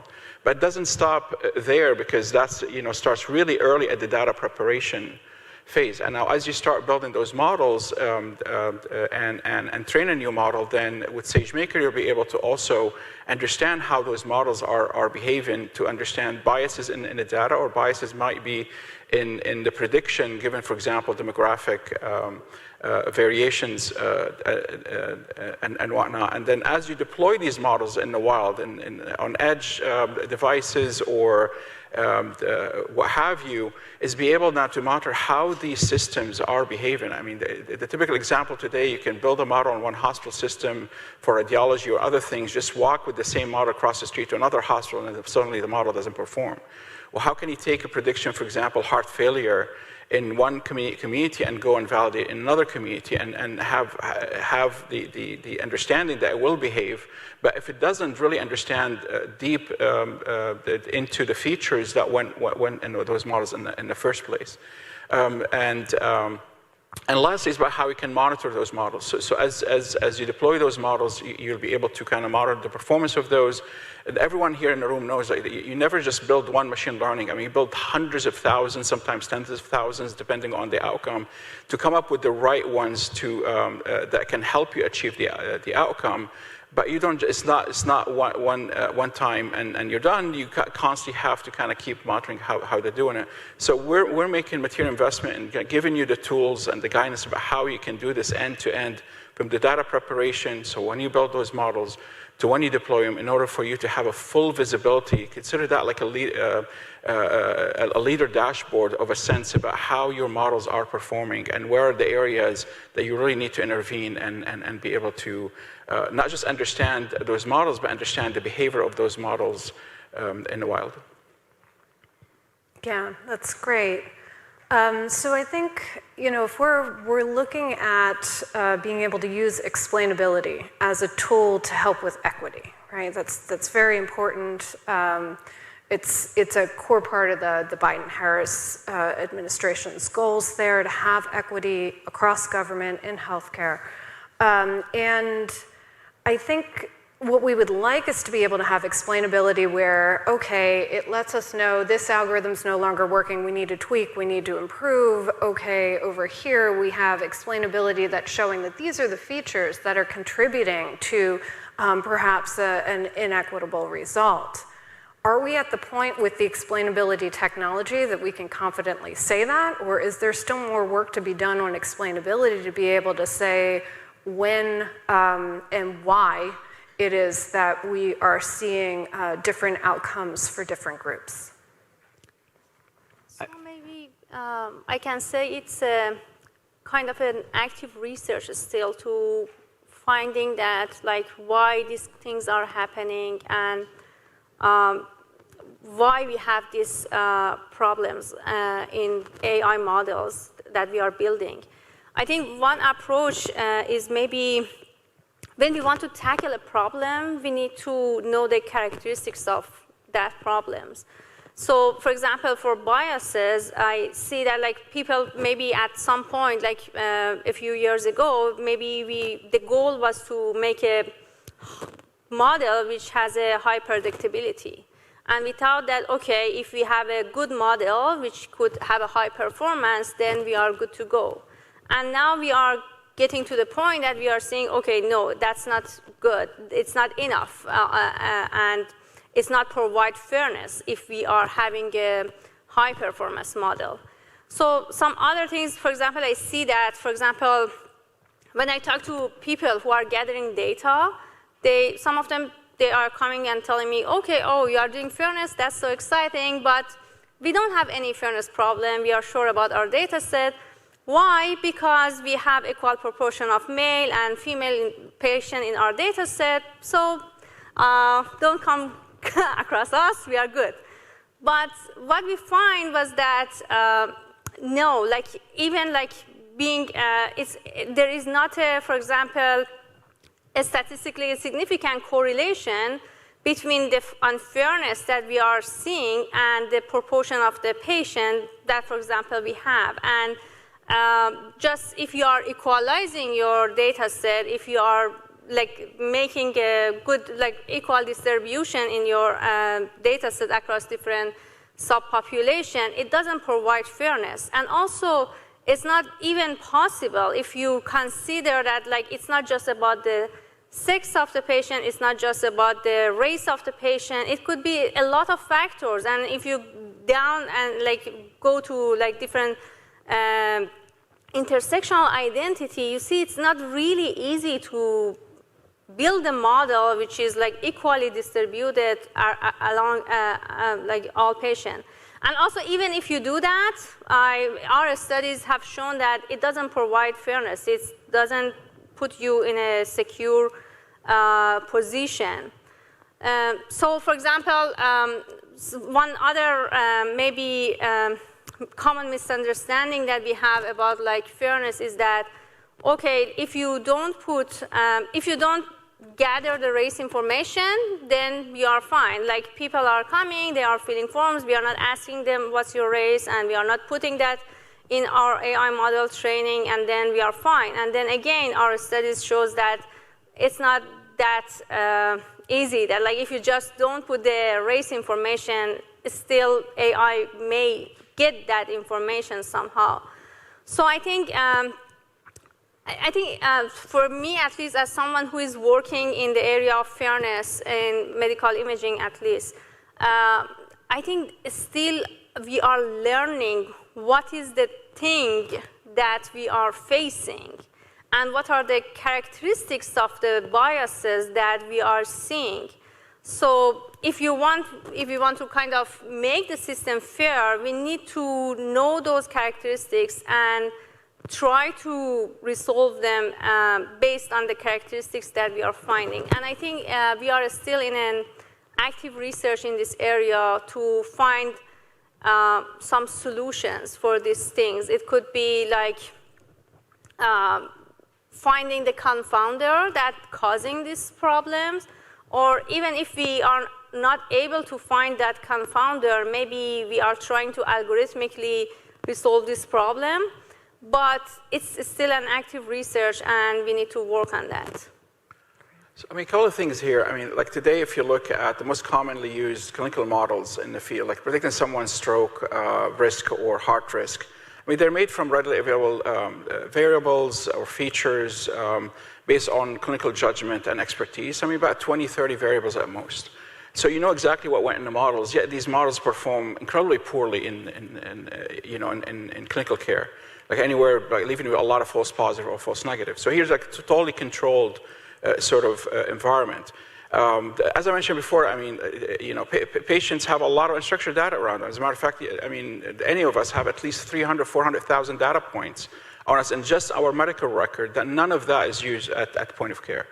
So this is where area machine learning can really help structure, index that information in ways that are scalable, so that we can build better models, you can design better trials, you can make better decisions.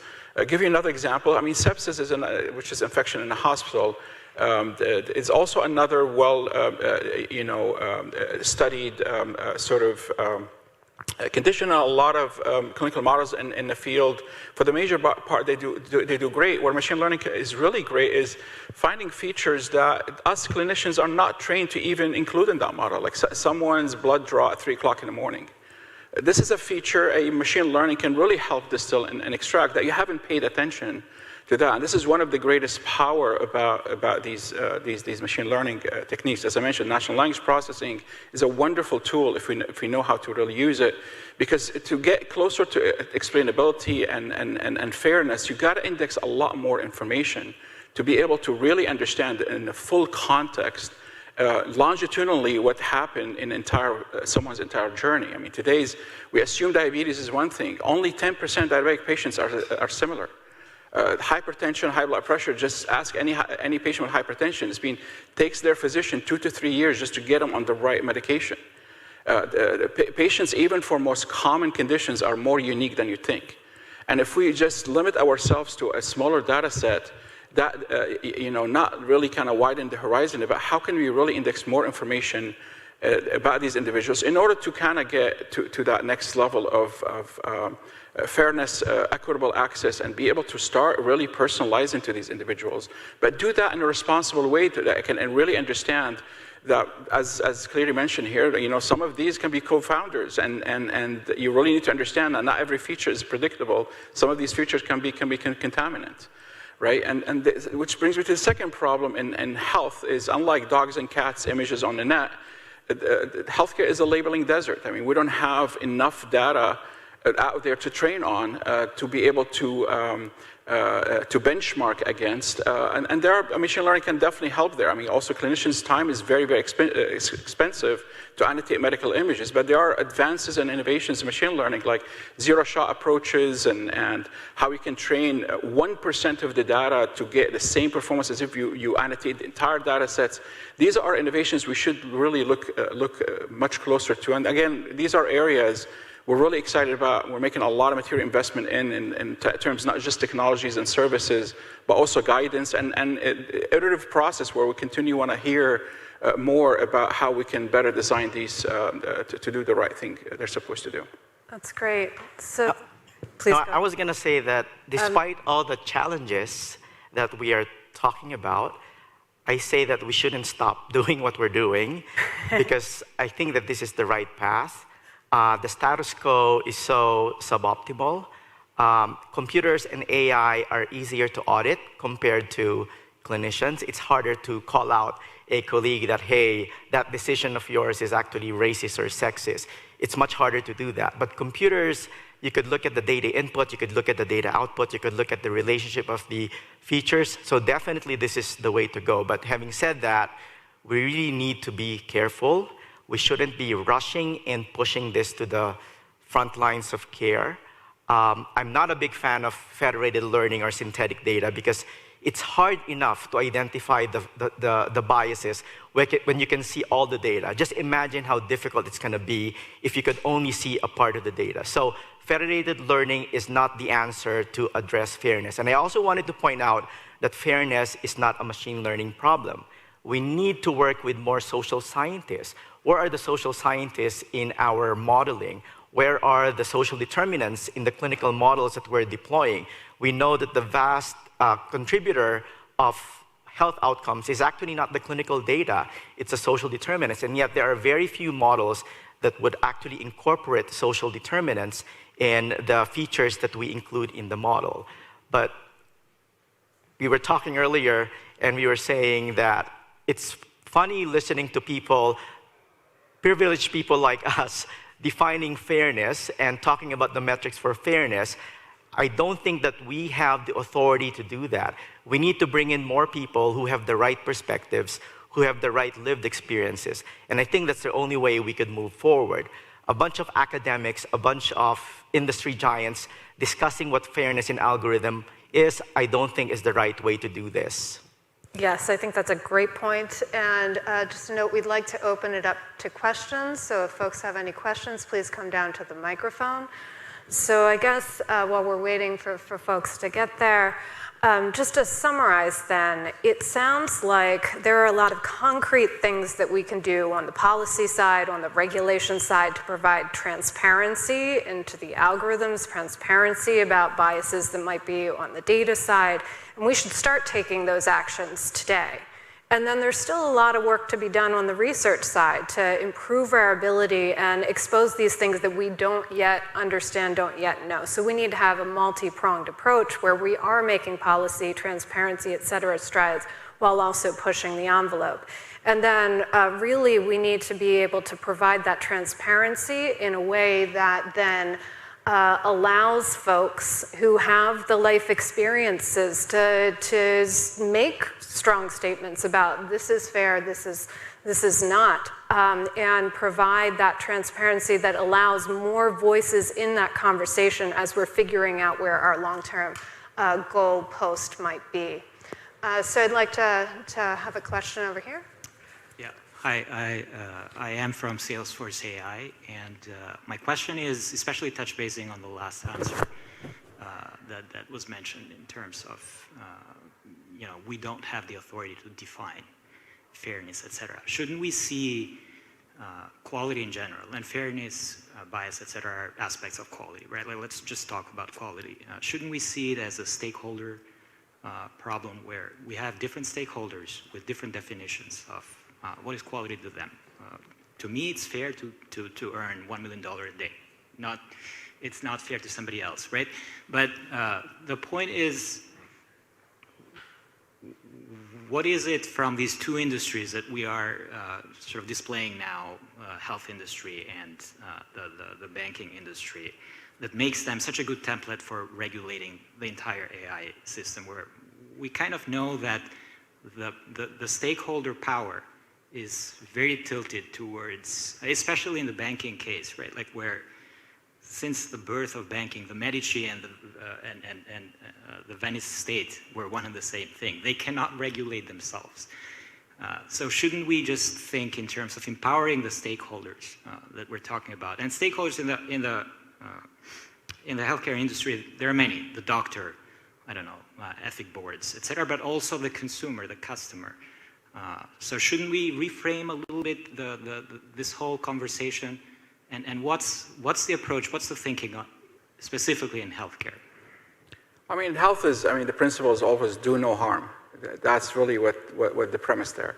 And the way we look at it is a cyclical process. I mean, as you design these models to do what they're intended to do, is look at that as an end-to-end problem, and look at iterative input from policymakers, technologists, developers, consumers, and those going to be affected by these algorithms, and then keep kind of iterating on how we can improve the cycle, but also break it into its components. Whether it's understanding the biases that can be from when you collect the information, annotate the information, develop these models, deploy these models. I mean, it's the same thing in clinical trials. When you put a drug out there, like a blood pressure drug in 1992, was designed on 2,700 patients.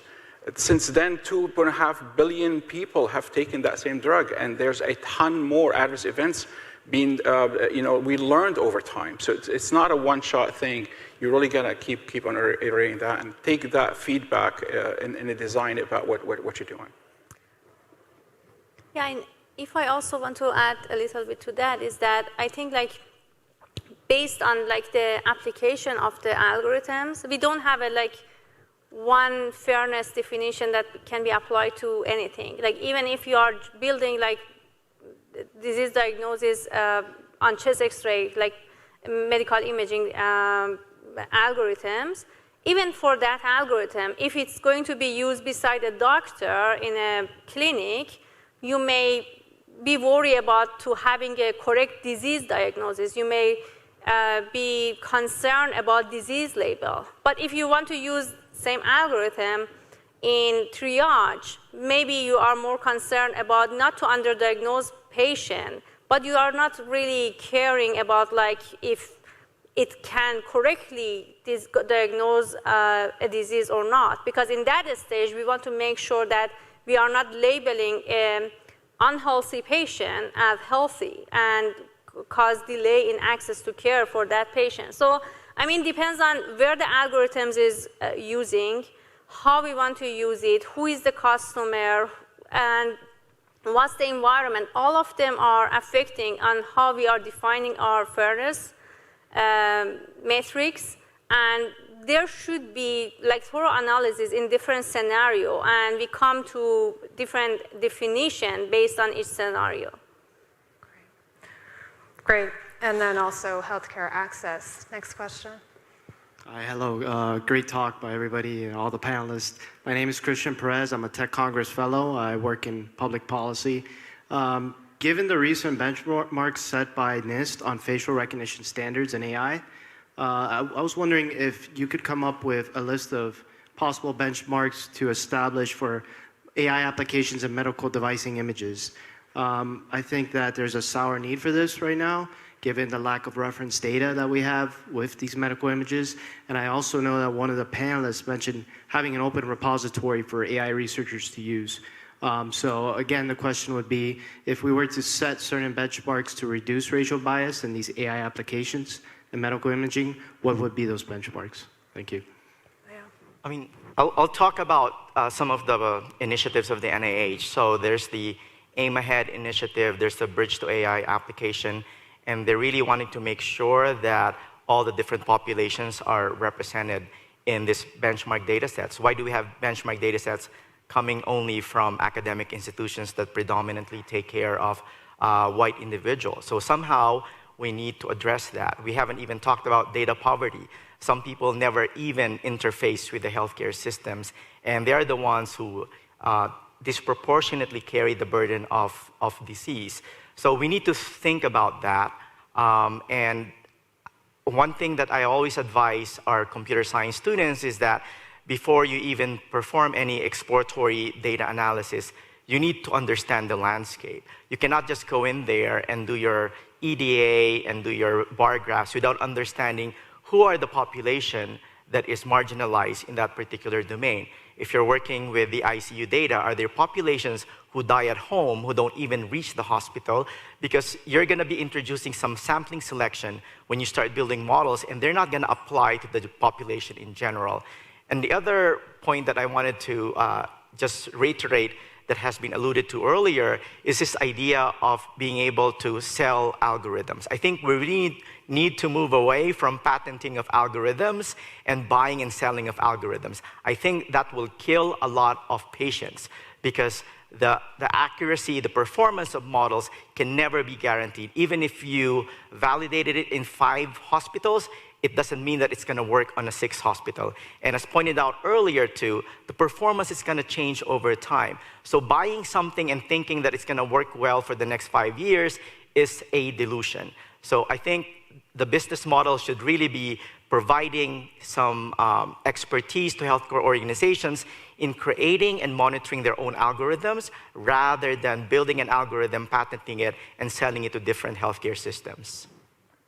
Great. And I guess expanding on that point that just because it works in 5 hospitals, it doesn't mean it works in the 6. Even within the same hospital, if there is an upgrade to the EHR system or something like that, that can make it so that the algorithm no longer works as well. Taha, did you want to talk about something? Yeah, absolutely. I mean, this is like a recent example. Like, you know, in the health system today, every health system acquiring the next hospital, except, you know, acquiring the next hospital, they're using an older code of ICD, condition ontology, ICD-9, and now you're using ICD-10, and suddenly your model no longer works.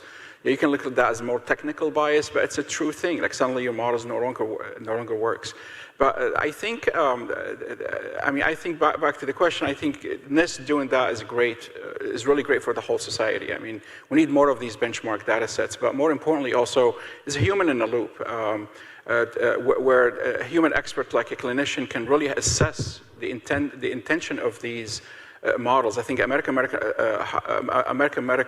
Informatics Association, or AMIA, really had a really nice, pragmatic sort of approach to explainability in a way that, similar to your labeling sort of the analogy is each one of these models, we really need to understand their limitations, the intended use, their operational parameters, what they're good for, what they're not good for, and that is going to help also still more innovation in the space while continue to provide the transparency needed. Great. Another question? Thanks so much for the great discussion. I just wanted to get your thoughts on the different notions of fairness here. So I think roughly we all can agree that if a model is more accurate for, let's say, race A or a gender than the other gender or another race, that's clearly a problem and that needs to be addressed. But I was just wondering, as we were talking so much about this confounders creating the effect of race or gender, right, for that matter, any sensitive attribute. While it is clearly bad to say, oh, I'm using your race to decide if you get a loan or if you get a job, it may not always be bad to use that information, especially when it comes to things like healthcare, disease diagnosis, or treatment recommendations, or just predicting risks of certain diseases. For example, I'm perfectly fine if there is a model that says, you're an Indian American, that's why I'm telling you, you are at a higher risk of getting this disease, right? And that's perfectly fine. I wonder if we are, in an effort to sort of remove these race and gender out of the picture, I wonder if we are also doing it in certain applications or cases where it could legitimately help somebody. Thank you. Go ahead. Go ahead, yeah. Now, I was going to say that in a perfect world, what we want is a prediction if the world were fair and everyone gets access to quality healthcare. But to be able to build those models, you need the data sets. And that's the counterfactual data set, and that doesn't exist. It's like building a bank loan algorithm where in the data set, all the blacks and Hispanics living in a certain zip code are automatically denied bank loan, and they never even get into the algorithm. So how can you predict if they're going to be able to repay the loan if they never made it to the database in the first place? So this is a very complicated issue, and I wish that more of the machine learning community would actually focus their efforts on understanding this better rather than coming up with a new methodology that will up the performance by a few percentage points. I don't think that those projects are going to move the needle, and I think we need more expertise and talent to determine how to best move forward. And I think one concrete step is, again, involving more social scientists, involving more patient advocacy groups in the way we build these models. Great. Well, thank you for the very robust discussion. It looks like we are out of time. Really appreciate everybody's insights today. Please welcome back to the stage Deputy Secretary of Commerce, Don Graves.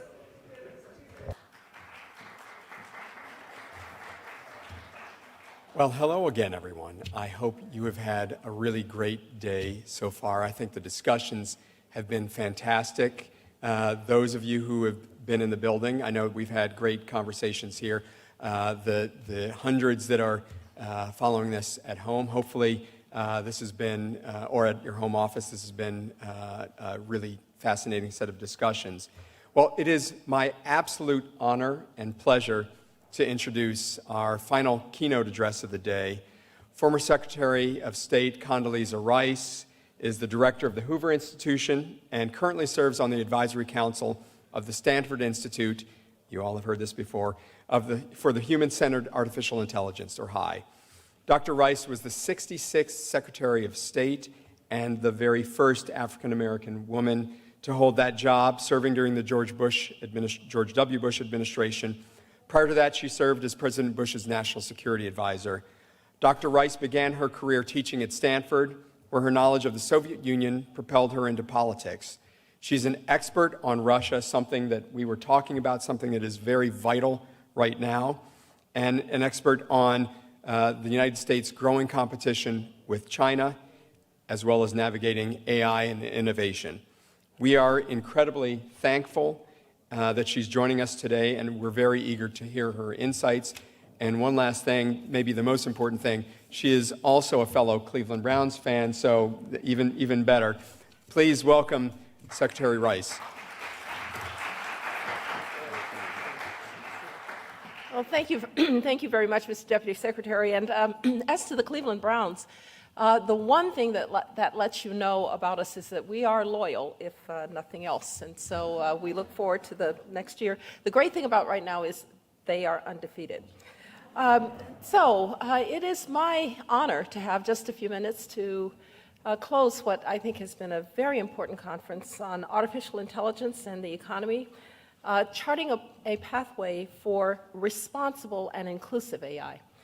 And on that basis, I want to just make a couple of comments about responsible in a larger context of what we are watching geopolitically, what we're watching on the world stage, what is being played out most dramatically in Ukraine as this clash of the values of a country and a people that are dedicated to freedom, to their identity, to a sense that they control their own destiny, against something that I think we actually thought we wouldn't see again in the 21st century. Perhaps it had been done with in the 20th century, was marching armies that are intent on changing the lives of many through military might. It reminds us that the world in which we live is one in which we need to pay attention to the broader context as we think about the emergence of frontier technologies that are in fact capable of changing the way that we live. Very powerful technologies. Everything from the possibility for quantum computing to, of course, AI, which we've discussed today, to gene editing. These are technologies that, so to speak, in the wrong hands, could change the way that we live dramatically for the worse. I live in Silicon Valley, and I can tell you that in Silicon Valley, technology is just good. It just is. There's a kind of assumption that technology will always serve the better angels. But in fact, technology is neutral. And it is the context in which it's applied, it's how it's applied, that makes it either good or bad for humankind. I would remind that the same technologies, the splitting of the atom, that allowed us to turn on civil nuclear power, that allowed us to do medical isotopes for disease control. It's the same technology that gave us nuclear weapons. In fact, part of the human problem is that we've often been better about the knowledge part than we have been about the wisdom part. And this time, we need to be very clear about the wisdom part. There is a kind of race out there to harness these frontier technologies, and every advanced technological country in the world will be a part of that race. But of course, countries like the United States, and of course China, will be at the head of the pack. I would suggest to you that this race has implications for human history far down the road. It means that the United States, not to put too fine a point on it, has got to win this race. Again, drawing from history, just imagine if that nuclear weapon had fallen first into the hands of Nazi Germany or into the hands of Stalin's Soviet Russia. We might also have seen a very different course for human history.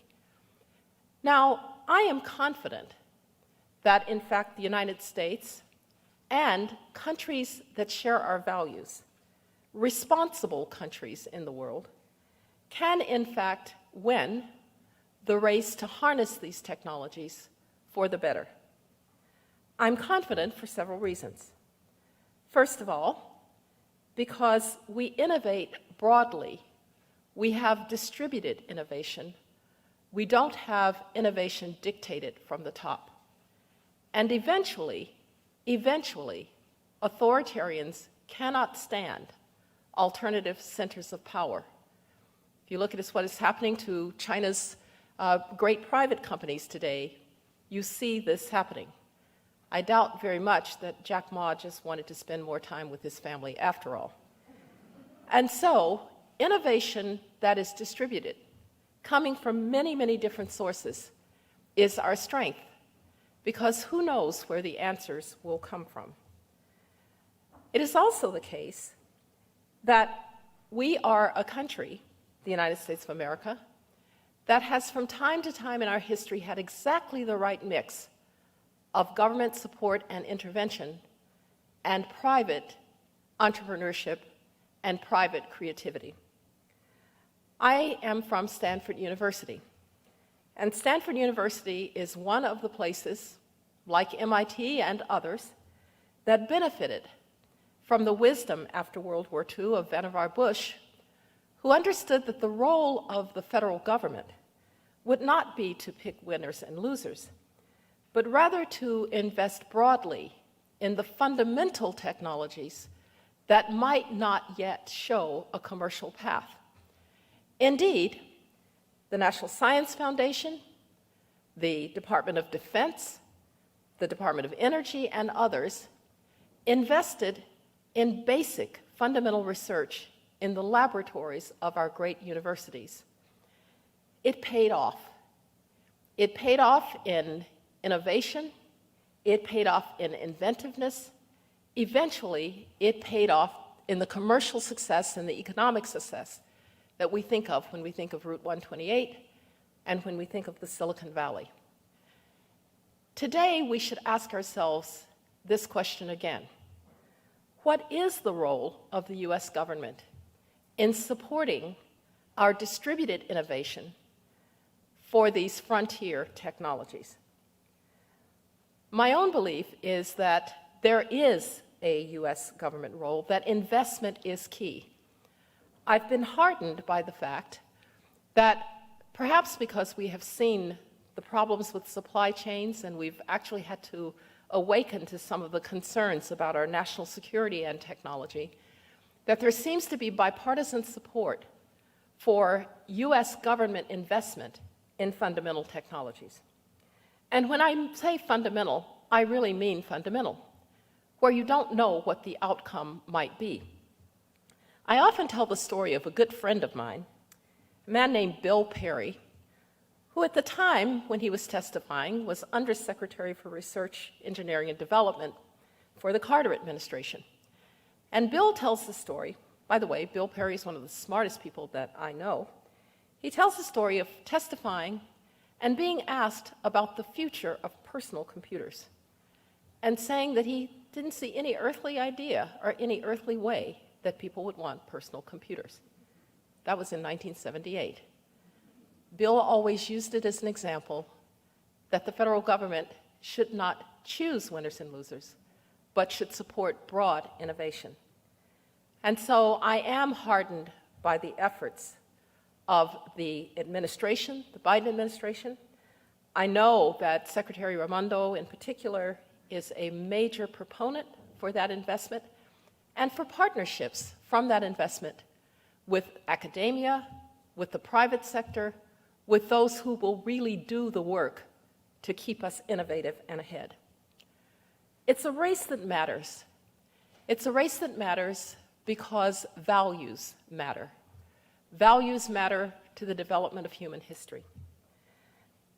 We have been talking here about responsible. And let me say that responsible to me means that these technologies are not used to impede the progress toward human privacy and human freedom, but in fact to further it and to make it even more possible. Just to use one example, facial recognition technologies, or AI, can be used to track and surveil a population, or they can be used to make a population safer. I will bet On the latter, from a great democracy with all of its checks and balances, and on the former, from authoritarians. But it is more than that. The last session on equity is a challenge not just for us, but for every country in the world. We know that technology is not only not just good or bad, but that its benefits have not always been evenly distributed because power, wealth, influence, and access are not evenly distributed, even in the best democracies. And so by asking ourselves these questions now about responsible and inclusive AI, we are able perhaps to harmonize the relationship between the growth and importance of these technologies, their irreversible forward march, but to harmonize them with the wisdom that will come from a democracy that cares that every technology will in fact be used responsibly and inclusively. Thank you very much for the time that you have spent on this important subject today, and thank you for the thinking that you will continue to do as we try to put this Rubik's Cube together of how to make sure that this time technology is for the good of humankind. Thank you very much.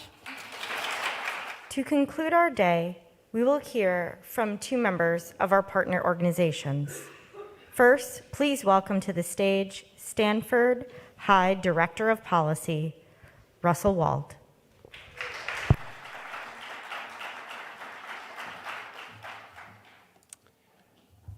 Thank you, Condi, and thank you to Deputy Secretary Graves and the Department of Commerce and NIST for hosting us at this extraordinary symposium. We are grateful for your hospitality. I'm privileged to close this event as a representative of the Stanford Institute for Human-Centered Artificial Intelligence, HAI, or as some have been saying, HI. We respond to both. As you heard today from a diverse group of leaders in academia, civil society, government, and industry, an inclusive and ethical approach to creating AI is paramount. Despite various benefits and potential of this technology, harms are exacerbating bias and will undermine public trust. We need to learn how to govern AI before AI governs us. There is an unprecedented opportunity for the federal government to work with academia to pool resources together and tackle this challenge through a multidisciplinary approach. By sharing talent, investment, compute power, data access, and much more, we can proactively explore ways to harness technologies for the public benefit while concurrently measuring and addressing their implications. A key part of building human-centric and trustworthy AI requires a multidisciplinary approach. At Stanford HAI, we're doing just that. As an academic institute, we work with faculty and students across Stanford's 7 schools from various fields, including medicine, law, computer science, philosophy, and many more, with the goal to shape the development of AI for the better. It is in the public sector's advantage to leverage this line of multidisciplinary research environment in academia that brought us prominent technologies like CRISPR, GPS, and the internet. Under the leadership of HAI co-directors Fei-Fei Li and John Etchemendy, HAI helped lead the effort with 22 universities to call for creation of a national AI research resource, a federal cloud, a federal system that would provide academic researchers across disciplines with access to high-end computational resources and publicly available large-scale government data sets. Congress authorized the National AI Research Resource Task Force as part of the National Defense Authorization Act, the NDAA, for the fiscal year 2021. And they are currently in their process of a report that will be coming out soon. This is just one example of the ways in which academia and government can partner to help shape AI for the better. There is much we can accomplish to mitigate AI bias and harm when we unify resources effectively to meet the call of the moment we are faced with. We invite you here to join us on this important endeavor, to be a partner with academic institutions such as Stanford HAI, so that we can see AI prosper in a much more safe and responsible manner. And before I want to thank you all for joining us today. Before I formally close, a couple of notes that I want to make. The FinRegLab, one of our partnering organizations, will host a virtual conference on April 28th at 11:30 a.m. Eastern Time, featuring research conducted by the FinRegLab and Professors Laura Blattner and John Spies, the Stanford Graduate School of Business, on the use of machine learning in credit underwriting, with a particular focus on their potential implications for explainability and fairness. And that was one of the panels that was here. It's just a little bit more of a richer workshop that you can hear and learn more about. And you can register on the FinRegLab website. Finally, this important symposium could not have happened without the support of a group of dedicated individuals. In particular, I must thank Celia Clark, Casey Peel, Daniel Zhang, Holly McCall, Tina Huang, Jenna Lee Kiefer, Mira Patel, Elham Tabasi, Heather Evans, Natalia Bailey, Alex Bloomfield, and Melissa Koide. I'm most certainly missing a few, but many thanks to the Stanford HAI team, Department of Commerce, and NIST, and to the FinRegLab. Thank you very much.